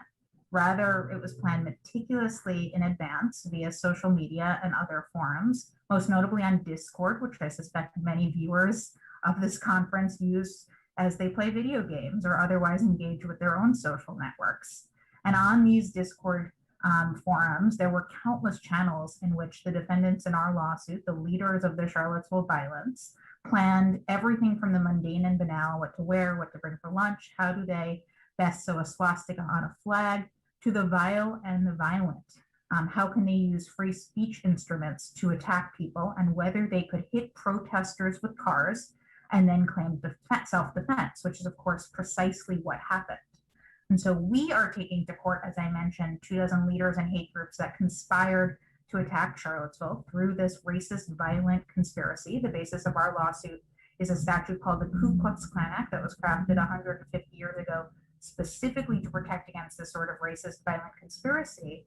And I don't think that when it was signed into law by President Grant, it was ever expected to deal with racist, violent conspiracies that happened on something called social media or the internet. But the fact that this 150-year-old statute is sadly so relevant in this day and age, and that we're talking about so many of the same sorts of extremism and violent conspiracies just now happening and being planned on social media where they have exponentially larger reach, is quite powerful. The last thing I'll say is that this didn't end with Charlottesville and it didn't end with the Capitol. We see how this cycle of violence continues in which each attack inspires the next. We know that, for example, some of the Charlottesville leaders communicated with the Pittsburgh shooter before his attack on Tree of Life congregation there that killed 11. The Christchurch shooter who killed dozens of Muslims praying in 2 mosques there donated to 2 of our Charlottesville defendants and painted onto his gun a white power symbol that had been popularized by a 3rd Charlottesville leader. Christchurch was live streamed on Facebook and in turn seemed to inspire the Poway attack at Chabad there 2 years ago, the El Paso Walmart attack, and of course the connections and the parallels, the ways in which the playbook continued with the Capitol, the use of social media to plan and execute this sort of violence is clear. And so I think in order to understand this crisis of extremism that we're facing in this country, we have to be clear-eyed about the central role of social media and the internet. And to break that cycle, we need to recognize that we can't do it without addressing the role of the internet and social media. And Mary McCord, this is something that you've been incorporating into your work at ICAP in particular over the last year, and especially with domestic violent extremism movements in the United States and how that relates to potential legal interventions. But you've also, done an enormous amount of work on more of the international elements of the same vulnerability space or threat space. How crucial is that online information environment to the evidentiary standards for your work, and how do you incorporate that in? Right. So, when I was still in government, I was, in leadership of the National Security Division from May 2014, 1 month before ISIS declared a caliphate, until May of 2017, at which time their physical control of land had been severely diminished. They still had a real influence globally, but we were also seeing domestically here a rise in domestic extremist violence and domestic terrorism incidents, and we were seeing it interconnected with other domestic extremists around the world. And you might think, well, that sounds weird to say domestic extremists around the world. And really, those terms are not very useful anymore because there's no one brand of extremism that sort of stops at the borders of any country. There's just different ideologies that are shared in many cases globally. And when we tend to talk about domestic extremism in the United States, we tend to often be talking about anti-government or white supremacist motivated extremism. And that's something, of course, that goes beyond the US borders. But to get directly to your question, Graham, whether battling international extremism or domestic extremism, the impact of social media has been so great for all the reasons that Amy pointed out, but it also has been a key part of the evidentiary standard used not only in criminal prosecutions, but also, as Amy indicated, in civil suits. And in fact, my organization also brought a civil suit after Charlottesville, which resolved successfully a couple of years ago with court-ordered injunctive relief against a number of white supremacist and militia organizations. But what we see is that online planning, plotting, and often the recording of the event itself is often at times a very, very critical part of evidence. And I think we're seeing that right now as we see prosecutors in the US put together over 500 cases against the insurrectionists who attacked the Capitol on January 6th. The volume of video evidence, photographic evidence, selfies, individual statements posted by the defendants themselves on social media, these are all admissions that can be used against them in trial. And so it's an incredible, of incredible use to extremists to plot, but it's also can be their downfall, because it also allows the government and civil litigants to be able to prove cases against them. I also want to address one thing you asked in your original question about, are there any markers on that sort of path of radicalization to violence? How do you know when something's just, rhetoric online versus going to translate into violence on the street? And obviously, if there was any, surefire marker for that, that would be terrific.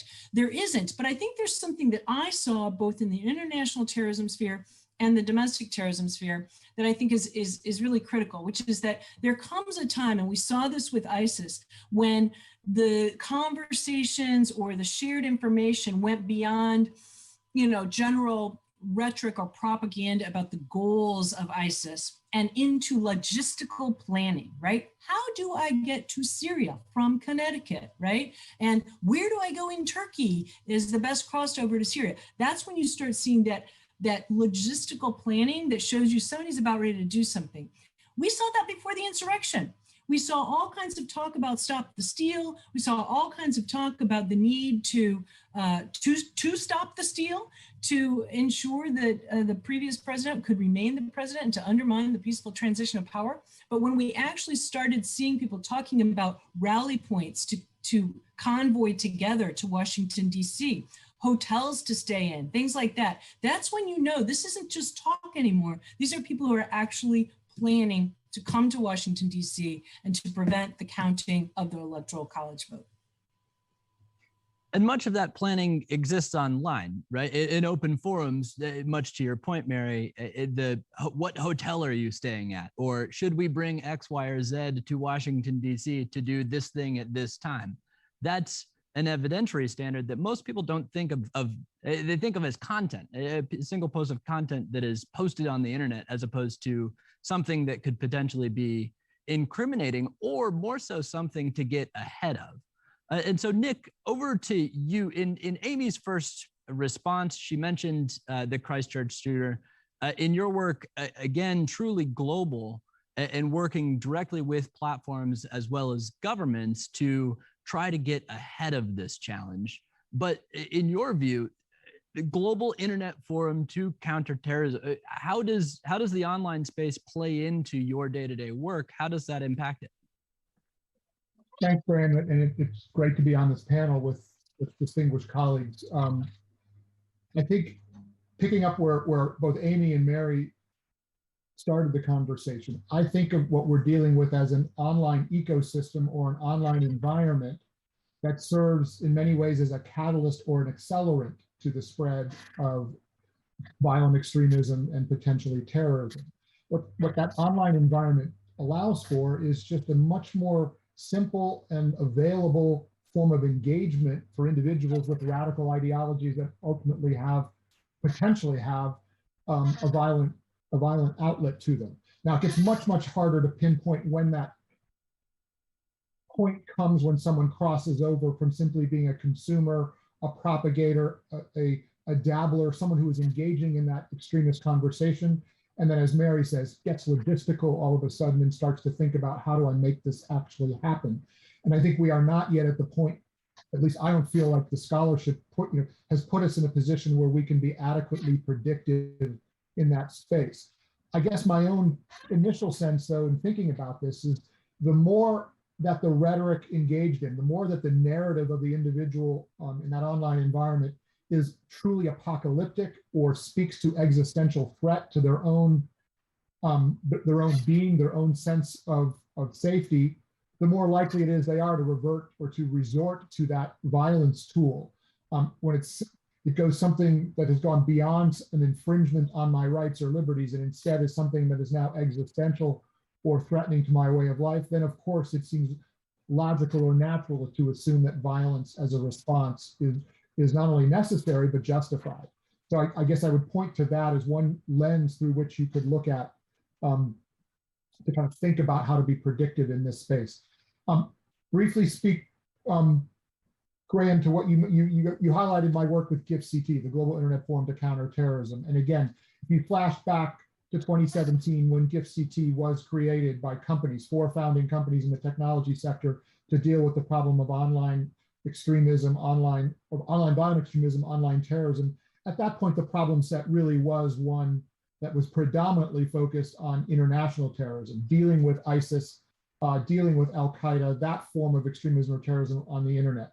Clearly, the problem set is a much broader, more diverse problem set today.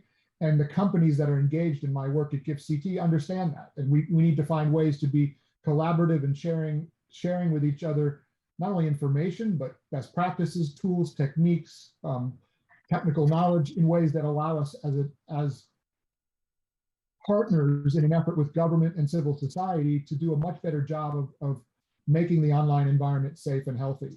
And that is something that I don't see as happening overnight, but what I'm happy about is that we're engaged in a multi-stakeholder conversation that brings everybody to the table with the same set of motivations. I'll stop there, look forward to hearing from Rachel and then jumping back into the other sets of questions that you have.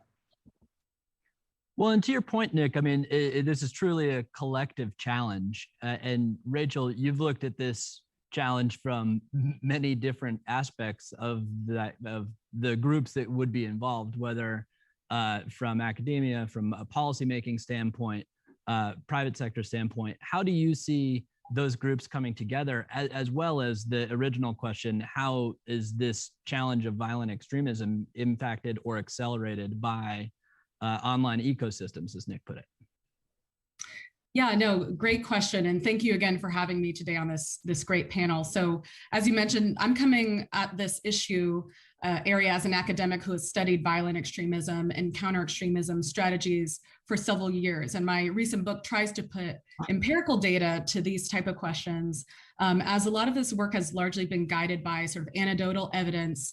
And also I work to try to put some of these, concerns around extremism into greater context. So just as the other panelists said, the online environment certainly does play a role in what we're seeing today. We see it allows for individuals to, share extremist speech and actually receive positive feedback often, rather than the social sanctioning that they could face in the real world. And this is further amplified because individuals can engage anonymously if they choose. They can find more like-minded individuals than they would otherwise.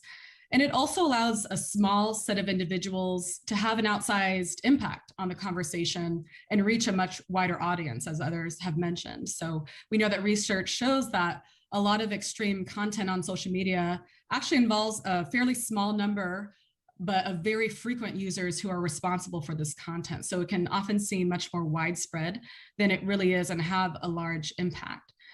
And, to that question of this link between online engagement and radicalization, just as Nick mentioned, the data is not clear. From a social science perspective, we have some mixed evidence on sort of where this stands. We have studies that, for example, note that local organizing remains the primary recruitment tool for the far right movement, for example. But of course, online platforms can facilitate and support the organization of local events. It can augment physical gatherings once individuals have met in person. So there's at very least a supporting role there of the online environment. And then there's studies that go so far as to say that there's actually a causal link between online speech and offline behavior. We saw this in a recent study coming out of Germany that linked Facebook anti-refugee sentiment with actual hate crimes and showed a causal mechanism there. So even with these type of studies, there's still a lot more work to do to figure out, again, precisely what inspires an individual to go from extreme speech and engagement with this material to actually acting in the real world. Well, and this is so challenging because there's a lot of juxtaposition in all of those answers, right? There's a lot of tension in all of those answers, in which we're in this situation where we have, to some of the earlier answers point, more information than we've had about this specific vulnerability than ever before. But much to Rachel's point, it's in many cases highly contextualized, or on a case-by-case basis in which we can draw some conclusions, but not all conclusions. How do we as a community, how does the audience, who does an enormous amount of research and work on this topic in particular, navigate that space?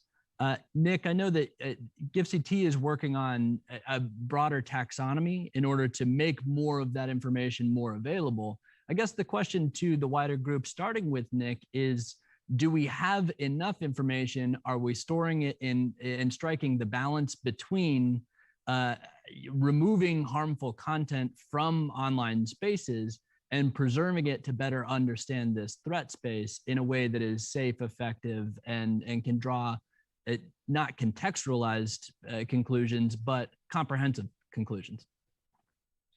So Graham, not surprisingly, complex answer to complex question.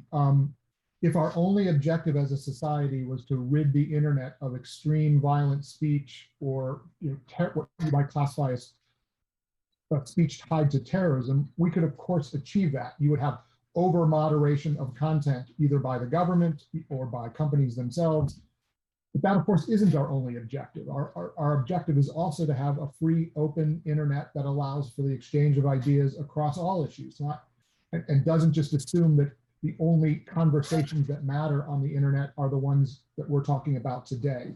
So arriving at that kind of balanced place where you are in a position to address content that is likely to lead to violence or has led to violence, while not doing so in such a heavy-handed way that you have created a significant violation of fundamental human rights in the process, that's the sweet spot we're aiming for. And so companies that come to the table in the GIFCT context to address this problem, they have to make two affirmations when they show up to do this work with us. One is a commitment to moderate content and address issues on their platform that involve terrorism and violent extremism. Okay, straightforward enough. They also commit to doing so within the context of a respect for fundamental human rights.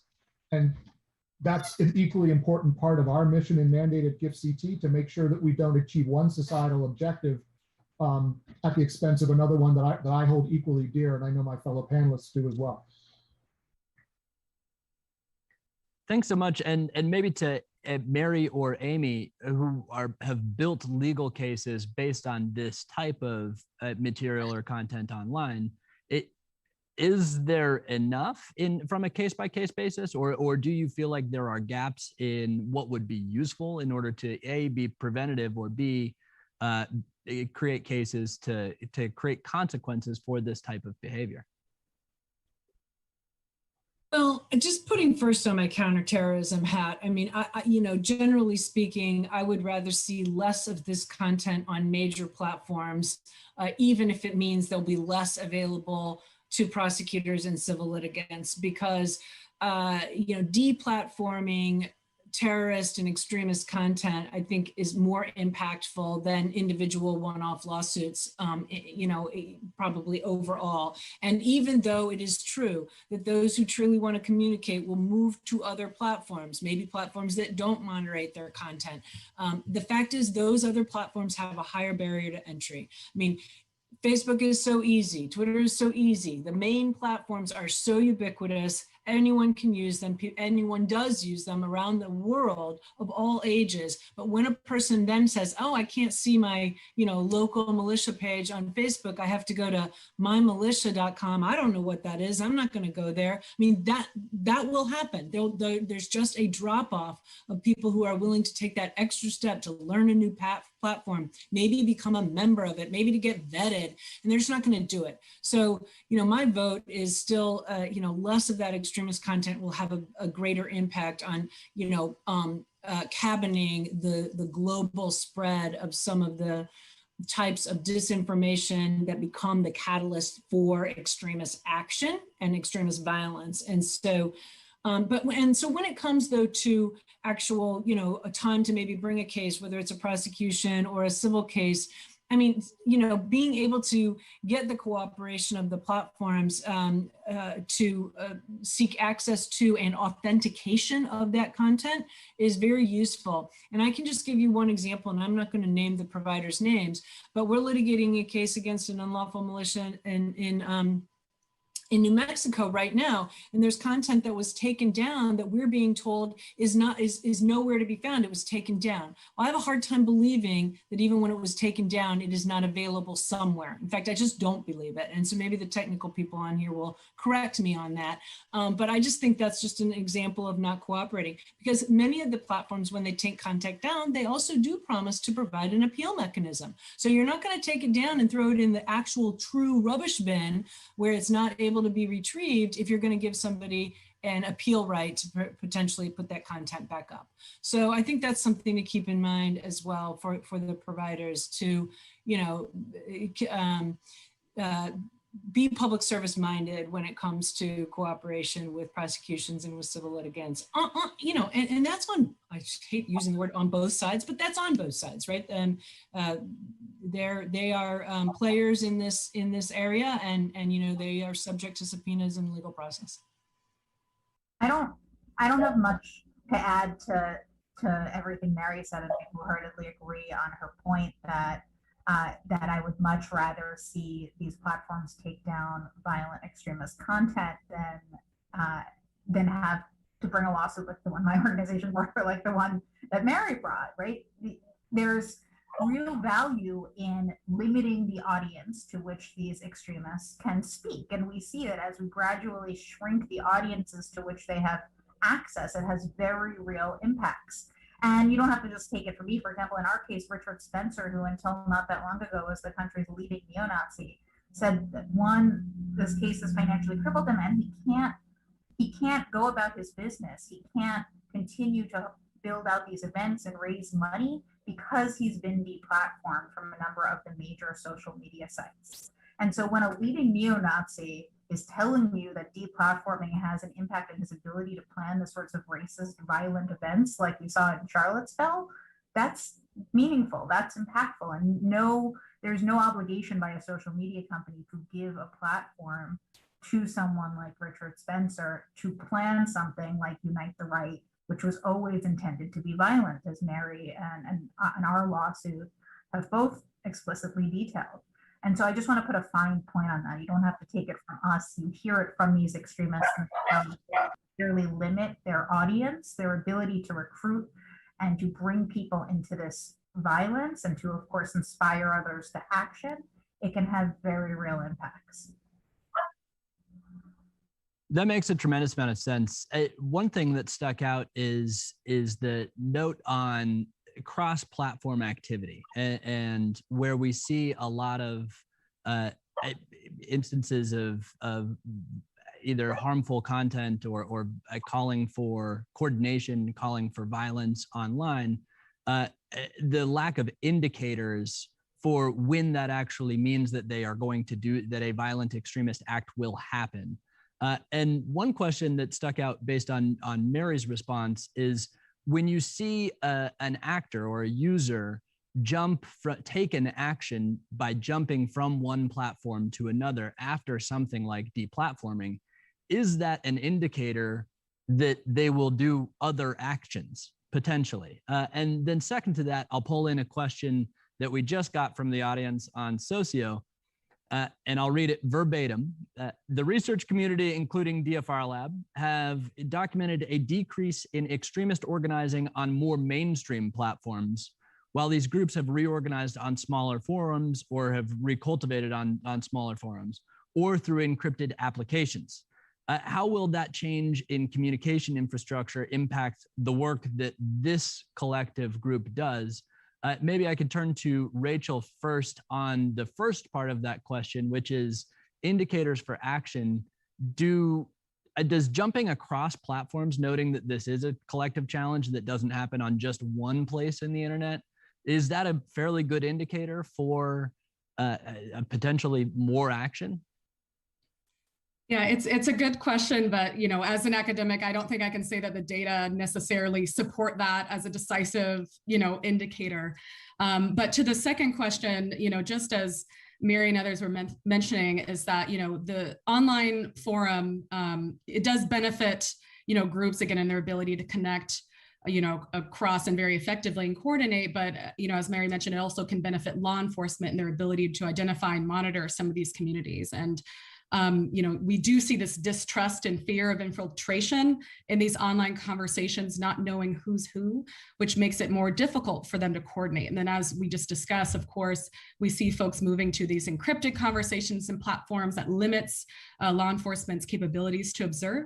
But it also, just as was just said, limits the speed to which these extremist movements can access large audience and grow their movement and expand fundraising. So there's pros and cons on both sides. But what we do know from studying other extremist movements is the folks that sort of do remain and do persist, right, on these more narrow platforms tend to be more extreme, and we tend to see more violence from them. So while the group is smaller, unfortunately, there is a high risk among those individuals.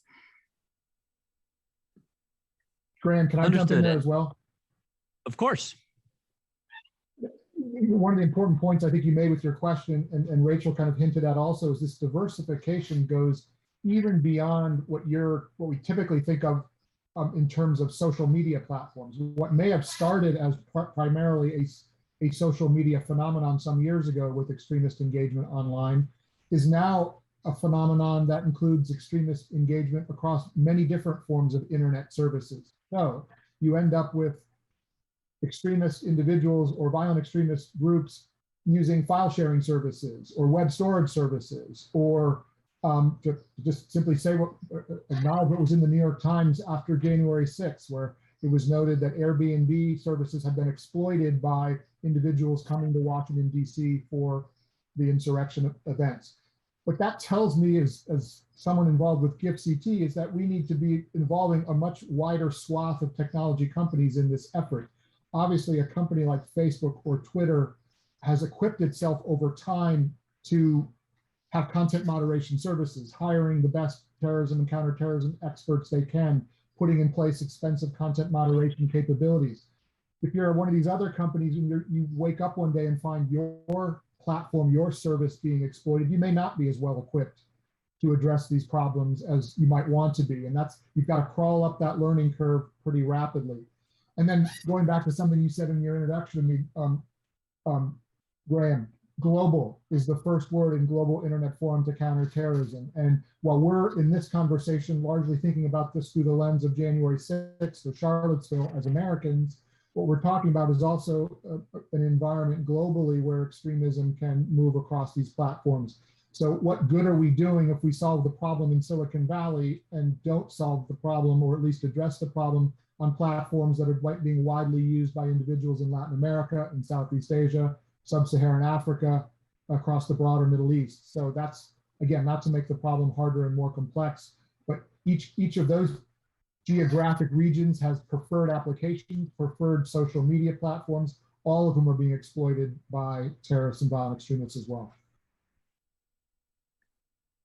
One of the pretty consistent themes is that there are no particularly straightforward answers to this challenge, which is coming through in spades during this session for sure.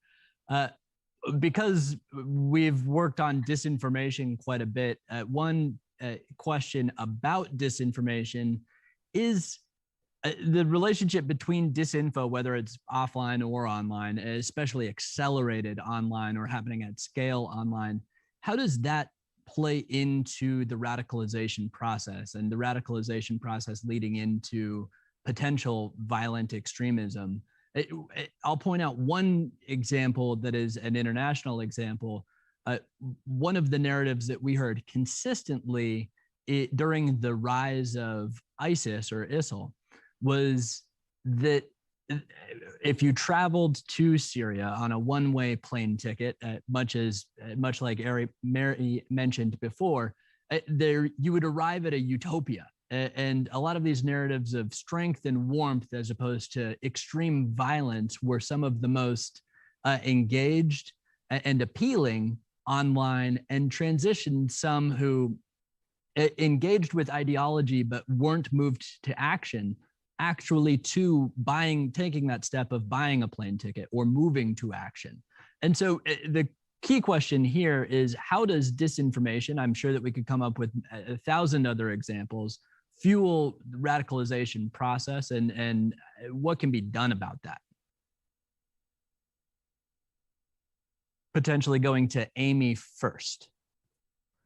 Sure. I think you're right. Like we could talk about 1,000 different examples here. One of the first examples that comes to mind for me is last summer, we saw an alarming rise in violence around, of course, the Black Lives Matter protests writ large, but specifically an alarming rise in various extremist activity as it related to disinformation being pushed out there about Antifa or Black Lives Matter. And one of the examples that comes to mind for me is that one of the defendants in our lawsuit, a group that is now called the American Identitarian Movement, but Identity Europa is their former name, very engaged in propaganda on college campuses and other propaganda disinformation sorts of efforts. They specifically posed as Antifa on social media, encouraging violence in white neighborhoods around the Black Lives Matter protests, intended to, of course, rile various people up, various different groups up. And then you actually saw armed far-right, I don't know if they were militia members or just officially or otherwise, show up in hopes of defending their communities, quote unquote, against Antifa. And so you see the very real world consequences of a disinformation campaign, even if it's as simple as a couple tweets from a white supremacist group posing as a far left group.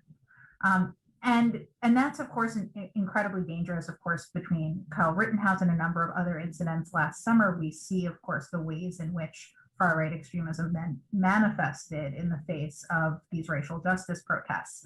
I think it's also worth pointing out something that is in many ways equally dangerous, which is the more subtle disinformation campaigns. And we're seeing this play out right now. Campaigns that are intended to ultimately change the narrative and rewrite the history of racism and extremism and other factors in our country. Of course, we're right now having this huge, I don't even want to call it a debate because there's no debate to be had, but this insane conversation about critical race theory, which has been used as this red herring by extremists, not just actual extremists, but also far-right politicians and increasingly mainstream figures with the ultimate goal of effectively undermining our reality, undermining the facts. And we see this then manifest in how a number of white supremacists and others are talking about this. The defendants in our lawsuit are out there on white supremacist podcasts talking about how their goal is to, quote, dismantle the Charlottesville narrative, and how they don't want Heather Heyer's murder in Charlottesville to be, quote, they called it a stupid cliche like Selma. And so the goal with these campaigns isn't simply to cause immediate violence and tension and other issues. It's also to ultimately shift the narrative on these bigger pictures, which of course then creates much larger tensions, the potential for much larger violence.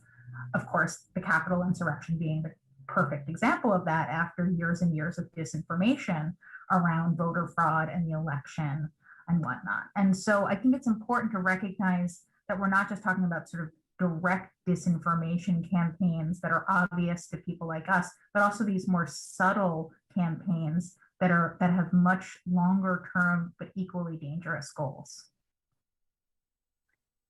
if the understanding is collective, another way to ask that question directly is, does limiting disinformation related to violent extremism limit the potential on-ramps to radicalization, as well as the space for potentially violent acts to be coordinated online? Potentially going to Mary in the context of January 6th, and any other examples that the group assembled might think of. Yeah, well, so, kind of building off of Amy's comment and trying to address your direct question, Graham, the extremists don't act just based on nothing, right? They have to have some sort of ideology that's not just ideology globally, but that's some grievance that they're acting on. And so I think it's important to keep in mind that those grievances might change quite a bit. And the last 18 months, we saw a morphing of the grievances that provided a coalescing narrative for extremists across a pretty wide spectrum. Extremists that I think otherwise would adhere to ideologies that are overlapping but slightly different, right? Some are more direct anti-government, some are more, white supremacists in their core ideology. Some are more anarchists, slightly different than anti-government, but anarchists. But we saw all these coming together, and we saw it through first, opposition to government-ordered pandemic-related health orders. And we saw it through, attacks on state houses in opposition to shutdown orders, and later attacks on the mask mandate, and a false narrative that the pandemic was a hoax, and that mask mandates and shutdown orders were just infringements on civil liberties brought about by, far leftist governments. Then after the George Floyd murder, we saw, as Amy so eloquently described, the racial justice demonstrations that created a new narrative for white supremacists and anti-government extremists and anarchists to say, oh, now we are called upon to go defend our property, defend our history, our statues, etc., against violent anarchists. So that brought together some of the same groups. And then as the election, came to be in November, and then even post-election, this narrative of election fraud and a stolen and rigged election provided yet a whole new coalescing force for these groups, which culminated in January 6th. But a lot of the groups were the same groups. They just found this, the issue of the day was what caused them to take action on, April through May 31st, then a new issue for a couple months. And now we still have the stolen election narrative.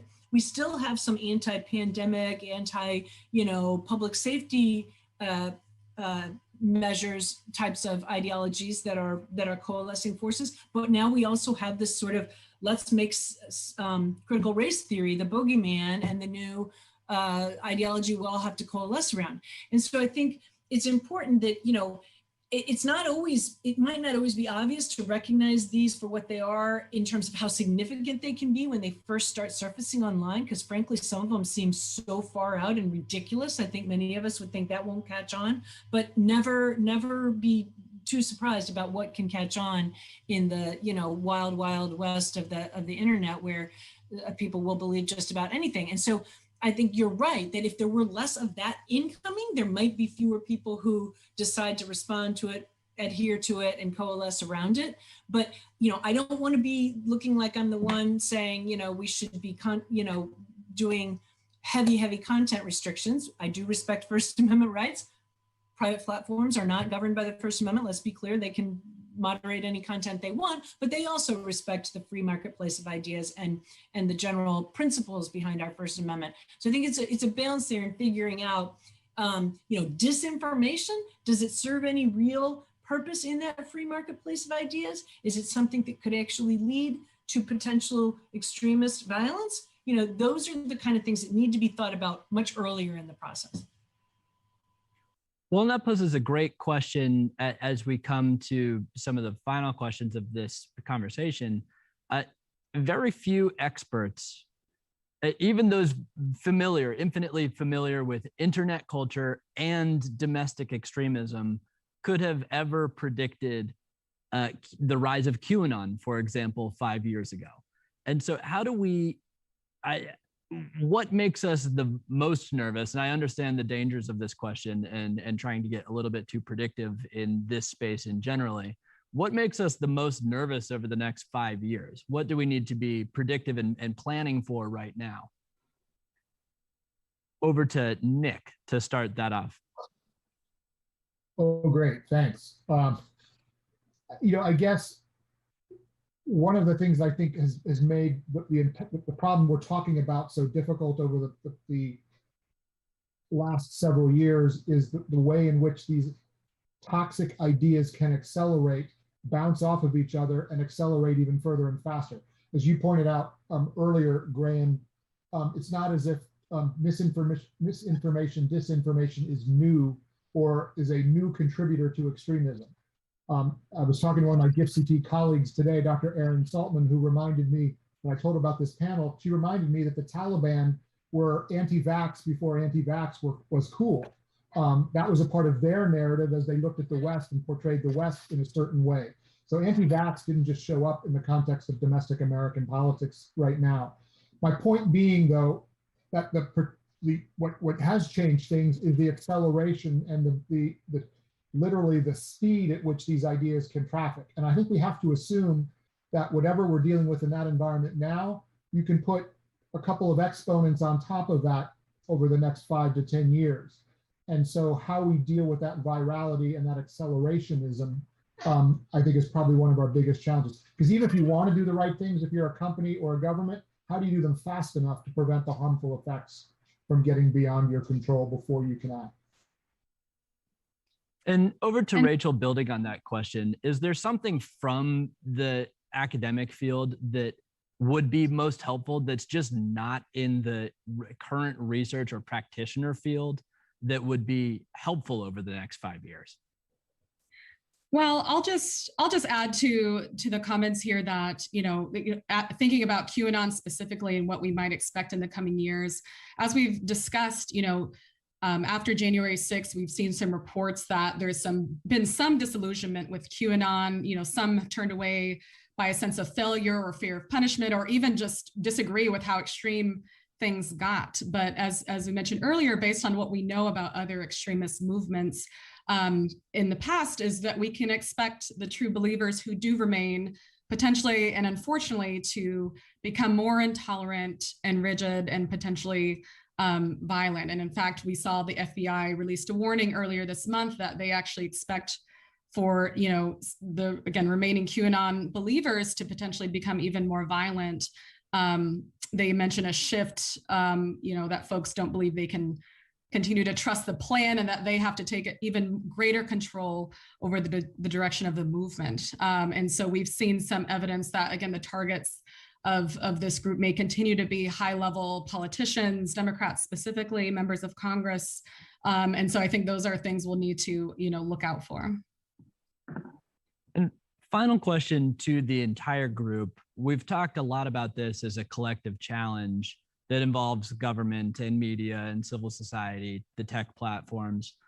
But do they have the tools, and perhaps focusing specifically most of all on government as entities and free and open societies that are ultimately responsible for security, do they have the tools, expertise, and strategy to understand and incorporate into their decision-making the online nexus to violent extremism?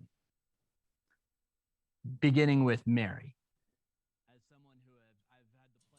So, you know, when I was in government, we used an all tools approach as a descriptor for how we brought all the tools of government to bear in our counterterrorism endeavor and our general national security endeavor. And I adhere to that approach, but I do think we need tools beyond government tools. I'm now sort of more in favor of the all tools of society approach and not just all tools of government. And I don't think we ever meant it to be exclusive to government before, but I think that's how it oftentimes was centered. And I'll be curious Nick's thoughts about that, as we were around the same table many times together in the past administration. But I do think that there's a lot of expertise outside of government, particularly when we are talking about the tech sector, to be drawn upon. The researchers and what they are able to do is different than what government law enforcement investigators are able to do. Researchers are not constrained by the same constitutional requirements and other statutory requirements that private researchers are, private researchers are not constrained by. And so, you know, there's ample room for bringing, I think, a whole of government, whole of society approach. And I think we also need to think about, you know, even a bigger picture, right? A broader approach to sort of what are some of the grievances and the structural problems within the US that lead to the grievances that lead to extremism.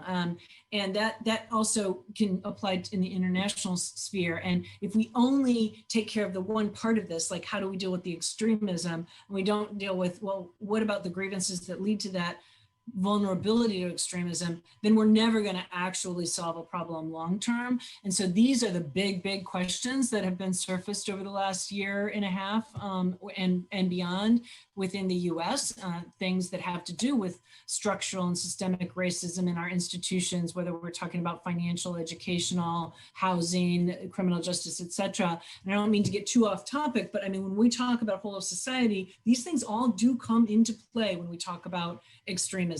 And so I think we have to, you know, really open our eyes and look really broadly about what are all the different levers that can be pulled to advance combating this problem. Thanks so much. And briefly to Amy, Rachel, then closing with Nick.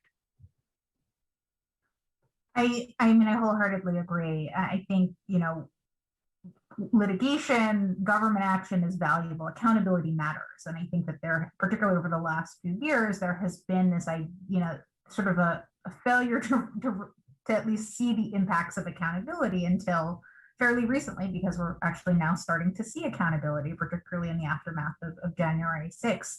We had 4 years of DOJ civil rights work undermined and just a general lack of accountability. And so I don't want to discount the value of that.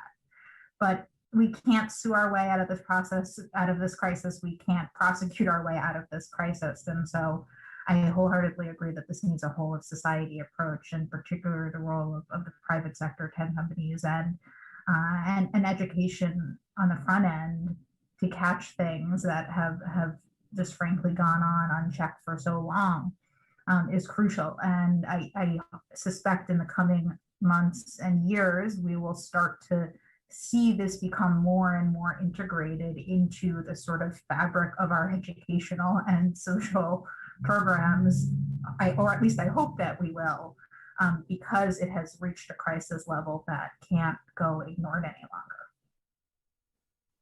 Yeah, and I would just echo that whole of society approach, absolutely needed. Different angles, you know, for different iterations of this problem. And I would just add that I really do hope that any proposed solutions, approaches to this issue is really driven by empirical evidence and data. We need to put more investment into understanding the problem, how it's manifesting, where it's manifesting, to really be strategic in how we approach it. Thanks, Grant. I'll just close by saying that when I attended the Christchurch Call to Action Leaders Summit about a month ago, I screenshotted at a certain point just because I wanted to capture the Zoom box of the sort we're looking at with this session.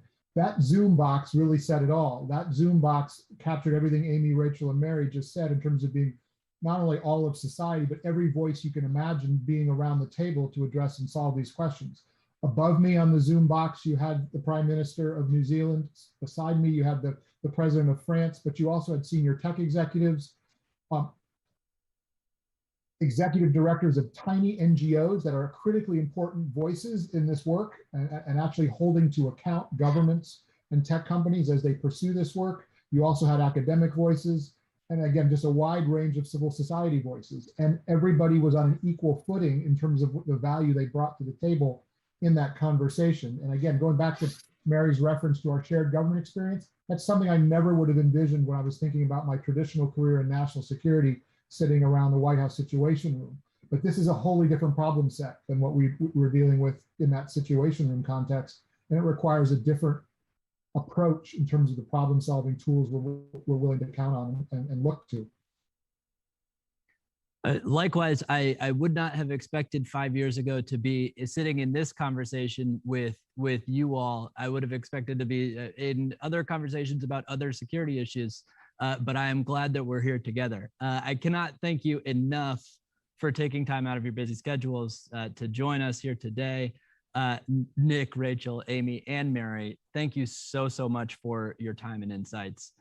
This is clearly, we didn't solve all of the challenges today. I don't think that we expected to, but we certainly made some progress. Very much appreciate it. And we'll keep working together on it. At this point, we'll wrap up this conversation and we'll go over to my colleague at the DFRLab, Ayushman Kaul, with a presentation on social media in India, democracy and social media at a crossroads. Hi, my name is Ayushman Kaul. I'm a South Asia researcher for the DFRLab, and I'd like to take you through one of our most recent investigations in India.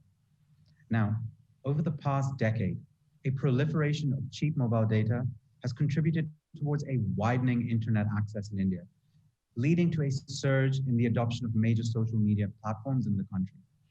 The same period has also seen a wide variety of actors attempt to leverage the reach of such platforms to achieve their own personal, political, and commercial goals. One such actor, Press Monitor International, is a Toronto-based PR firm that created and managed a range of websites that impersonated domestic media outlets that also engage in fact-checking. Articles from these websites, which sought to manipulate public perception in favor of the ruling government in India on a range of domestic and foreign policy topics, were amplified by verified social media handles belonging to dozens of Indian embassies and consulates on Twitter and Facebook. India versus Disinformation, one of these spurious domestic media outlets that were created and managed by the firm, used the tagline, "Truth Matters," to publish articles that employed the tropes and terminology associated with domestic fact-checking outlets as a means of targeting the government's political opponents, as well as local and international media outlets for their allegedly biased coverage of domestic affairs. Now, Press Monitor used IVD to aggregate political junk news links from India News Network, another fictitious media outlet run by the same organization.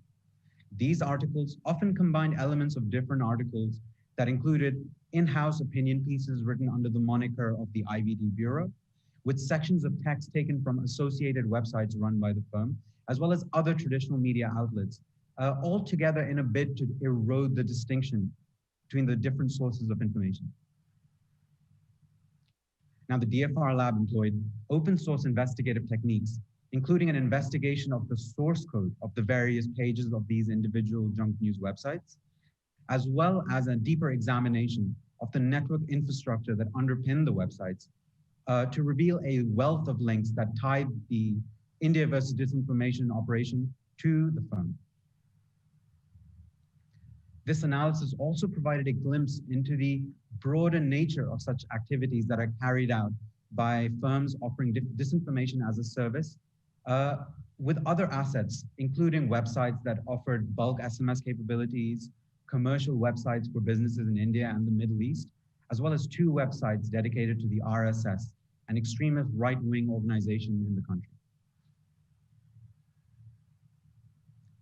A passive DNS scan of the dedicated server that hosted India versus Disinformation, India News Network, as well as other political junk news links that were run by the firm, also revealed a history of cyber squatting domains that were named after Indian government initiatives, including the Pradhan Mantri Jan Dhan Yojana, as well as the Pradhan Mantri Adarsh Gram Yojana and Digital India initiatives.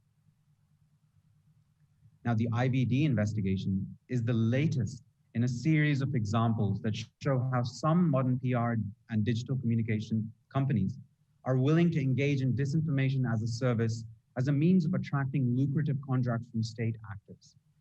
the firm's use of fact-checking tropes to further pro-government narratives also constitutes a very dangerous trend, particularly with its capacity to fuel politicization of domestic fact-checking in a polarized media environment that is already rife with rumor and mis and disinformation.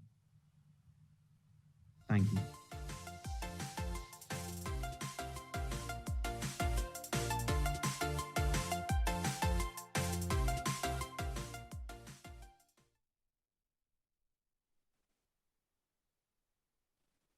Good morning, good afternoon, and good evening, everyone, depending on where you are in the world. My name is Jean Leroux.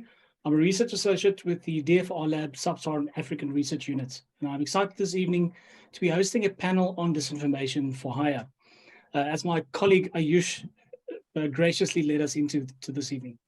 Now, my personal journey into open source investigations was prompted by the activities of the now defunct British PR firm Bell Pottinger.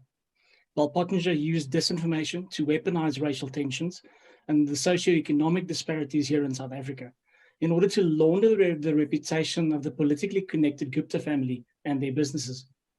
But this was only part of a trend seen in recent years, where there's an increasing role that the for-profit companies are playing in conducting disinformation campaigns. And while companies have been contracted by governments to engage in propaganda for decades, we're now seeing these PR and political communication firms developing expertise in providing disinformation as a service for politicians, corporations, and the governments in which they operate. From PR firms in Egypt, trolls for hire in the Philippines, and the dodgy electioneering in Africa, our guests this evening will be taking us through the way these operations work, how researchers pick them apart, and what selling this BS actually means for democracies. I'm joined in no particular order by David Agranovich, who's the Director for Global Threat Disruption at Facebook, Dr. Emma Bryant, who's an Associate Researcher at Bard College, Patricia Campos-Melos, who's a reporter at large and columnist for Folha de São Paulo, and Jonathan Corpus-Ong, who's an Associate Professor with the Global Digital Media at the University of Massachusetts in Amherst. So I think without opening it up for introductory remarks, we're going to be jumping straight into the questions. For the audience as well, if you guys do have questions, please make use of the Q&A function in the Socio app. We've got a team standing by to pass them along through to the panel. Jonathan, if I can put you on the spot, maybe you can take us through. You've done a lot of research about the way that these for-hire troll farms operate, specifically in the Philippines. Yeah. What does one of these operations look like, and how does that fit into what are the different parts that make up a for-profit troll operation like this? Yeah, for sure. And my research really takes like a worker-centered approach to understanding disinformation for hire. I think the story of the Philippines is known by many as one in which the country is known as a content moderation capital of the world. So a lot of Facebook and Twitter's content moderation are outsourced to precarious workers in the country. And I was trying to kind of like round that story side by side, the proliferation of troll farms. So on one hand, you have these content moderators in very precarious work situations. And at the same time, like these fake news production is very much normalized within the country. And in my work, I try to interview campaigners, so those enlisted by politicians for national campaigns, but also local campaigns. And I was really able to uncover like a whole hierarchy of workers. So you've got advertising and PR consultants working directly with politicians, and they often kind of work as an intermediary to also kind of shield the politicians from actually having to deal with the influencers, fake account operators who are producing those memes, who are also stoking class tensions, also producing misogynist speech to attack and smear their rival candidates, and also to promote them. And so the story here is one about complicity of a whole range of workers. Right, so you mentioned that there's this hierarchy and there's different layers in this organization. This sounds a lot more organized than, if you talk about a troll or a troll factory, the immediate impression is, a guy sitting in his basement behind his computer and he's just typing away at the keyboard. but this obviously sounds a lot more organized. How would some of these people describe their working environments? Yeah, for sure. So I was also trying to differentiate the Philippines context and many Southeast Asian countries where the political system is not so ideologically differentiated as it is in the US or the UK, for example. So the troll living in their parents' basement might really be believing in a lot of these far-right messages that they are producing, right? But for many of these workers, those at the lower level of the hierarchy, they're doing it for the money. They're doing it for their family to, just to make a living.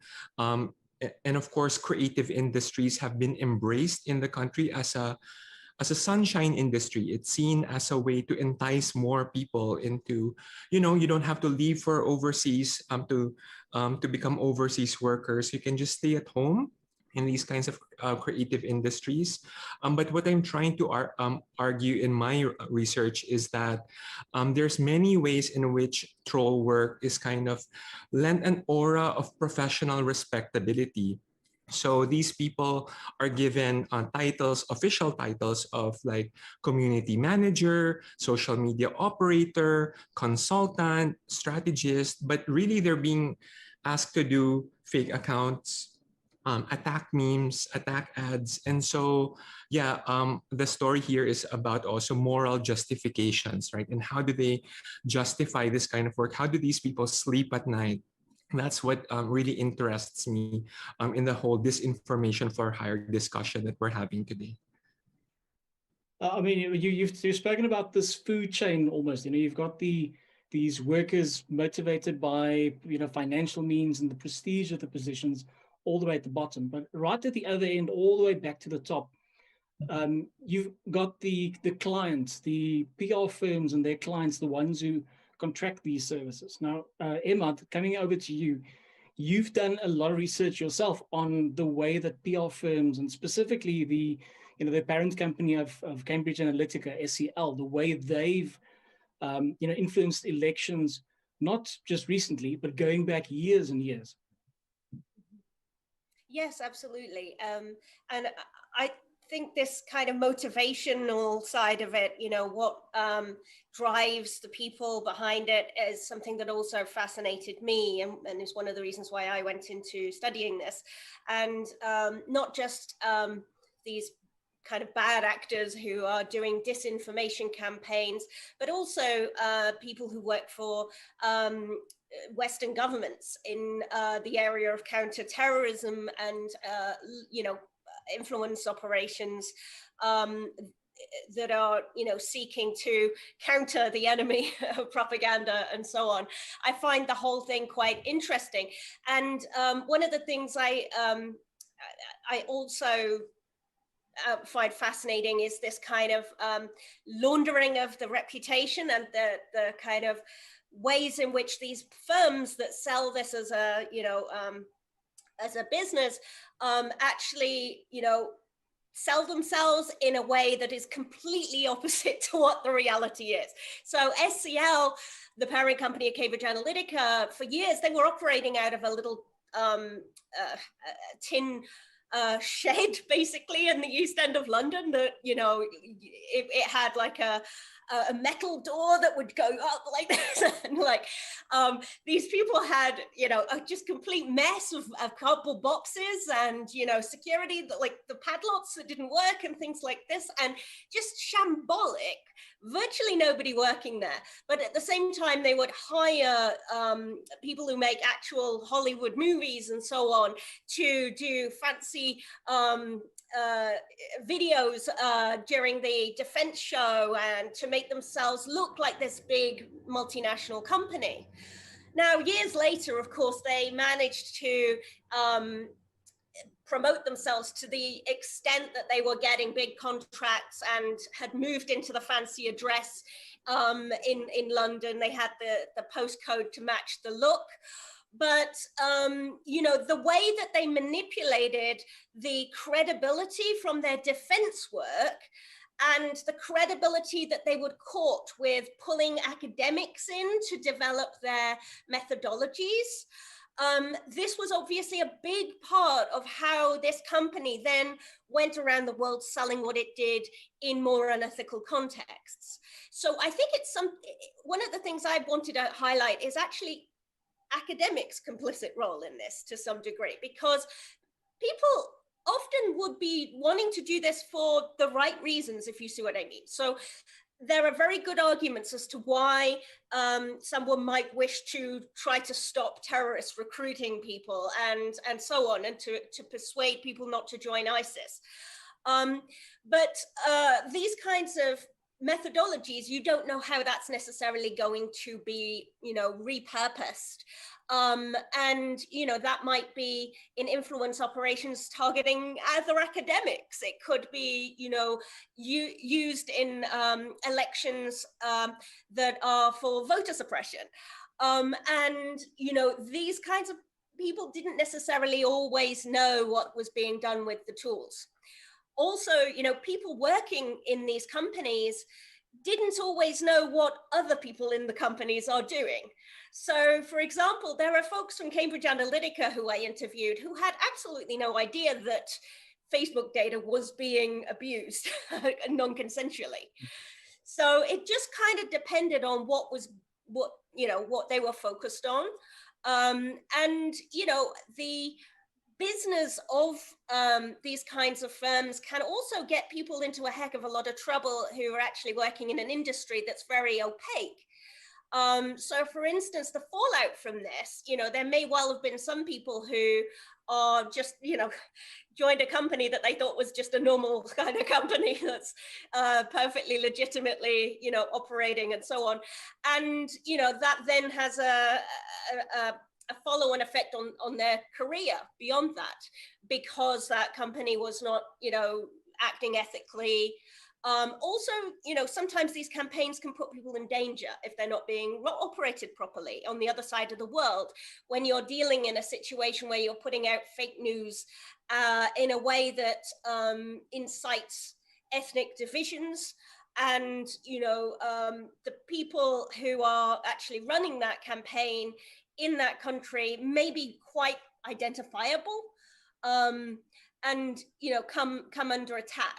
So there's all sorts of different, I think, consequences in terms of the economy of this, and how different actors, have different responsibilities and complicity in the whole kind of network of production of the disinformation campaigns.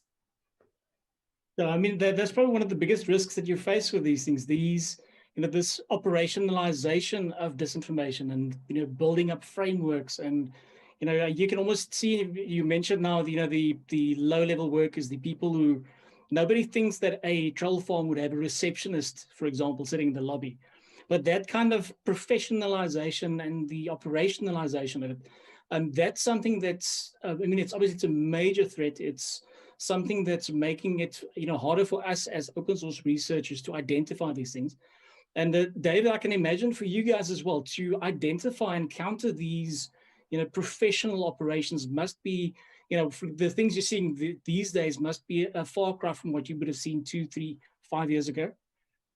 It's an interesting point. In a way, I think it's worth remembering that the people that worked for the Internet Research Agency from the get-go were folks who often had backgrounds from social media marketing or traditional marketing, right? We weren't actually talking about sophisticated intelligence officers from Russia. Now, we were in 2016 also dealing with sophisticated intelligence operations, but when we think about the classic troll farm in St. Petersburg, it has its roots in marketing and PR.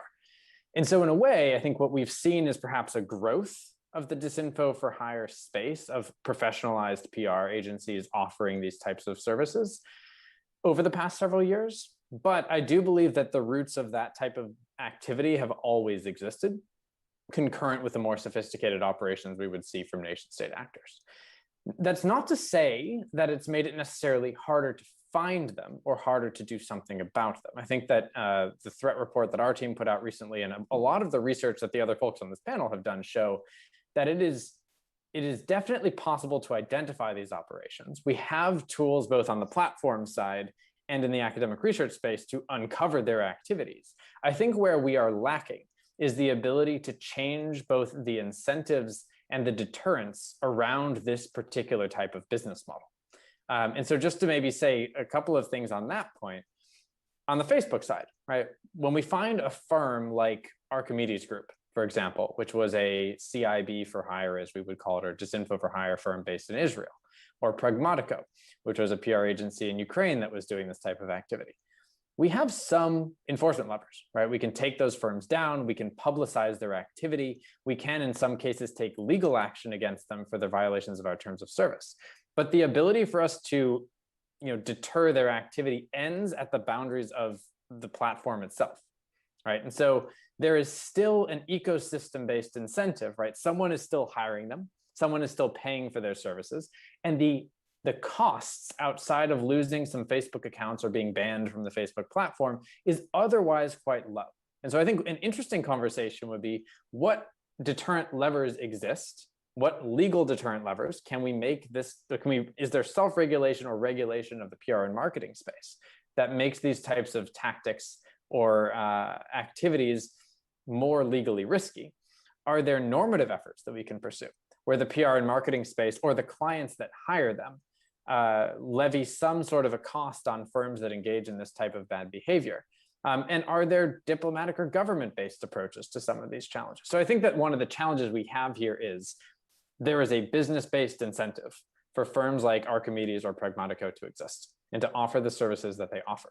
And for us to be effective in countering them, there needs to be more than just takedowns on platforms and excellent work like the work that Emma and Jonathan and Patricia do to uncover this activity. But there need to be actual costs on the back end for the firms that engage in this behavior as well. I mean, and that's kind of the issue at play here, that there's an ecosystem in which this happens. It's not a specific individual that's running this. It's not a specific PR firm that's running it. It's a broader ecosystem. There's a market. There's people that are buying into that market, and all of this plays into literally this ecosystem of disinformation where there's money to be made and there's people willing to pay to get those services. And I think a good example of that, Patricia, if I could shift over to you, is you've even seen some of this being done off of the major social media platforms. It's happening on messaging services and off of the traditional social media networks. Yes, precisely, John.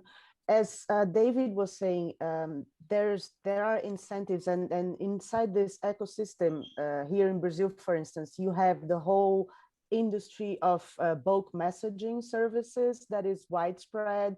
And even though it was banned by electoral legislation 2 years ago, it's still, there's a lot of incentive. I mean, the penalties are very small. There are no sanctions, and it's very easy. There are low barriers to entry. It's not an expensive thing to do. And usually you have these marketing agencies that they offer a range of services coming from, acting inside groups, Facebook groups, or on Twitter, also providing the bulk messaging service, and also scraping people's data so that you can micro-target better the messaging. And this is a problem here in Brazil because we have just enacted privacy legislation, data privacy legislation. So that should be a bit better, but there's still not a lot of enforcement regarding that. So anyone, and it's not that expensive, you can buy like all kinds of information and voter profile, and so that you can target better your messaging, or even really cheap software to scrape some info from Instagram or Facebook.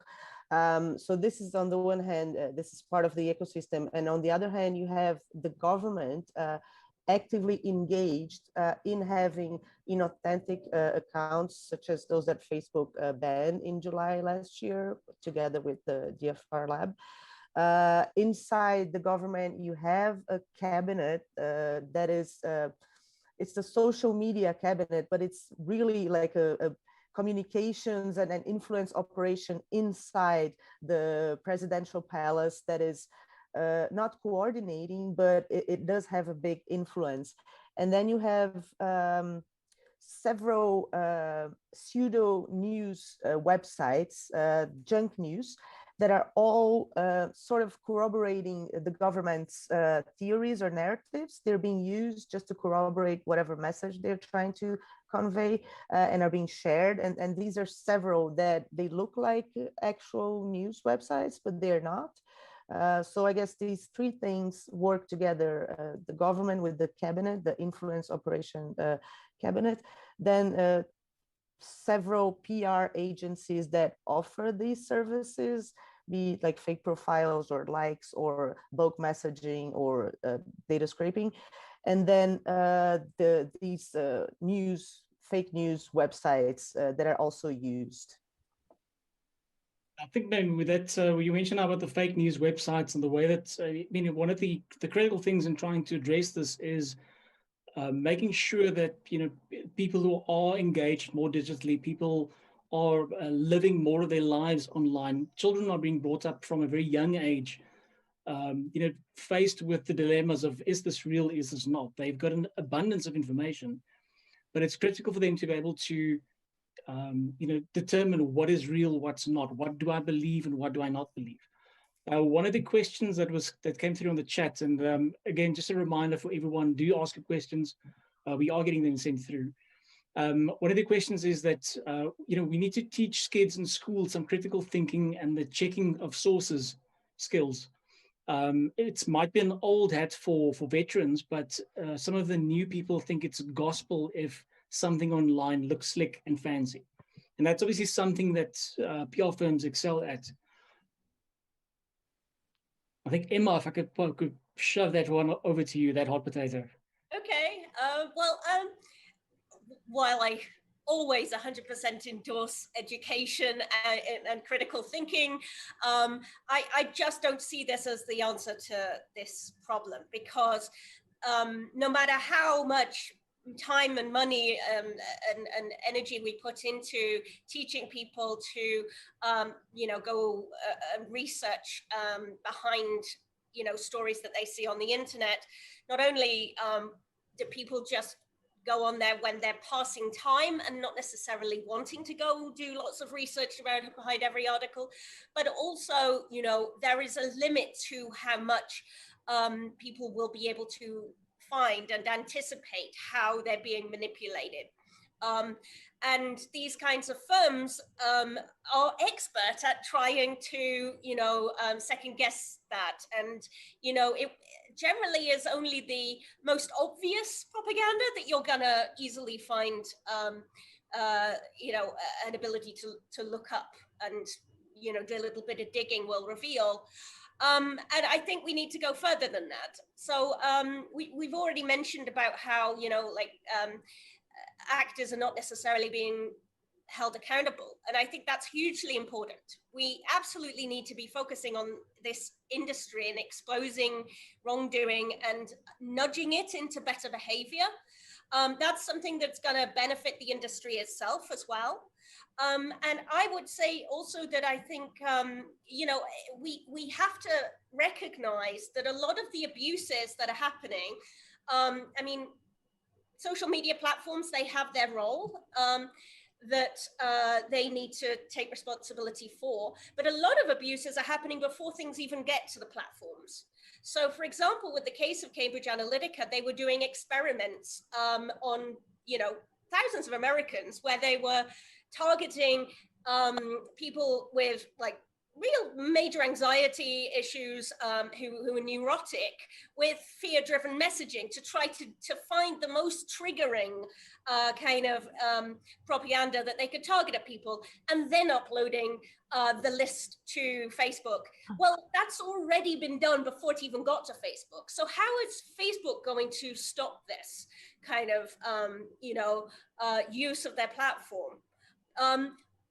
I think that there has to be, you know, like you know, some kind of requirement that these companies explain better what's being uploaded. Now, you know, there's been some legislation that's proposed to try to make this more illustrative of, you know, demographics and so on of the constituent audiences that are being uploaded to Facebook, but it's not enough, because how do you show if you've managed to get hold of a list of people with mental health conditions, for example, it's very easy to get away with, having a list of white nationalists and not saying that's what it is.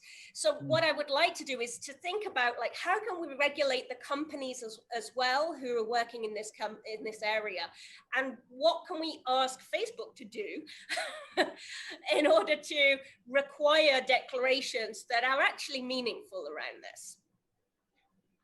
Yeah, I think that's a very good point that you make. That level of accountability, as long as it doesn't exist for, there's obviously a lot of focus on the platforms, on Facebook and on Twitter, because they are seen as the kind of the vectors for these messages to propagate. But it's very rare that you'll hear about, a PR firm, being taken to task for something that they did. That doesn't make the same kind of headlines as Facebook's threat reports, for example, would make. There's just not that kind of accountability. Jonathan, if you looked at the ways in which accountability can be, I don't want to say, actually I want to say enforced on these bad actors, the ones that take platforms, that take the social engineering, if you want to call it that, and malign it for their own agendas. Yeah, I think, I'd love to add to what Emma said, in that there seems to be a lot of momentum when it comes to platform accountability, but accountability of big business, of creative industries that are complicit, of political consultants and political marketing. I don't think those have been maximized yet. So in the Philippines, I think I've argued before in my writing that it's easier to blame Facebook for the outcomes of elections, surprise electoral outcomes, than actually to hold the masterminds of very dirty campaigns, to hold them into account. And there's a level of invincibility, of political invincibility, that these strategists kind of enjoy. As long as they are victorious in a political campaign, they can get rewarded with official government positions. And therefore, as I have done together with other engaged researchers on the ground, working with lawyer and election lobby groups, for example, it's hard to combat them in local regulatory challenges.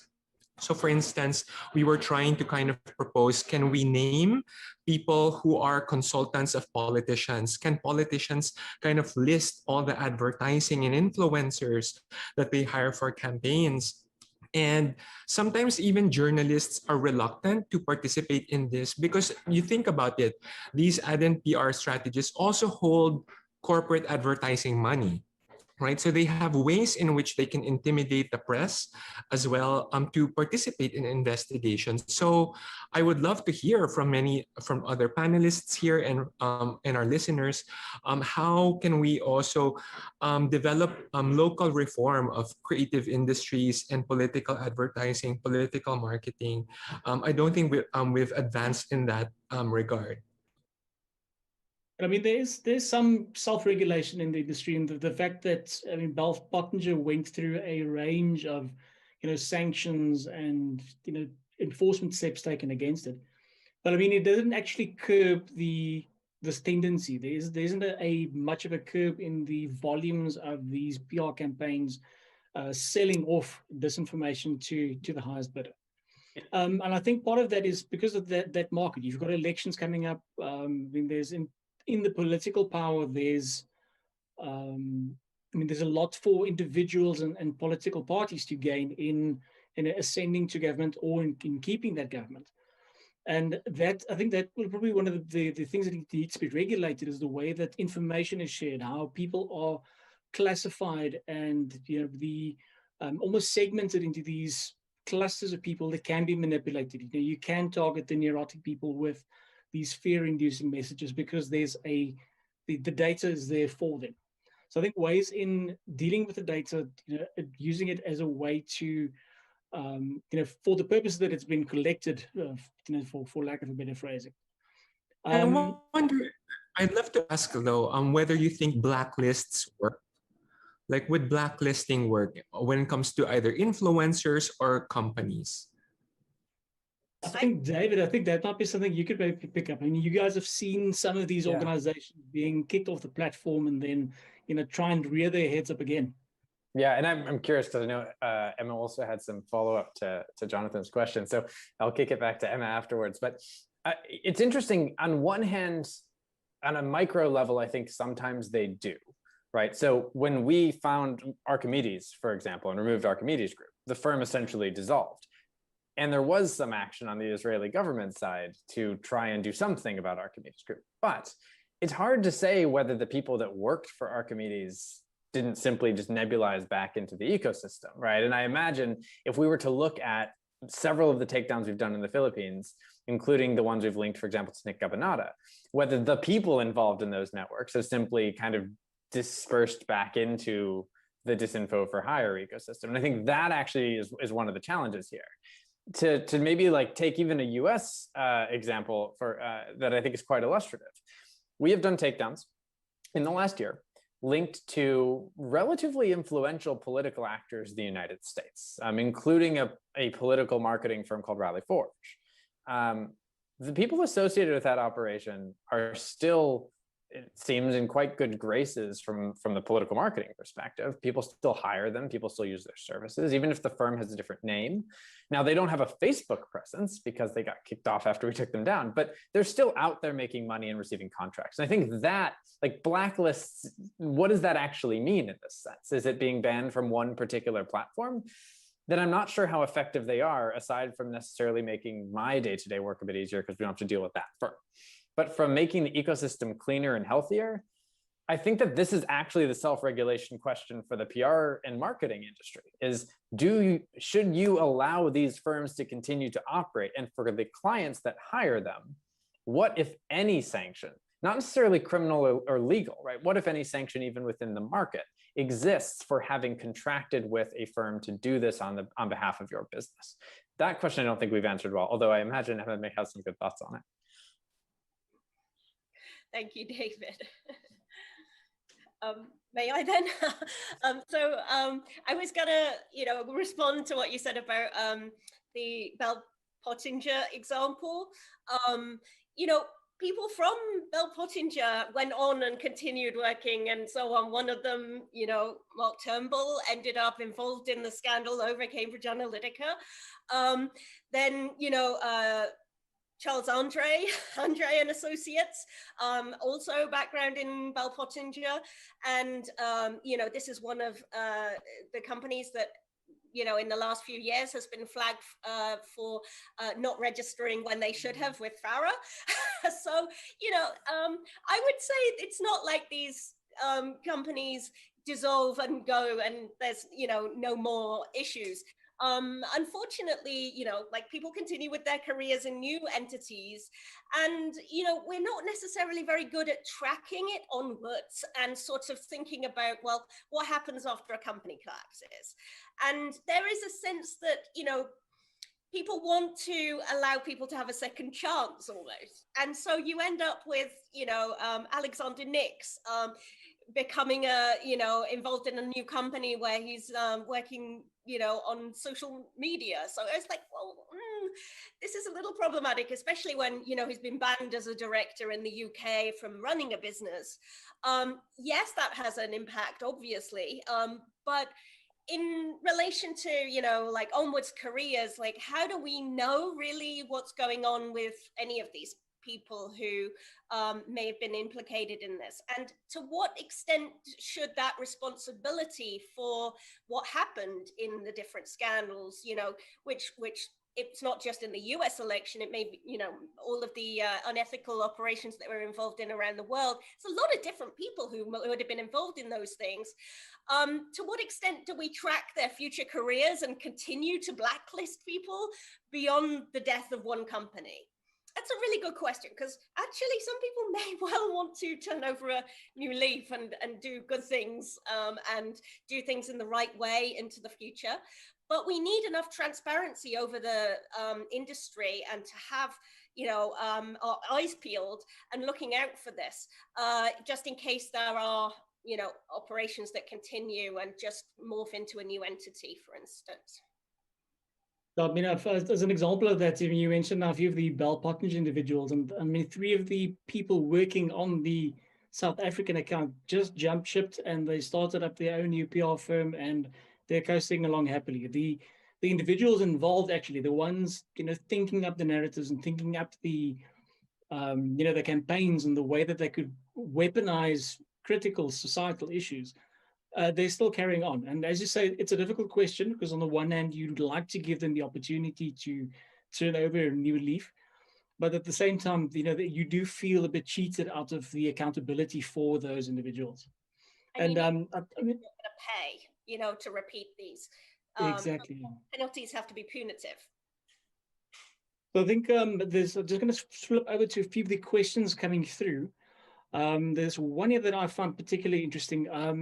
This one here. So in contrast to the anonymous trolls, do you have any thoughts on tackling the phenomenon of influencers or micro-influencers with an existing following on social media who are being paid by PR or marketing firms to spread disinfo or political messaging without disclosing that they're being paid to do so? So, and then in the questioner asks or mentions that there's an example of this happening in Russia. And this caught my eye because I've seen the exact same kind of behavior here in South Africa as well, where you've got, individuals, they've built up a following of their own, and they are then almost contracted on a campaign by campaign basis to run these kind of political campaigns. I think, Jonathan, you've got some background on the way and the financial motivations for some of these individuals. Well, do you have any thoughts on that? Sure. I'm thinking of the most recent US elections, and there were a lot of news articles about the failed Democratic presidential candidacy run of Mike Bloomberg and how he enlisted hundreds of meme pages, which were mixing like positive kind of campaigning, right? So meme accounts that were posting positive messages to promote a candidate. So here, we kind of run across the limits of the frame disinformation, right? When we're talking about influence ops of this kind of, at this level. So here it's about the gray areas of campaigning. Like, is it ethical to be enlisting hundreds of meme pages, even if it's in a way for positive advertising, positive marketing? I wrote about this in the 2019 elections as well in the Philippines, where parody accounts, so like a fake politician or like a fake account operating as like a government entity, right? And then they are doing things like as if they're jokes, but they're also kind of being used to attack that candidate. And our suspicion is that because of their coordinated behavior, they seem to have been enlisted by a strategist working for a politician. And if you look at the history of that account, that same set of techniques had been used for a corporate brand. And I've criticized that as a way of kind of like, why are we using corporate marketing like ideas of ethics when it comes to political marketing? I think we need to be stricter. We need to be more transparent. We need to hold these accounts and monitor them in a much stricter way. I also saw Patricia wanting to add to the conversation earlier. Yeah, no, I just meant to say that not only these PR agencies are not being held accountable, but several countries, I can say that Poland and Brazil right now, they are about to enact executive orders or new legislation that actually prohibit internet platforms from moderating and enforcing any kind of anti-glorification of violence or anti-election integrity. Like Brazil right now is about to publish either legislation or an executive order that's basically gonna actually prevent Facebook or other internet platforms from enforcing their own community rules. And we have presidential elections next year. So not only the PR agencies are still providing those services, but they're getting now another level of protection from this legislation, because you will need to have a judicial order before you remove content or you label or you remove a profile. So I guess this is going to get not better, but worse. I mean, I think this kind of speaks to this broader problem. It's not a Facebook problem. It's not a Twitter problem. It's not a government or a PR firm problem. It's this entire ecosystem that's built around selling disinformation, people that are eager to buy it for financial motivations or political motivations, or whatever the case may be. And at the same time, you've got people who are willing to sell those services. You've got a creative industry that's built around reputations and PR, and I think it's this entire the way that all of this amalgamates into one hell of a big problem for all of us. One of the suggestions in the questions was whether a supply chain accountability process might be something that could work for this. I'm thinking something along the lines of where companies that engage the services of the SCLs of the world and the Archimedes groups of the world, that they start maybe taking a rap themselves for engaging these firms in the first place. I think we've got about 3.5 minutes left. I think, Patricia, do you have any comments that you'd like to impart before we wrap up the session? Sorry. Actually, Oh, sorry, Patricia, go ahead. No, I was just going to say, actually, I just wanted to add that there's a change also in the regulation environment. Now we have series of governments that are actually against enforcing or creating rules against influence operations. So it's going to get even more difficult to deal with this huge PR firms. And here in Brazil, I can say that what has been happening is some of them have been sued, not by the government, but by the internet platforms, but they just close down and open under a new name and, go on as usual. Oh, goodness. David, just quickly for you, I see an interesting question, whether there's a blacklist of these companies and PR firms that have been banned that's publicly available and publicly accessible. Yes, is the short answer. So whenever we do a takedown of these companies, we make the takedown public. And so we also name the companies when we can identify them. And so we've, in the examples I've used, like Archimedes, Pragmatica, for a variety of different firms, Twinmark Media in the Philippines, for example, we have made those public. It's an interesting idea to centralize it, and something I'll definitely take back, because it's a good idea to maybe bring all that into one place.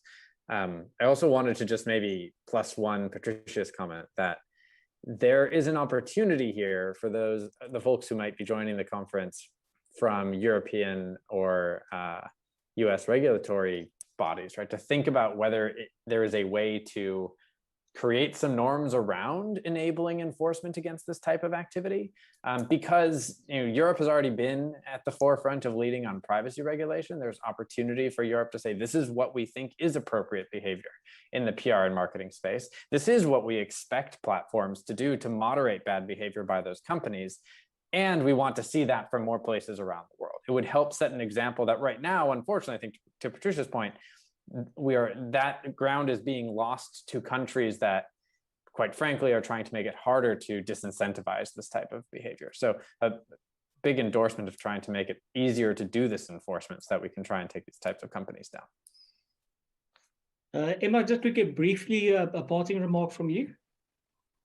Yeah, I wanted to add just that I think also governments have a role to play in perhaps creating an environment that motivates better firms by refusing, for instance, to work with firms that maybe are working in shady campaigns. So we can create like a gold standard for government contracting, for instance, where, like the SCLs of the world are not going to get the government contracts.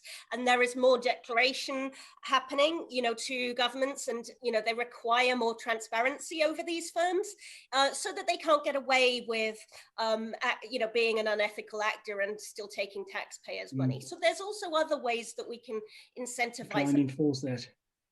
Awesome stuff. Hey, Jonathan, lastly from you. Yeah, I'm actually very hopeful about younger people in the industries who are more mindful about ethics in the company. They tend to be very vocal and challenging their leaders in the company who have, in a way, kind of normalized these practices and behaviors. I'm seeing the resistance from them. So when I do engagements within companies, it's the younger people who say, I was actually very uncomfortable that in the last elections, I was assigned to do this. But the older people in the company tend to be, well, that's always been how it's been done. So yeah, I would want to empower young people to be much more vocal here. Awesome stuff.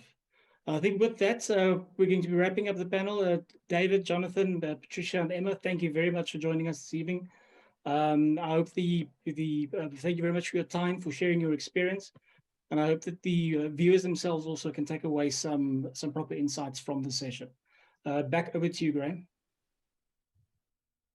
I'm going to steal it back. And with that, we bring day 2 of 360 OS to a close. Thank you to all of you who followed along, took part, or asked questions. Today, we dug into an analysis of the world as it is, looking at the lived impact of policy debates around the tech industry, regulation, online violent extremism, geopolitical competition, and conflict. Tune in tomorrow for another jam-packed day of programming. We'll be starting the day off with remarks from Hong Kong activist and leader Nathan Law, followed by a panel on the evolution of digital citizen movements in Asia. Later in the afternoon, we'll be joined by the leading tech journalist Casey Newton of The Platformer and Shira Frankel of The New York Times for a conversation on their work covering power dynamics in the tech industry. You can visit our website for tomorrow's full agenda. As always, make sure to follow along and add to the conversation on Instagram, Twitter, and Facebook through our DFRLab handle and using the 360OS hashtag. Stay tuned on our channels for some exciting additions to Friday's programming too. And with that, we will see you tomorrow.